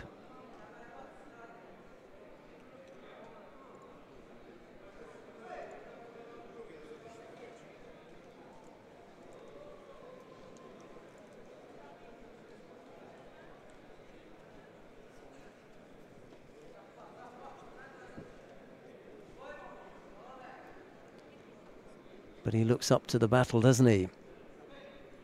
Pallavi Agaev.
Well, we're into a second contest here. Agaev and Gouillet. Agaev has picked up a second penalty. Just, well, you can see he's in good condition, can't you, for a lightweight.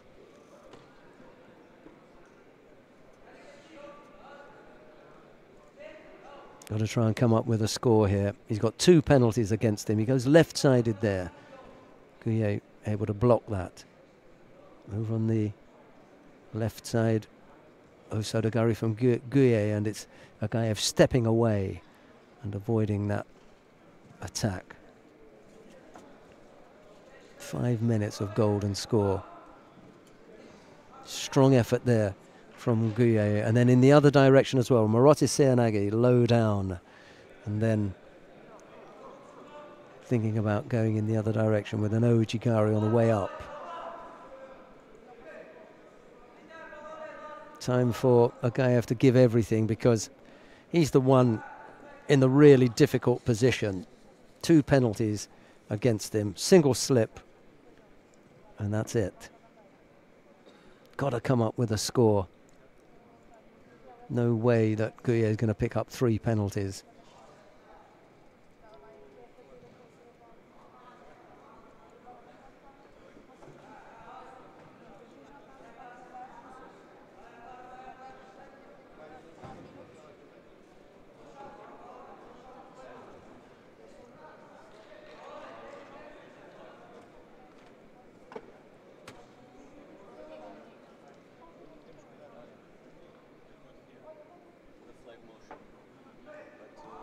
Got to come up with something now. That was pretty close. They were having a good look at whether to call it an end, but they've let them go on. And now Agaev has really got to come up with something here. He can't afford for Gouillet to be first to attack. It's no good blocking the attacks. You really have got to come up with an attack. And Azeri coach was calling for a false attack from Gouillet, but it wasn't. He'd put in a strong attack and Agaev blocked it.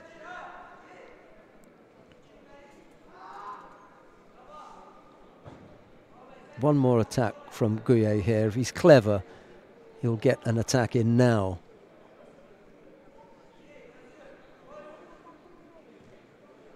Hasn't been able to come up with anything. Too far away. Shouldn't have allowed that, Gouillet. He's gone again. Won't really matter as long as he's not going to get thrown here. Guye, he's going to win this, because there's no way that he's going to give up 3 penalties, and the only thing that can happen is for Agaev to burn himself out, which he's about to do. He's put in 3 attacks there, no response from Guye. Really doesn't have to.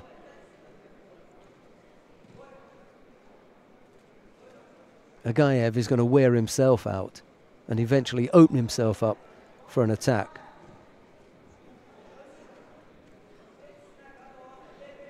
Uchigari on the way out there from Guye. Missed the chance of the Shimiwaza. 7 minutes now of golden score.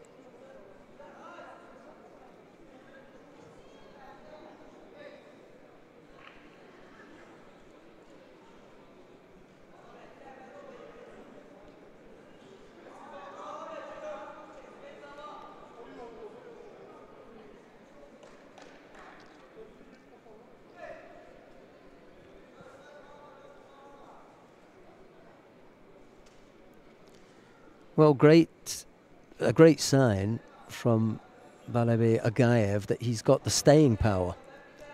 The Azeri team will be really pleased that they've finally got someone who can stay on their feet for a full contest and still have power.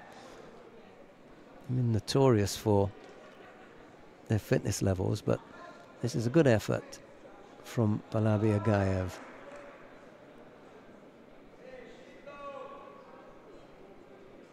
Well, they'll tidy up the geese, but the silly thing here is this: even if this is a penalty against Guye, it's not going to mean a great deal, because we'll just continue.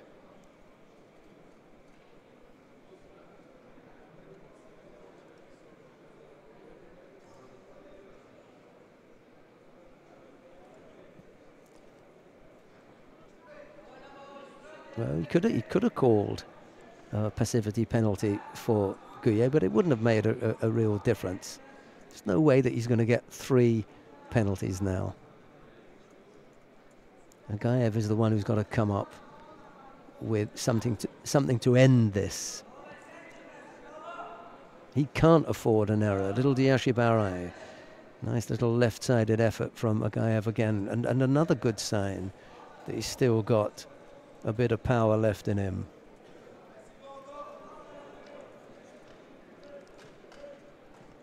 I'm impressed with the effort that Valery Agaev has put in here, even if, this hasn't been the highest quality contest that we've seen today. The effort from both the fighters is terrific. Guye a little bit more tactically astute. Not enough to come up with a score there from either of them. There's nothing there.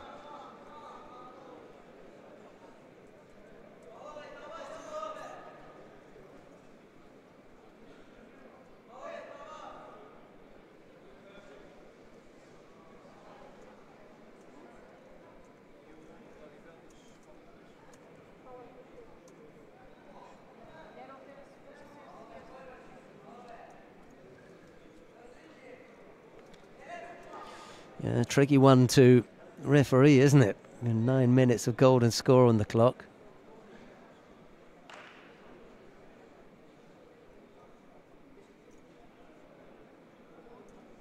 Yeah, both of them.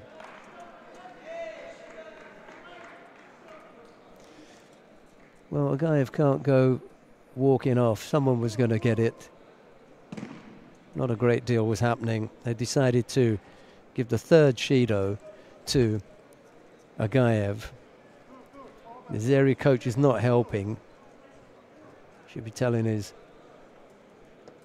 fighter to get back to his feet. Yeah, just give that, and then we can deal with Agaev after. Well, at least he bowed off. In the end, he took that. Difficult, but yeah, it was a tough contest.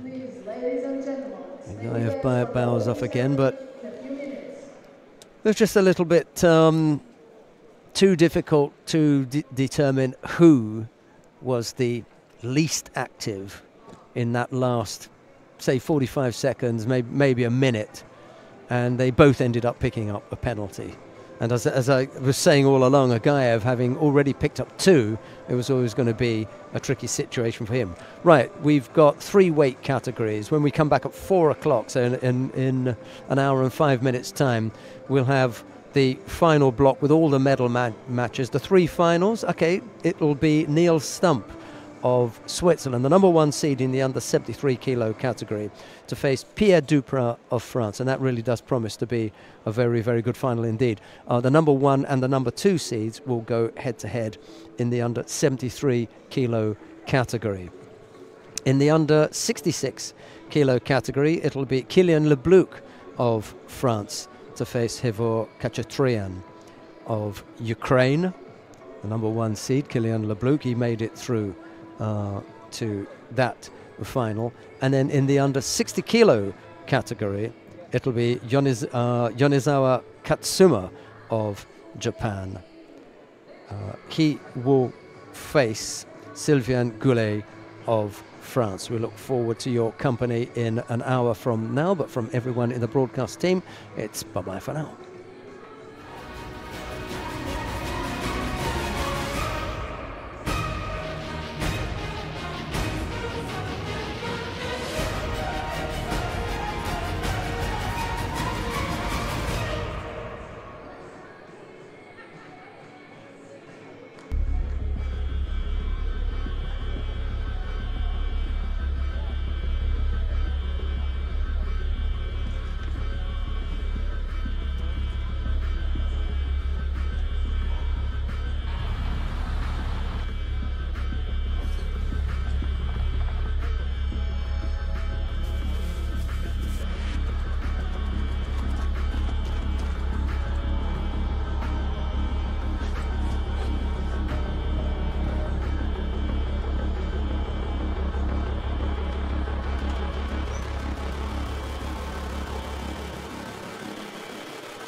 I am Lukas Krpalek and I will fight in Ippon gear.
welcome to the opening ceremony of the European Judo for Men Odivelas 2019. On the next 2 days, around 222 athletes representing 34 countries will step on this tatami in one of the most important competitions of the international calendar that never to score the World Ranking League. Once again, welcome. Bem-vindos a Portugal, bem-vindos a Odivelas, bem-vindos à cerimónia de abertura do European Judo Odivelas 2019. Nos próximos 2 dias, cerca de 222 judokas em representação de 34 países vão passar por este tapete, naquela que é considerada uma das mais importantes provas do calendário internacional, permitindo pontuar para o ranking mundial. Mais uma vez, sejam bem-vindos. Ladies and gentlemen, let's start with the presentation of the countries that will be represented in this event. Senhoras e senhores, vamos começar com a apresentação dos países que vão estar representados neste evento.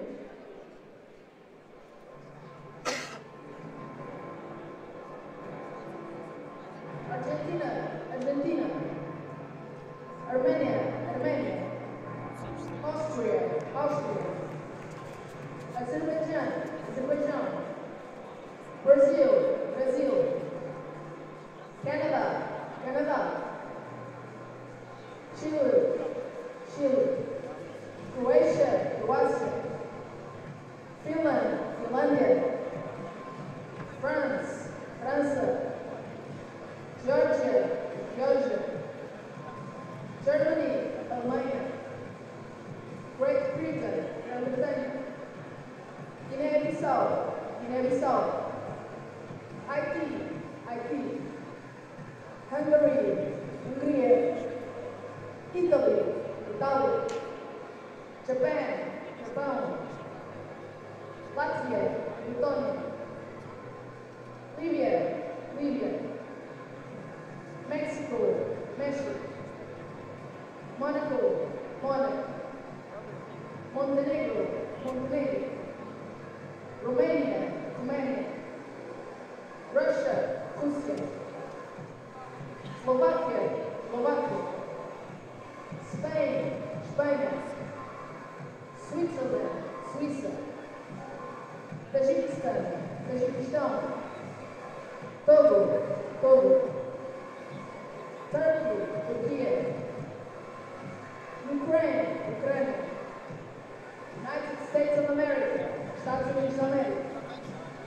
Portugal.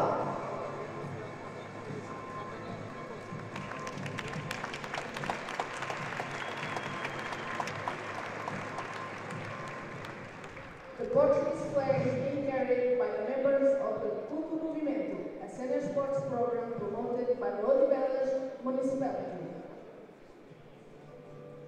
A bandeira portuguesa está a ser transportada pelos membros do grupo do movimento, Programa de Desporto Sénior da Câmara Municipal de Odivelas.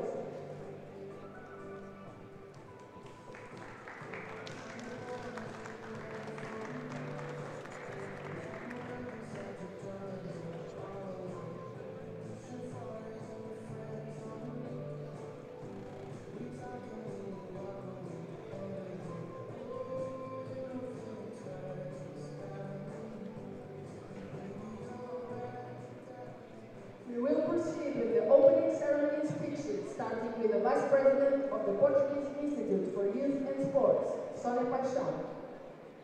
Prosseguimos com os discursos inaugurais da competição, pelo que irá usar a palavra a Vice-Presidente do Instituto Português do Desporto e da Juventude, Sónia Paixão.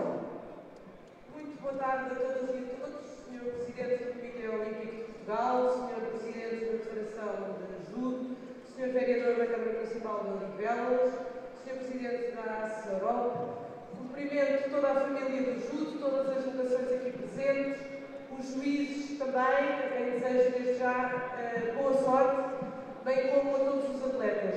Dizer-vos só 2 notas. Em primeiro lugar, que o Instituto Português do Desporto e da Juventude saúda este evento e que naturalmente é com grande honra que nos associamos ao mesmo e desejamos os maiores êxitos para todos os judocas que terão a oportunidade de estar aqui durante o dia de hoje e de amanhã a confrontarem-se. E também uma palavra de reconhecimento à Federação que traz este evento e à Câmara Municipal de Odivelas. É o primeiro discurso oficial que o IPDJ profere em Odivelas depois de esta cidade ter sido anunciada como a cidade europeia do desporto em 2020. Parabéns, Sr. Vereador, e a toda a sua equipa, o IPDJ naturalmente que reconhece todo o trabalho que o município tem desenvolvido no âmbito do desporto para todos. Boa sorte a todos e que seja um bom fim de semana de desporto e, sobretudo, de judo em Odivelas. Muito obrigada.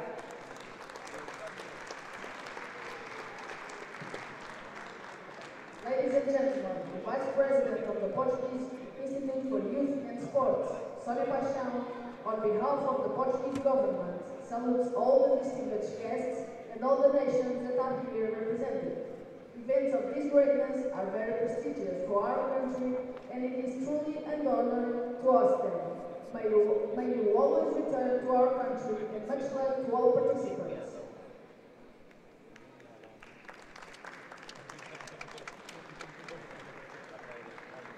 Let's hear from the President of the Olympic Committee of Portugal, José Manuel Constantino. Vai usar a palavra o Presidente do Comitê Olímpico de Portugal, José Manuel Constantino. Cumprimento todos os presentes e dirijo uma palavra especial de destaque e de elogio à Federação Portuguesa de Judo, a entidade desportiva nacional organizadora deste encontro, e à Câmara Municipal de Odivelas, que naturalmente acolhe no seu território mais esta iniciativa.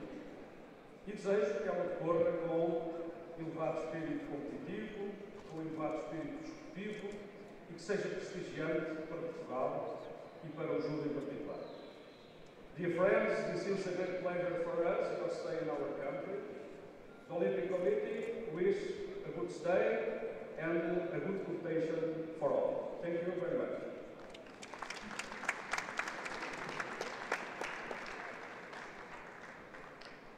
Please welcome the Odivelas Municipality Sports Councillor, Paulo César Teixeira. Segue o discurso de boas-vindas do Vereador do Desporto da Câmara Municipal de Odivelas, Paulo César Teixeira. Muito boa tarde, em nome da Câmara Municipal de Odivelas e do Presidente Hugo Martins. É com enorme prazer que temos nesta casa mais esta realização fantástica, desta prova de judo, desta que é a Casa de Judo, e não podia deixar de agradecer a todos os nossos convidados hoje, à nossa querida amiga Sonia Paixão, ela que representa o Governo, através do PDJ, e que é uma amiga do Conselho de Odivelas, ela que naturalmente é aqui também uma vizinha daqui do nosso Conselho de Lourdes, e portanto uma presença sempre assídua nas nossas realizações e nas nossas atividades. Sr. Presidente do Comitê Olímpico, também não só com as suas responsabilidades no âmbito da presidência do Comitê Olímpico, mas pessoalmente um homem que tem presente em todas as iniciativas que sempre temos o prazer de organizar e de o convidar. Portanto, muito bem-vindo ao nosso Conselho. Este que é um Conselho também, seguramente, que em 2020 um Conselho de Desporto Olímpico. E cá estaremos também com o Sr. Presidente da Federação de Judo, Jorge, ele que é um grande amigo do Conselho de Odivelas, ele que, com a sua equipa, escolheu o Conselho de Odivelas para ter o quartel-general do judo em Portugal e que muito nos orgulhou. Portanto, Sr. Presidente, dirijo-lhe estas palavras de grande amizade e de profundo reconhecimento pelo facto de estar aqui connosco em Odivelas e confiar também na nossa capacidade para poder organizar esta prova com a excelência que se reconhece à sua Federação e todos aqueles que o acompanham neste projeto. Também uma palavra para o Vice-Presidente que está aqui hoje da União Europeia de Judo, ele que representa também este voto de confiança internacional no nosso Conselho e, portanto, não podia ficar descansado se não fizesse este agradecimento ao Sr. Presidente. Uma palavra para o Nuno Santos, o Presidente do ACE Portugal, ele que foi uma das pessoas que acompanhou todo o processo de escolha das cidades europeias do desporto, tem uma grande responsabilidade também, vai assumir essa responsabilidade no âmbito da promoção do desporto para todos e que acompanhou, como disse, este processo que levou a Odivelas em 2020 a ser escolhida como a cidade europeia do desporto e que seguramente tudo fará para orgulhar o nosso país e, como eu disse, e não podemos transmitir ao Presidente do Platel, nós, da mesma forma que jogámos para ganhar esta candidatura, vamos jogar para acompanhar Braga naquilo que foi a melhor cidade europeia do desporto. Em 2020, cá estaremos com esse compromisso para trabalhar este projeto. Portanto, agradeço profundamente. E, meus caros, aquilo que tenho para vos dizer, terminando esta parte já em português, falarei só ligeiramente umas palavrinhas em inglês, mas dizer-vos que este é um compromisso que temos, com a Federação, é com grande orgulho que temos esta prova aqui e é com grande orgulho, Sr. Presidente, que temos o compromisso de desenvolvimento desta modalidade no nosso Conselho. Somos parceiros não para esta prova, somos parceiros para o desenvolvimento da modalidade, somos parceiros para o futuro, para as provas que entender, e como sabe, esta é a casa de todos os níveis, mas é a casa da Federação de Judo de Portugal. Portanto, Sr. Presidente, desejo que seja uma excelente prova e que tudo aquilo que possamos fazer em conjunto, sabe que iremos fazer para engrandecer esta modalidade. Well, on behalf of our Mayor, Martins, I would like to welcome you all here to Odivelas. Odivelas is now known as the headquarters of Judo in Portugal because the federation is here in our city. So that for us it's a great responsibility. I would really hope that you enjoy yourselves here in our city. For us it's a great responsibility, as I say, to organize this competition with the European Judo Union, because for us it's not just a competition, it's a commitment with Judo, it's a commitment with the development of this of Judo. So that what I would like to say to you all here is that this is not just the house of Judo, but Judo is our life here also in Odivelas, and we are very committed with that. So, Mr. President, I would like, as I say, to thank you for everything you've done here in Odivelas with us for Judo. Hope you have a great competition. I hope you enjoy, as I say, here at Odivelas. Thank you all.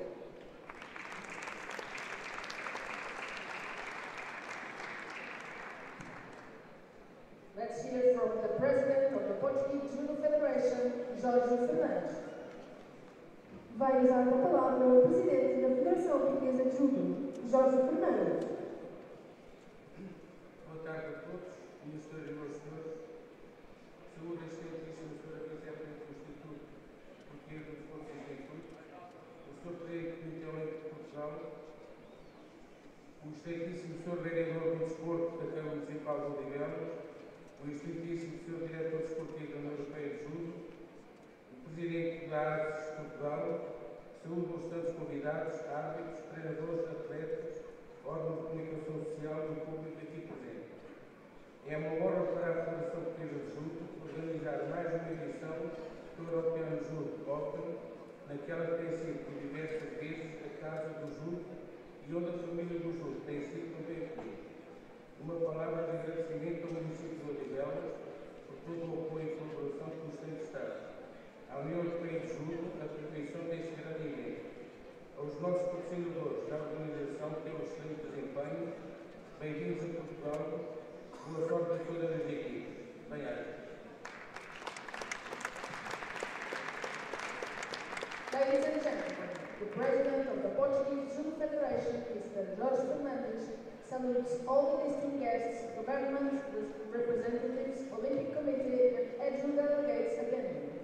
A word of appreciation goes to the European Judo Union, the Odivelas municipality, and all the sponsors and the organization of this event.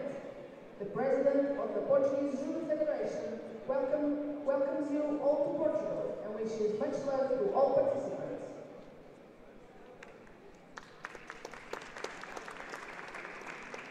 And now, the welcoming words by the European Judo Union Sports Director, F.Y. Por fim, as boas-vindas pelo Diretor Desportivo da União Europeia de Judo, F.Y. Dear ladies and gentlemen, dear judo friends, distinguished guests, on behalf of the European Judo Union and our President, Mr. Sergei Soloveitch, I wish you all welcome to the European Open Odivelas 2019.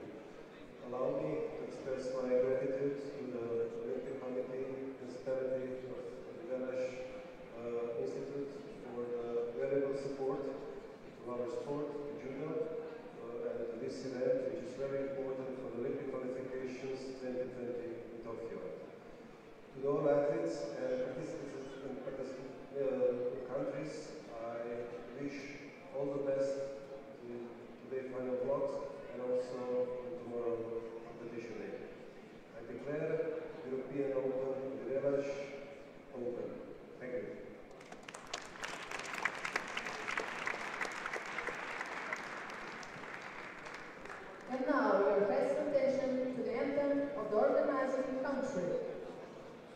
E agora pedimos a vossa melhor atenção para o hino do país organizador.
That concludes the opening ceremony of the European Judo Women 2019.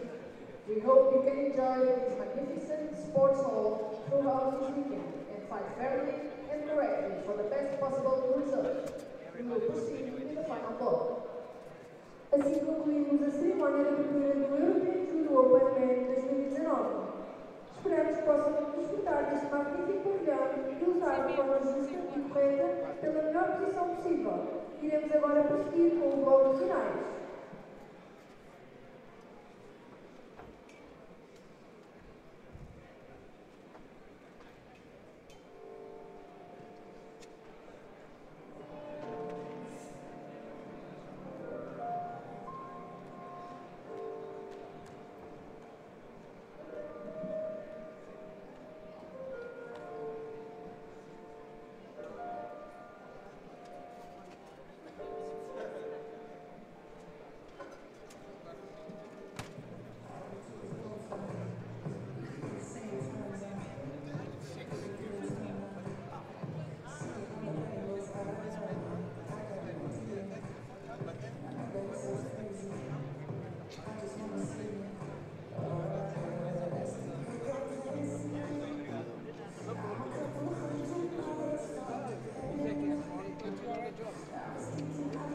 Everything is here.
Bronze medal matches will take place at match number 1 and match number 2, while the final will take place at match number 2.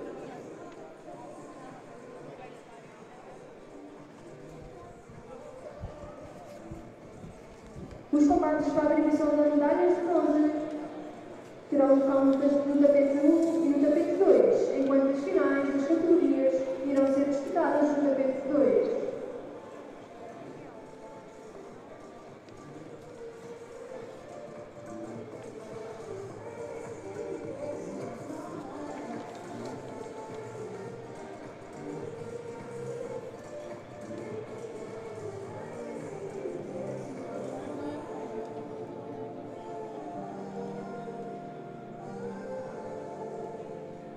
Less than 1 minute to go.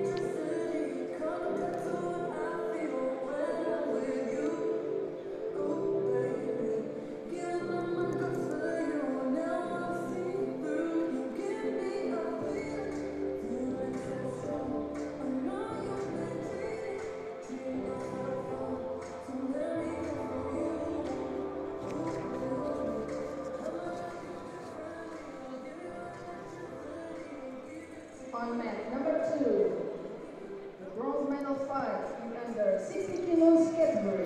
Right, I think we're going to be on mat number 2 exclusively, if that is my guess. I'm just going to check that with Mr. Brown. How's that looking? Mat number 2 for everything, yeah?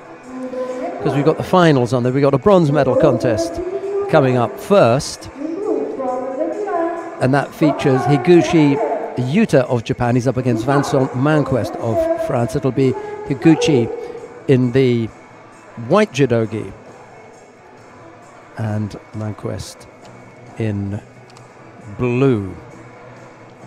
That's what we've got for you first up. And the referee in the middle for this one is Paula Saldana of Portugal.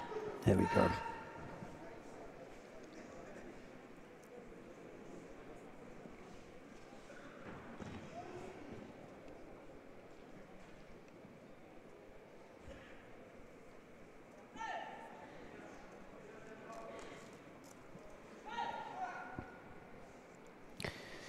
Manquest had a good run at it earlier on. Just had that one slip up in the semi-final against Yonemura Katsuma of Japan. That was nice. Really good. I'm not quite sure if that is worth the ippon. And yeah, well, you know, that happens sometimes. He was in a good position for the Jujigatami. I'm not sure if he was going to bring it off or not. But that was away from the referee on the other side. And Wazari was the better score, although Ippon had been given originally. Just wants to free his hands up here a little bit, does Manquest. Doesn't want to get tied up with Higuchi. So if you look at where he lands, it's so fully on the side.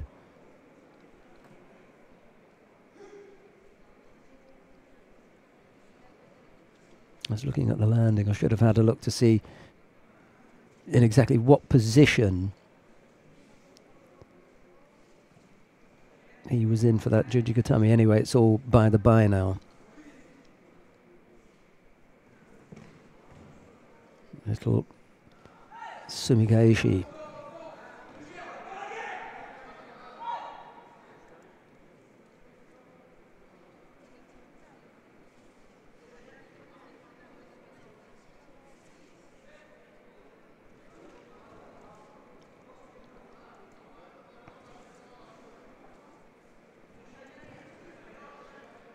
Again, Manquest just that little bit defensive at the moment.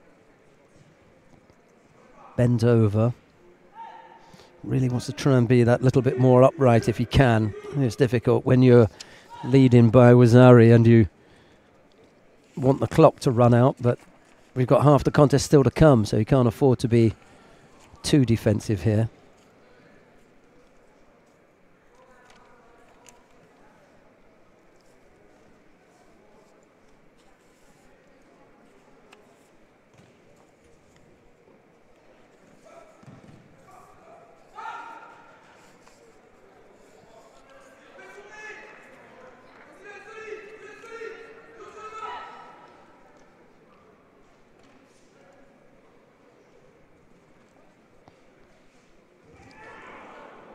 There you go. Couldn't hold him off forever, could he? Oh dear. Well, there may be the suspicion of a direct bear hug. We can have a look.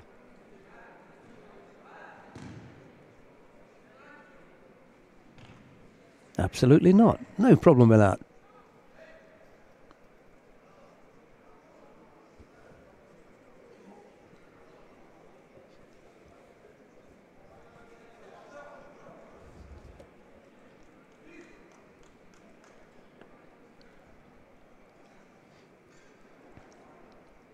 We've already had a replay, thanks.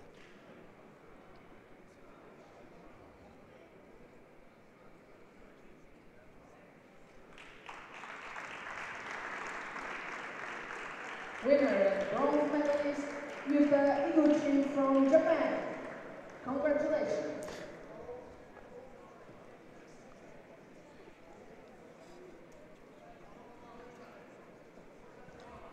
We can have another look here, and you can tell what you think. First of all, the coach thought that there was a suspicion of a direct bear hug. He's already got one hand on, so there's nothing wrong with that. And does he plant him flat on his back? I mean, I'm not sure what they're arguing about there. There's nothing to argue about.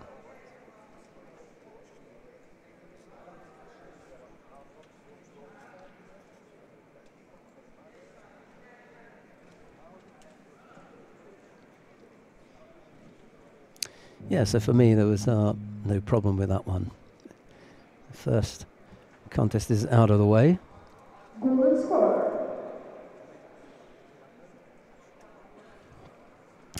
So we've got a golden score contest taking place on mat number 1. Let's wander down there and see what's happening on mat number 1. This is Ivan Dolgich of Russia. He's up against Balabay Agaev of Azerbaijan. Both fighters have been interesting to look at for completely different reasons. Agaev has got nice looking judo, probably not as classic as Dolgich. Dolgich has got nice movement. He's slightly tall for the weight category, thin, but he's got nice movement. Agaev impressed me with his commitment, determination and fitness level. Dolgich is slightly more tactical in his approach to things.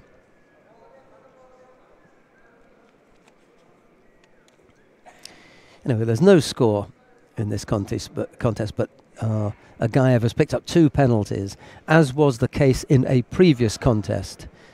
He was up against it, having collected 2 penalties, and here he is again in the same situation. So it would appear that he is somewhat penalty prone.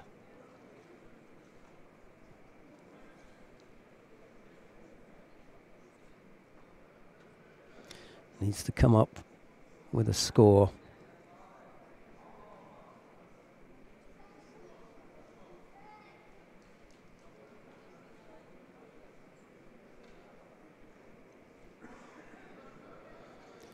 Because as I've said before, to get your opponent to collect 3 penalties in a golden score period is highly unlikely.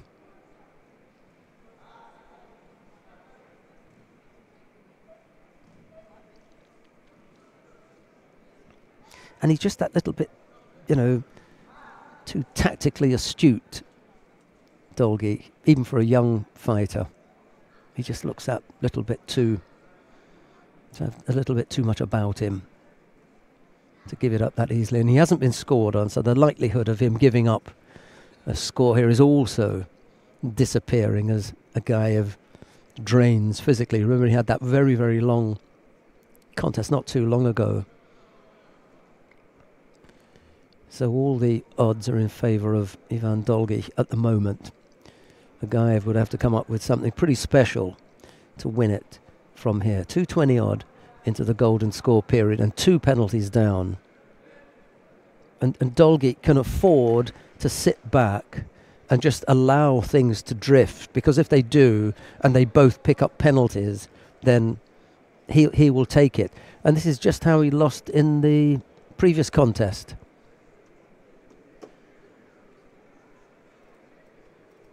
Two losses in a row where he's just let things drift a little bit. Just avoiding to take the grip there. Bronze medalist in the under 60 kilograms, in white from Russia, Ivan Dolgi. Simon Herry and the Polish referee just bringing an end to that one. It's unfortunate. He's lost twice today when he's looked really good. But he's lost in the same way. You know, once you get into the golden score period and you have got 2 penalties up against you, there's only one thing that you can do. You have to go for it. There's no way you're going to make your opponent pick up 3. Joan Ramekers of the Netherlands takes to the mat in preparation for the final of the under 60 kilo category.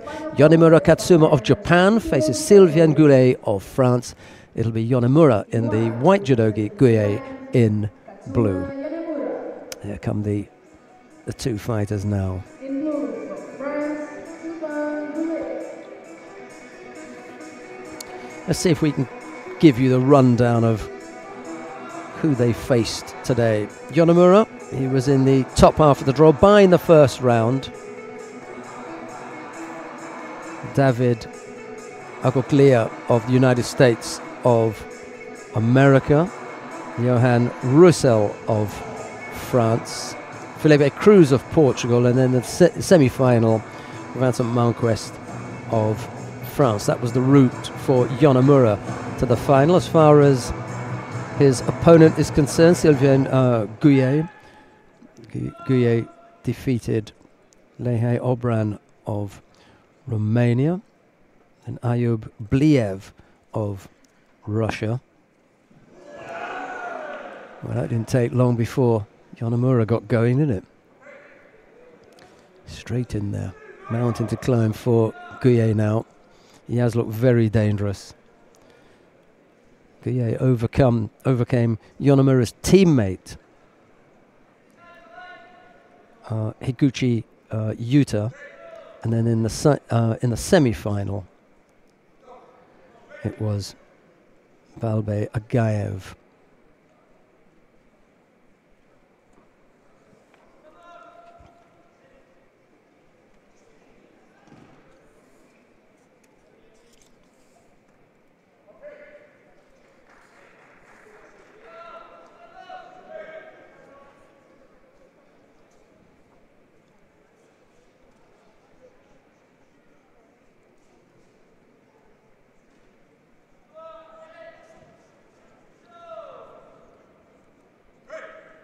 Really wasn't well enough prepared for that Sutemi Waza, Yonemura. Wanted to throw the right leg up there for the Tomoe-nage, but nothing came of it.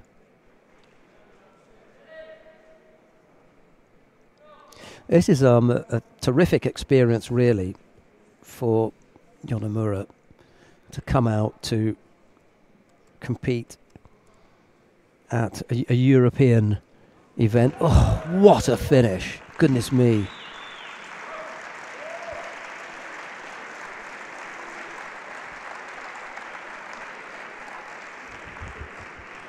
He really has looked good today. Yonemura Katsuma of Japan puts it out there. Well, if you hadn't seen him before,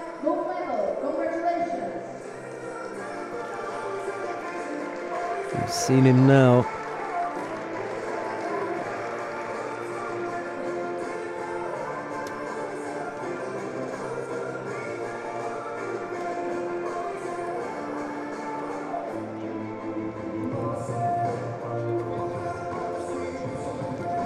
Yeah, they're kind of spoilt for choice, aren't they, the Japanese?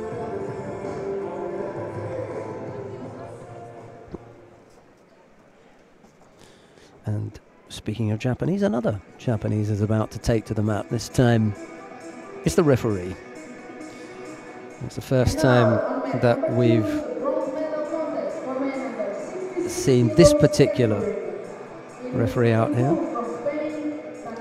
Hamaoka Mutsuki is in control of, or in charge of, this particular contest. It's an all Spanish bronze medal contest between Adrian Nieto Chinaro of Spain up against Daniel Perez Roman, his teammate. It'll be Nieto in the white judogi, Perez in blue. Won't be long before we get through these, because we've only got the 3 weight categories and we're on 2 mats, so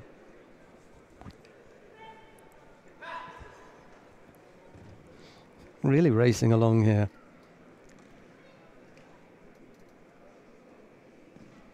I suppose when you put them all on 1 mat, that's a little bit different.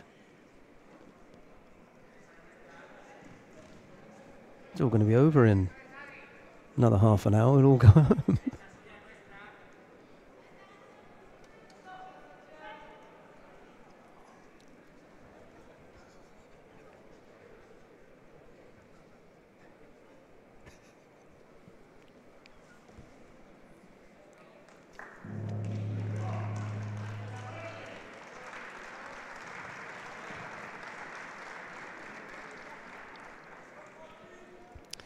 It's all happening very quickly, because Vernes of France has won his bronze medal contest down on mat number 1. This and the final will be the end of the under 66 kilo category. We'll only have the under 73s after that.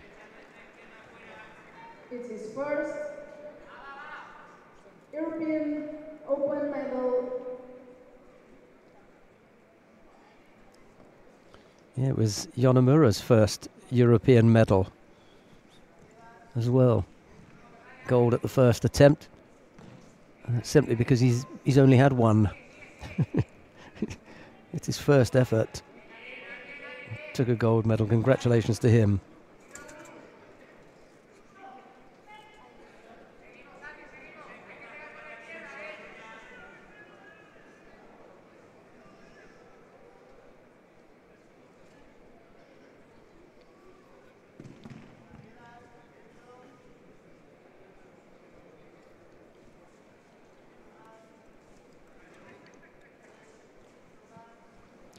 No score as yet, as one would have expected. A close battle between the teammates, and now there's the score.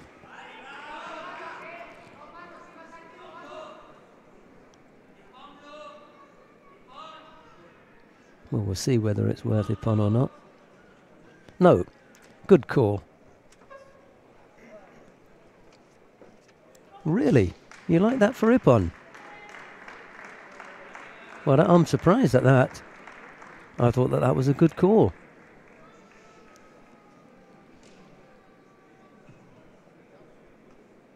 After a review by the commission, they call an Ippon. You have a look at this then.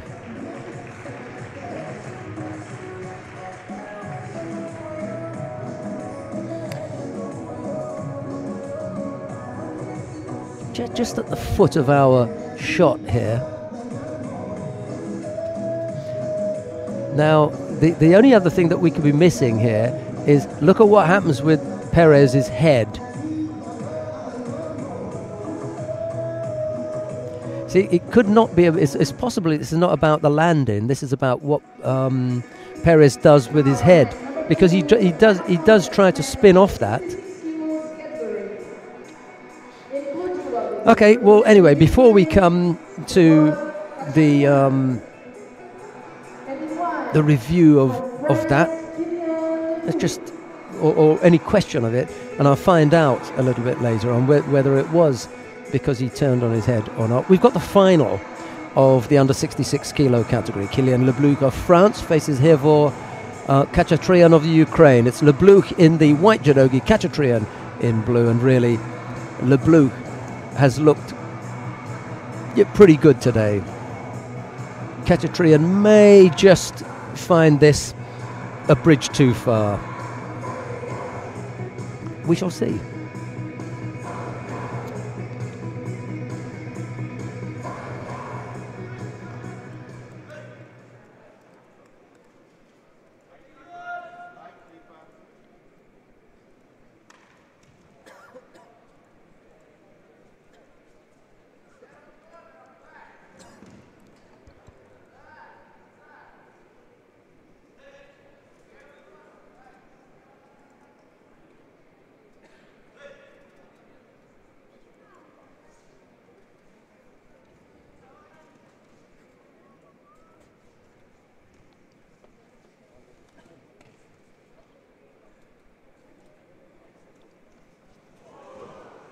Got himself into a good position there. The Lebluch couldn't quite finish off, however.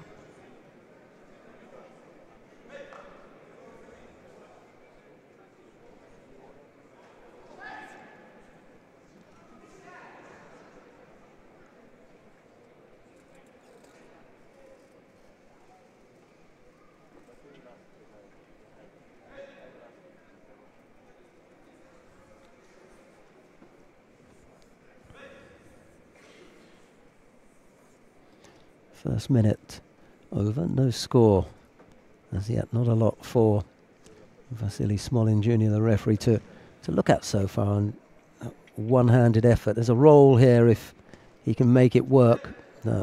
Couldn't quite wrap up the arm tightly enough to sit back underneath and use the leg to roll Khachatryan over onto his back.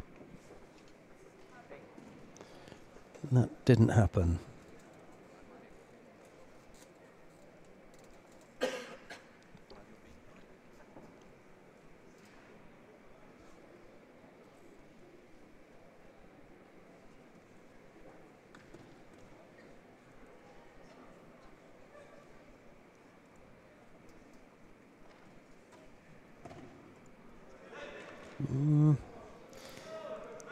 Got away with that because he put in a big effort, and it was Lebluch who was pushing Khachatryan away. So that's why there was no false attack.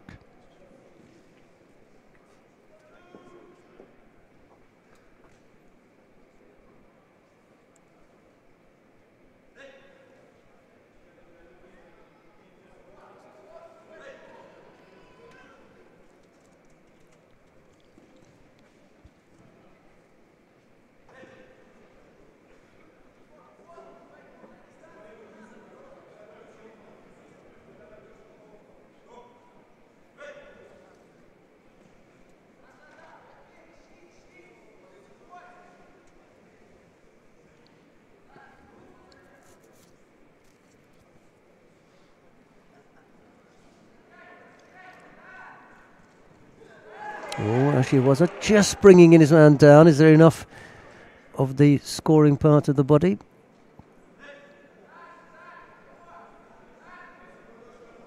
Not quite. And he gets his elbow down there just to protect himself as well, does Lebluch.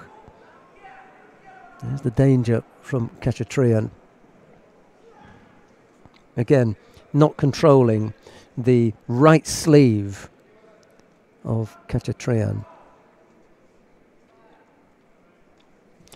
Yeah, we're just going to have a look at that. That it's always, for me, a really, really poor technique when you end up only taking one arm, because you're going to be on the arm where the greatest chance of causing danger to your opponent is.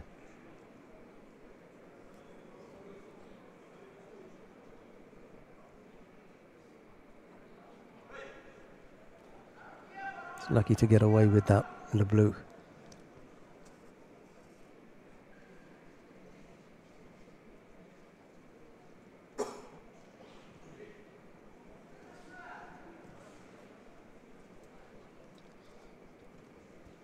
Khachaturian draws you into that kind of bent over, almost jigatai stance. We don't get that as much. Well, we hardly ever get that now. That bent over posture. It used to be something that we would use that term quite a lot, but you get that so rarely now.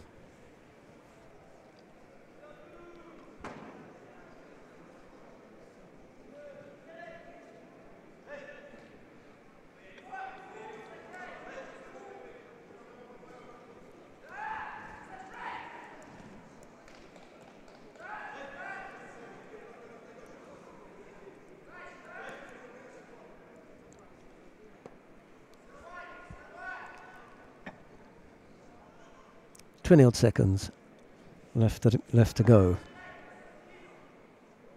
Just that single Shido against Khachaturian.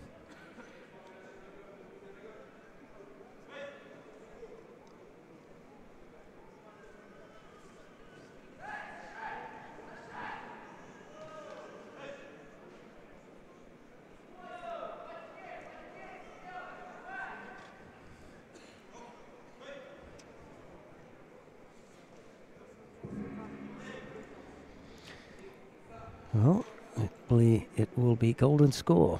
Just a second to tidy the belt up. And we're underway. No. It's another chance to wrap the arm up. Yep. Slightly more agricultural way for the turnover, but it's almost there.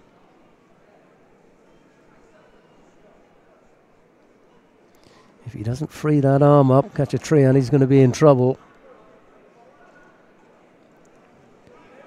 Got to try and get control of it. Luckily, the right leg went underneath. Lebluc's right leg went underneath, and that stopped him. But he's going to go back over the top now. And there's the Osaikomi. Not the tightest, but that will be a little bit better. Kazuri Kamishogatami from Kilian Lebluc. It was well worked in the end.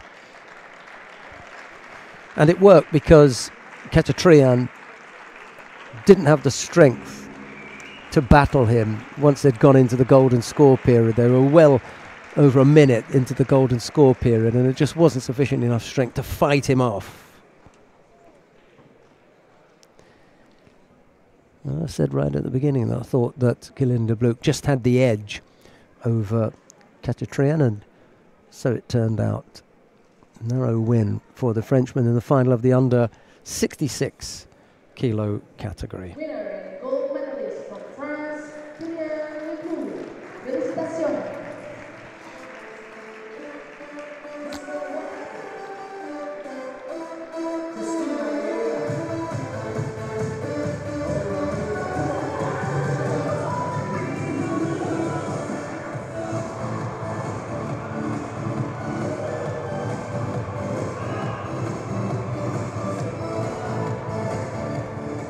Right, I think we've got the awarding ceremony for the men in the under 60 kilo category coming up now. Let's have a look and see what the lineup looks like.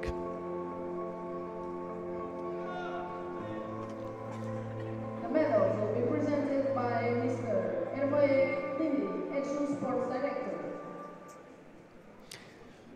The medals are being presented by Hervé Lindi, the sport director for the European Judo Union.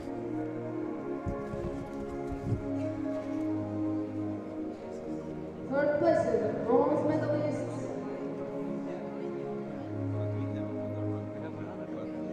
Yuta Iguchi from Japan. And Ivan Dolgin from Russia. The first of the bronze medals goes to Higuchi Yuta of Japan.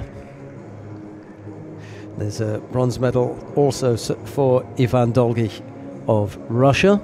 Impressed with both of these, actually, possibly more from Dolgi, who looks useful, got a bit of maturing to do. The silver medal goes to Sylvain Guyet of France.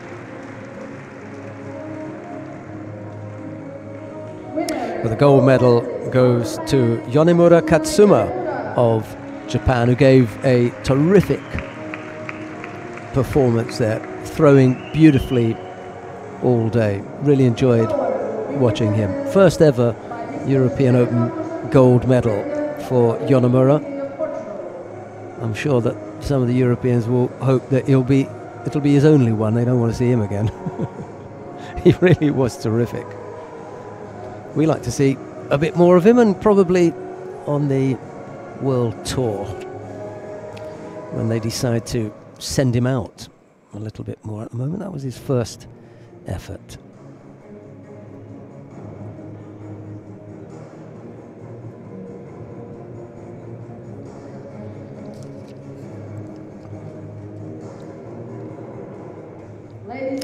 And now the national anthem of Japan.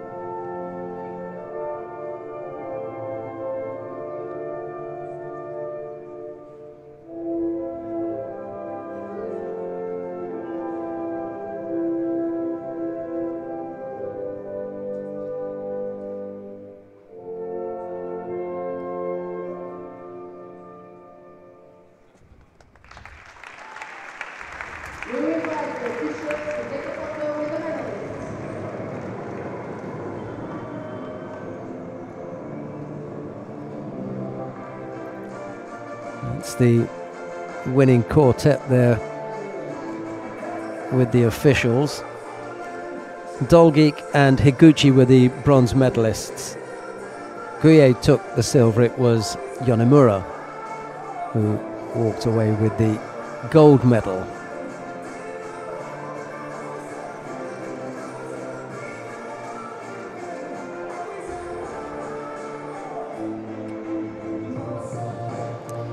Right, we've got one more weight category to bring you. It's the under 73 kilo category.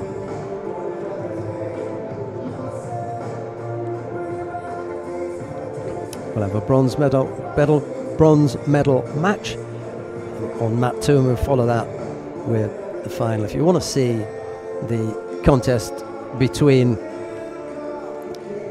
Felix Galuev of Russia and Emmanuel Bruno of Italy, that's on mat number 1. But we're going to see the bronze medal contest between Laszlo David of Romania and Koga Hayato of Japan. It'll be David in the white judogi, Koga in blue. The referee in the middle for this one is Nathalie Melak of France.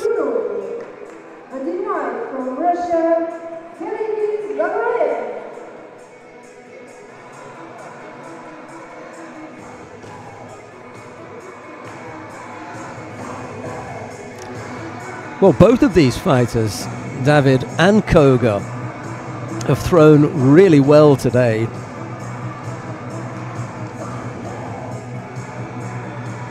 We're going to have to see how good their defences are, because these are both fighters that like to throw. David a little bit more, I'd say, open and aggressive. Koga, well, he's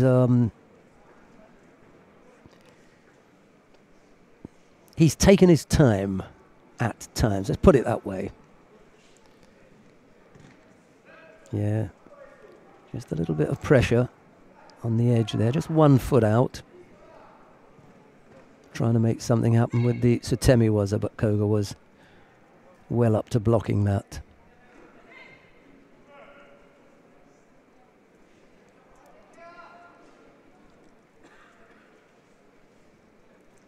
Best way to deal with Koga, left or right, don't go backwards.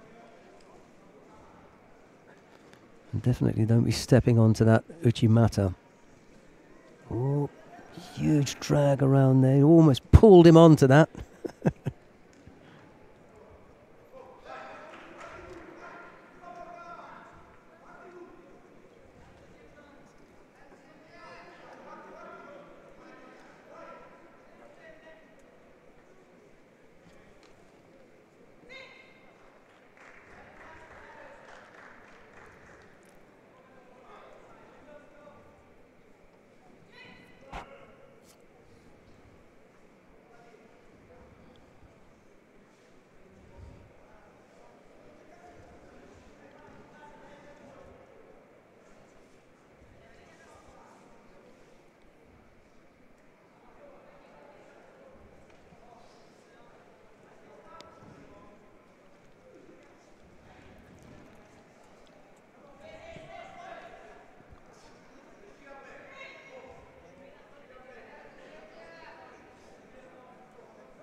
False attack penalty picked up by David with a little over 2 minutes left to go.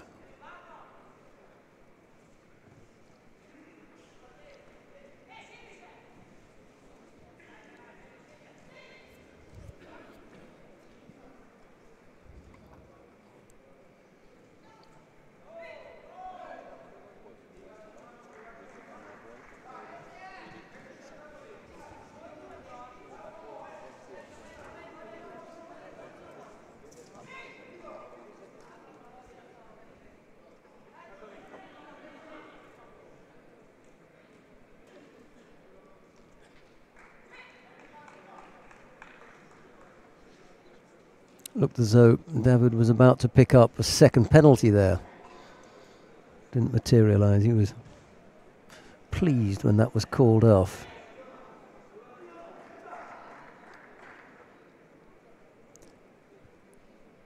Koga's got a little bit more pull about him than would at first.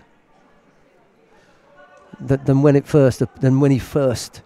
you first look at him. You know, he hasn't got that, you know, strong built body. But he managed to pull Laszlo David around a bit there.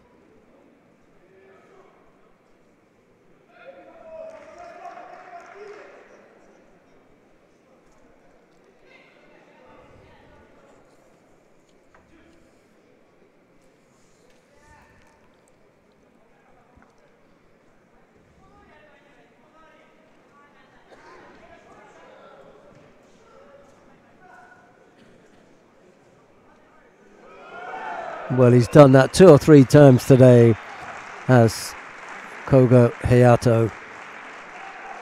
I'd imagine that the Uchimata looks a little bit more polished when he's either, you know, in Randori or he's got lesser players. But he's got a way of throwing here that he just uses whatever it is that he's got.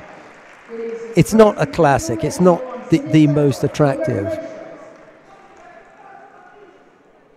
That actually comes close to being one of his better executions today. You can see it from where he plants his support leg. This time he gets it right in the right place. He hops it through for the second thing, but there's zero wrong with that. That's a nice execution. It wasn't his fault that Laszlo David was looking a bit untidy in the beginning. The execution of the throw was absolutely perfect. Great score. And just in time to pick up that huge Osotogaki from Felix Galuaev. Russian just hooking it at the back there on Emmanuel Bruno and bringing him down for Ippon. That was a kind of a bonus Ippon, wasn't it?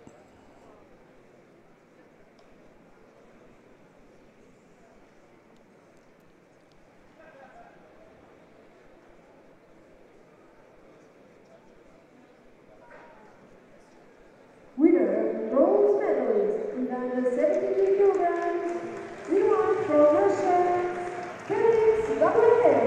It is the second bronze Yeah, a bit of a bear hug in there at the end, but only when he'd hooked in with the Koso Togaki, dropped the right arm, and then over went Emmanuel Bruno. If truth be told, Bruno was also trying to hook in a little bit for the bear hug, but he got hugged himself. Right, we come now to the final of the under 73 kilo category. This is a top draw matchup because we've got the number 1 and number 2 seeds going head to head. Neil Stump of Switzerland faces Pierre Duprat of France. It'll be Stump in the white judogi, Duprat in blue. The referee in the middle for this one is Peter Lichtblau of Austria.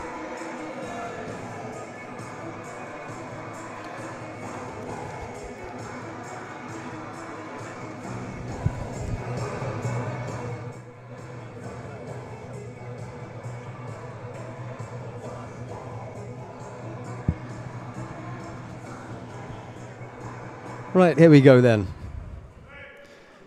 Last contest of the day, the final of the under 73 kilo category. Hope you've enjoyed what we've brought to you today. There was judo in Sofia, and I'm sure that the recording of that will be up online for those of you that want to watch that. And then we'll be back tomorrow as well. Anyway, we've still got this contest to go.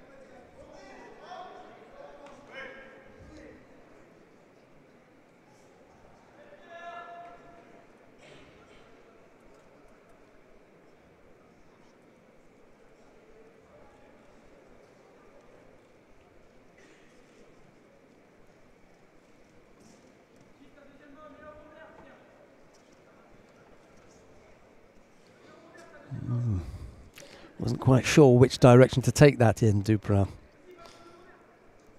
6 of one and half a dozen of the other.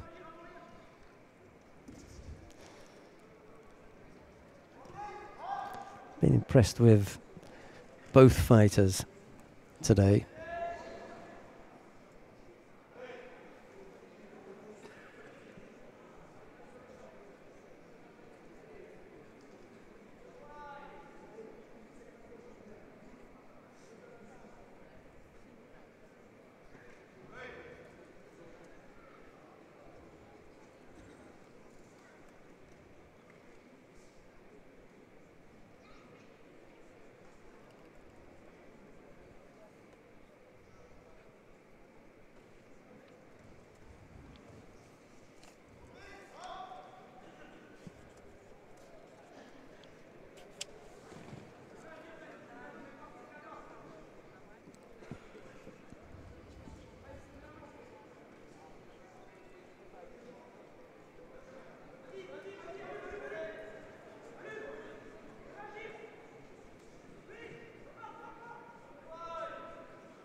On mat number 2, in blue judo, we have a former bronze medalist of European Championship 2013. On the other hand, in white judo, we have former junior European bronze medalist back in 2016.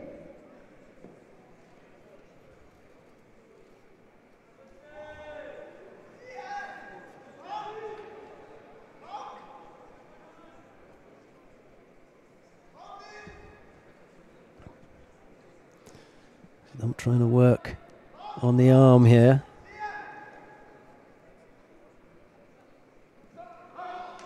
Yeah, couldn't hold it off.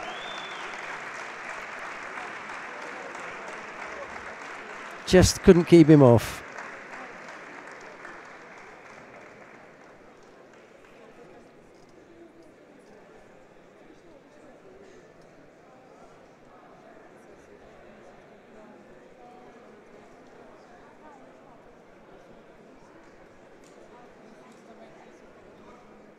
Winner and gold medalist representing Switzerland, Neil Stump. Neil Stump, a terrific effort from the Swiss player here, and he really stuck at that. Held on for as long as he could. Pierre Duprat, but in the end had to tap out. And when a fighter goes off holding their arm like that, you know that that is painful. Right, we've got 2 more awarding ceremonies to bring you, so don't go anywhere as yet.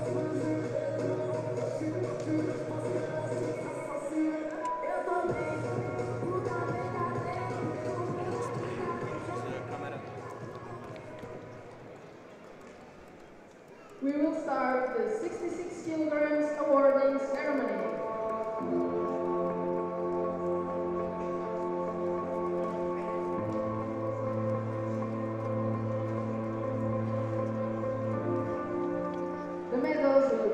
Right, we've got the awarding ceremony for the men in the under 66 kilo category. I keep saying the men, but we've only got men here today. So the medals are being presented by the EJU Marketing Director, Alexander Nakibin. And the first of the bronze medals goes to Daniel Perez Roman of Spain. There's a bronze medal too for Frank Vernet of France. Second place and silver medalist representing Ukraine, Silver medal goes to Hevor Khachatryan of Ukraine. The gold medal goes to Kylian Leblouch of France.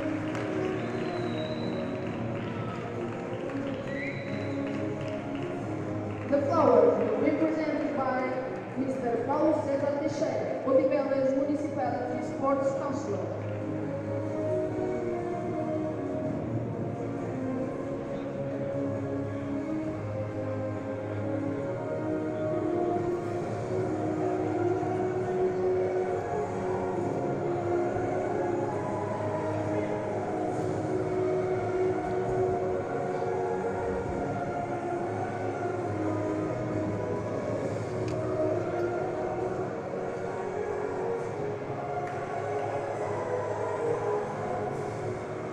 Ladies and gentlemen, please rise for the national anthem of France.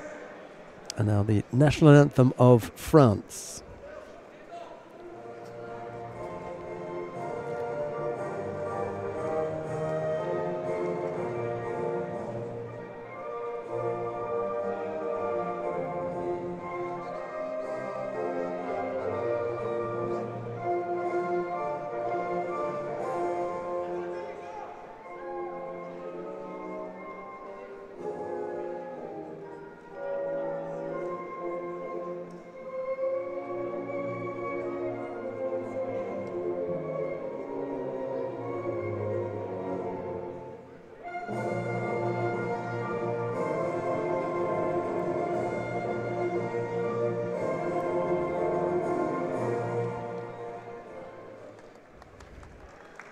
We invite the officials to take a photo with the medalists.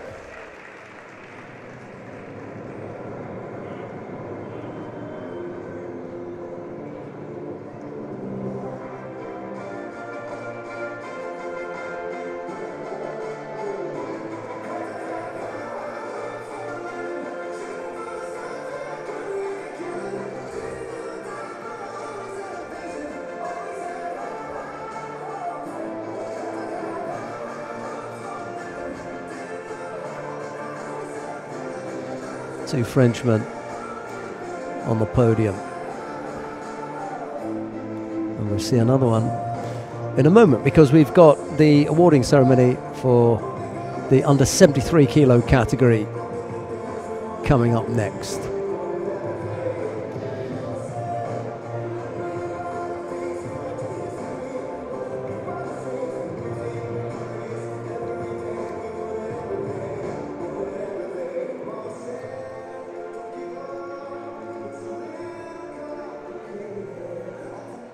And now we will start the 73 kilograms awarding ceremony.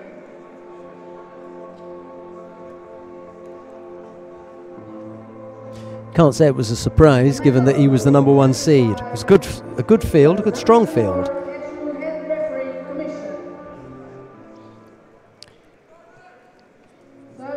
The medals are being presented by the European Judo Union refereeing commissioner Frankie de Moore.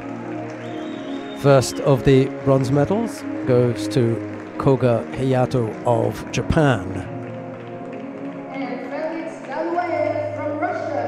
There's a bronze medal also for Felix Galuev of Russia. Picked up a few bruises along the way, I think.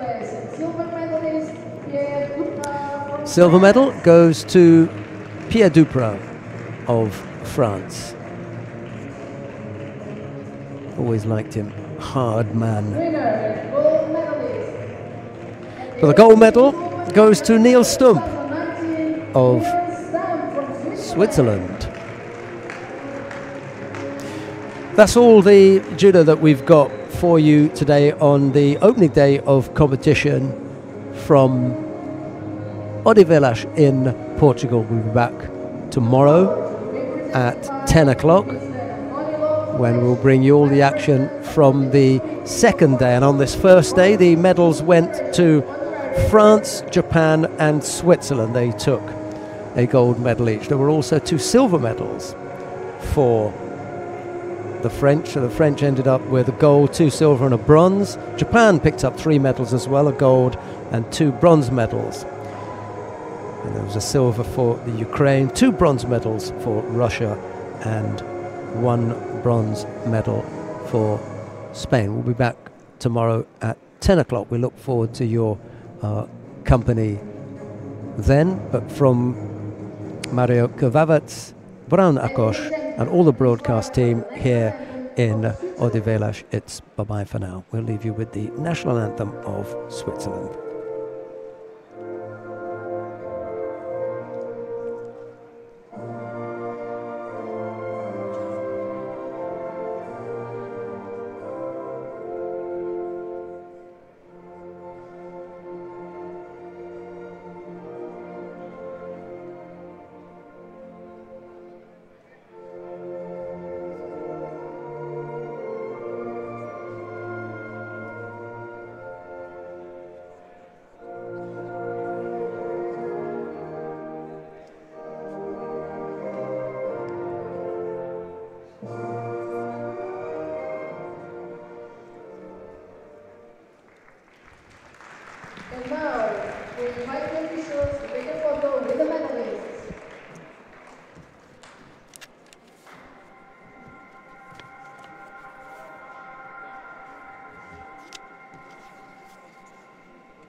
Łukasz Krpalek and I will fight in Ipongia.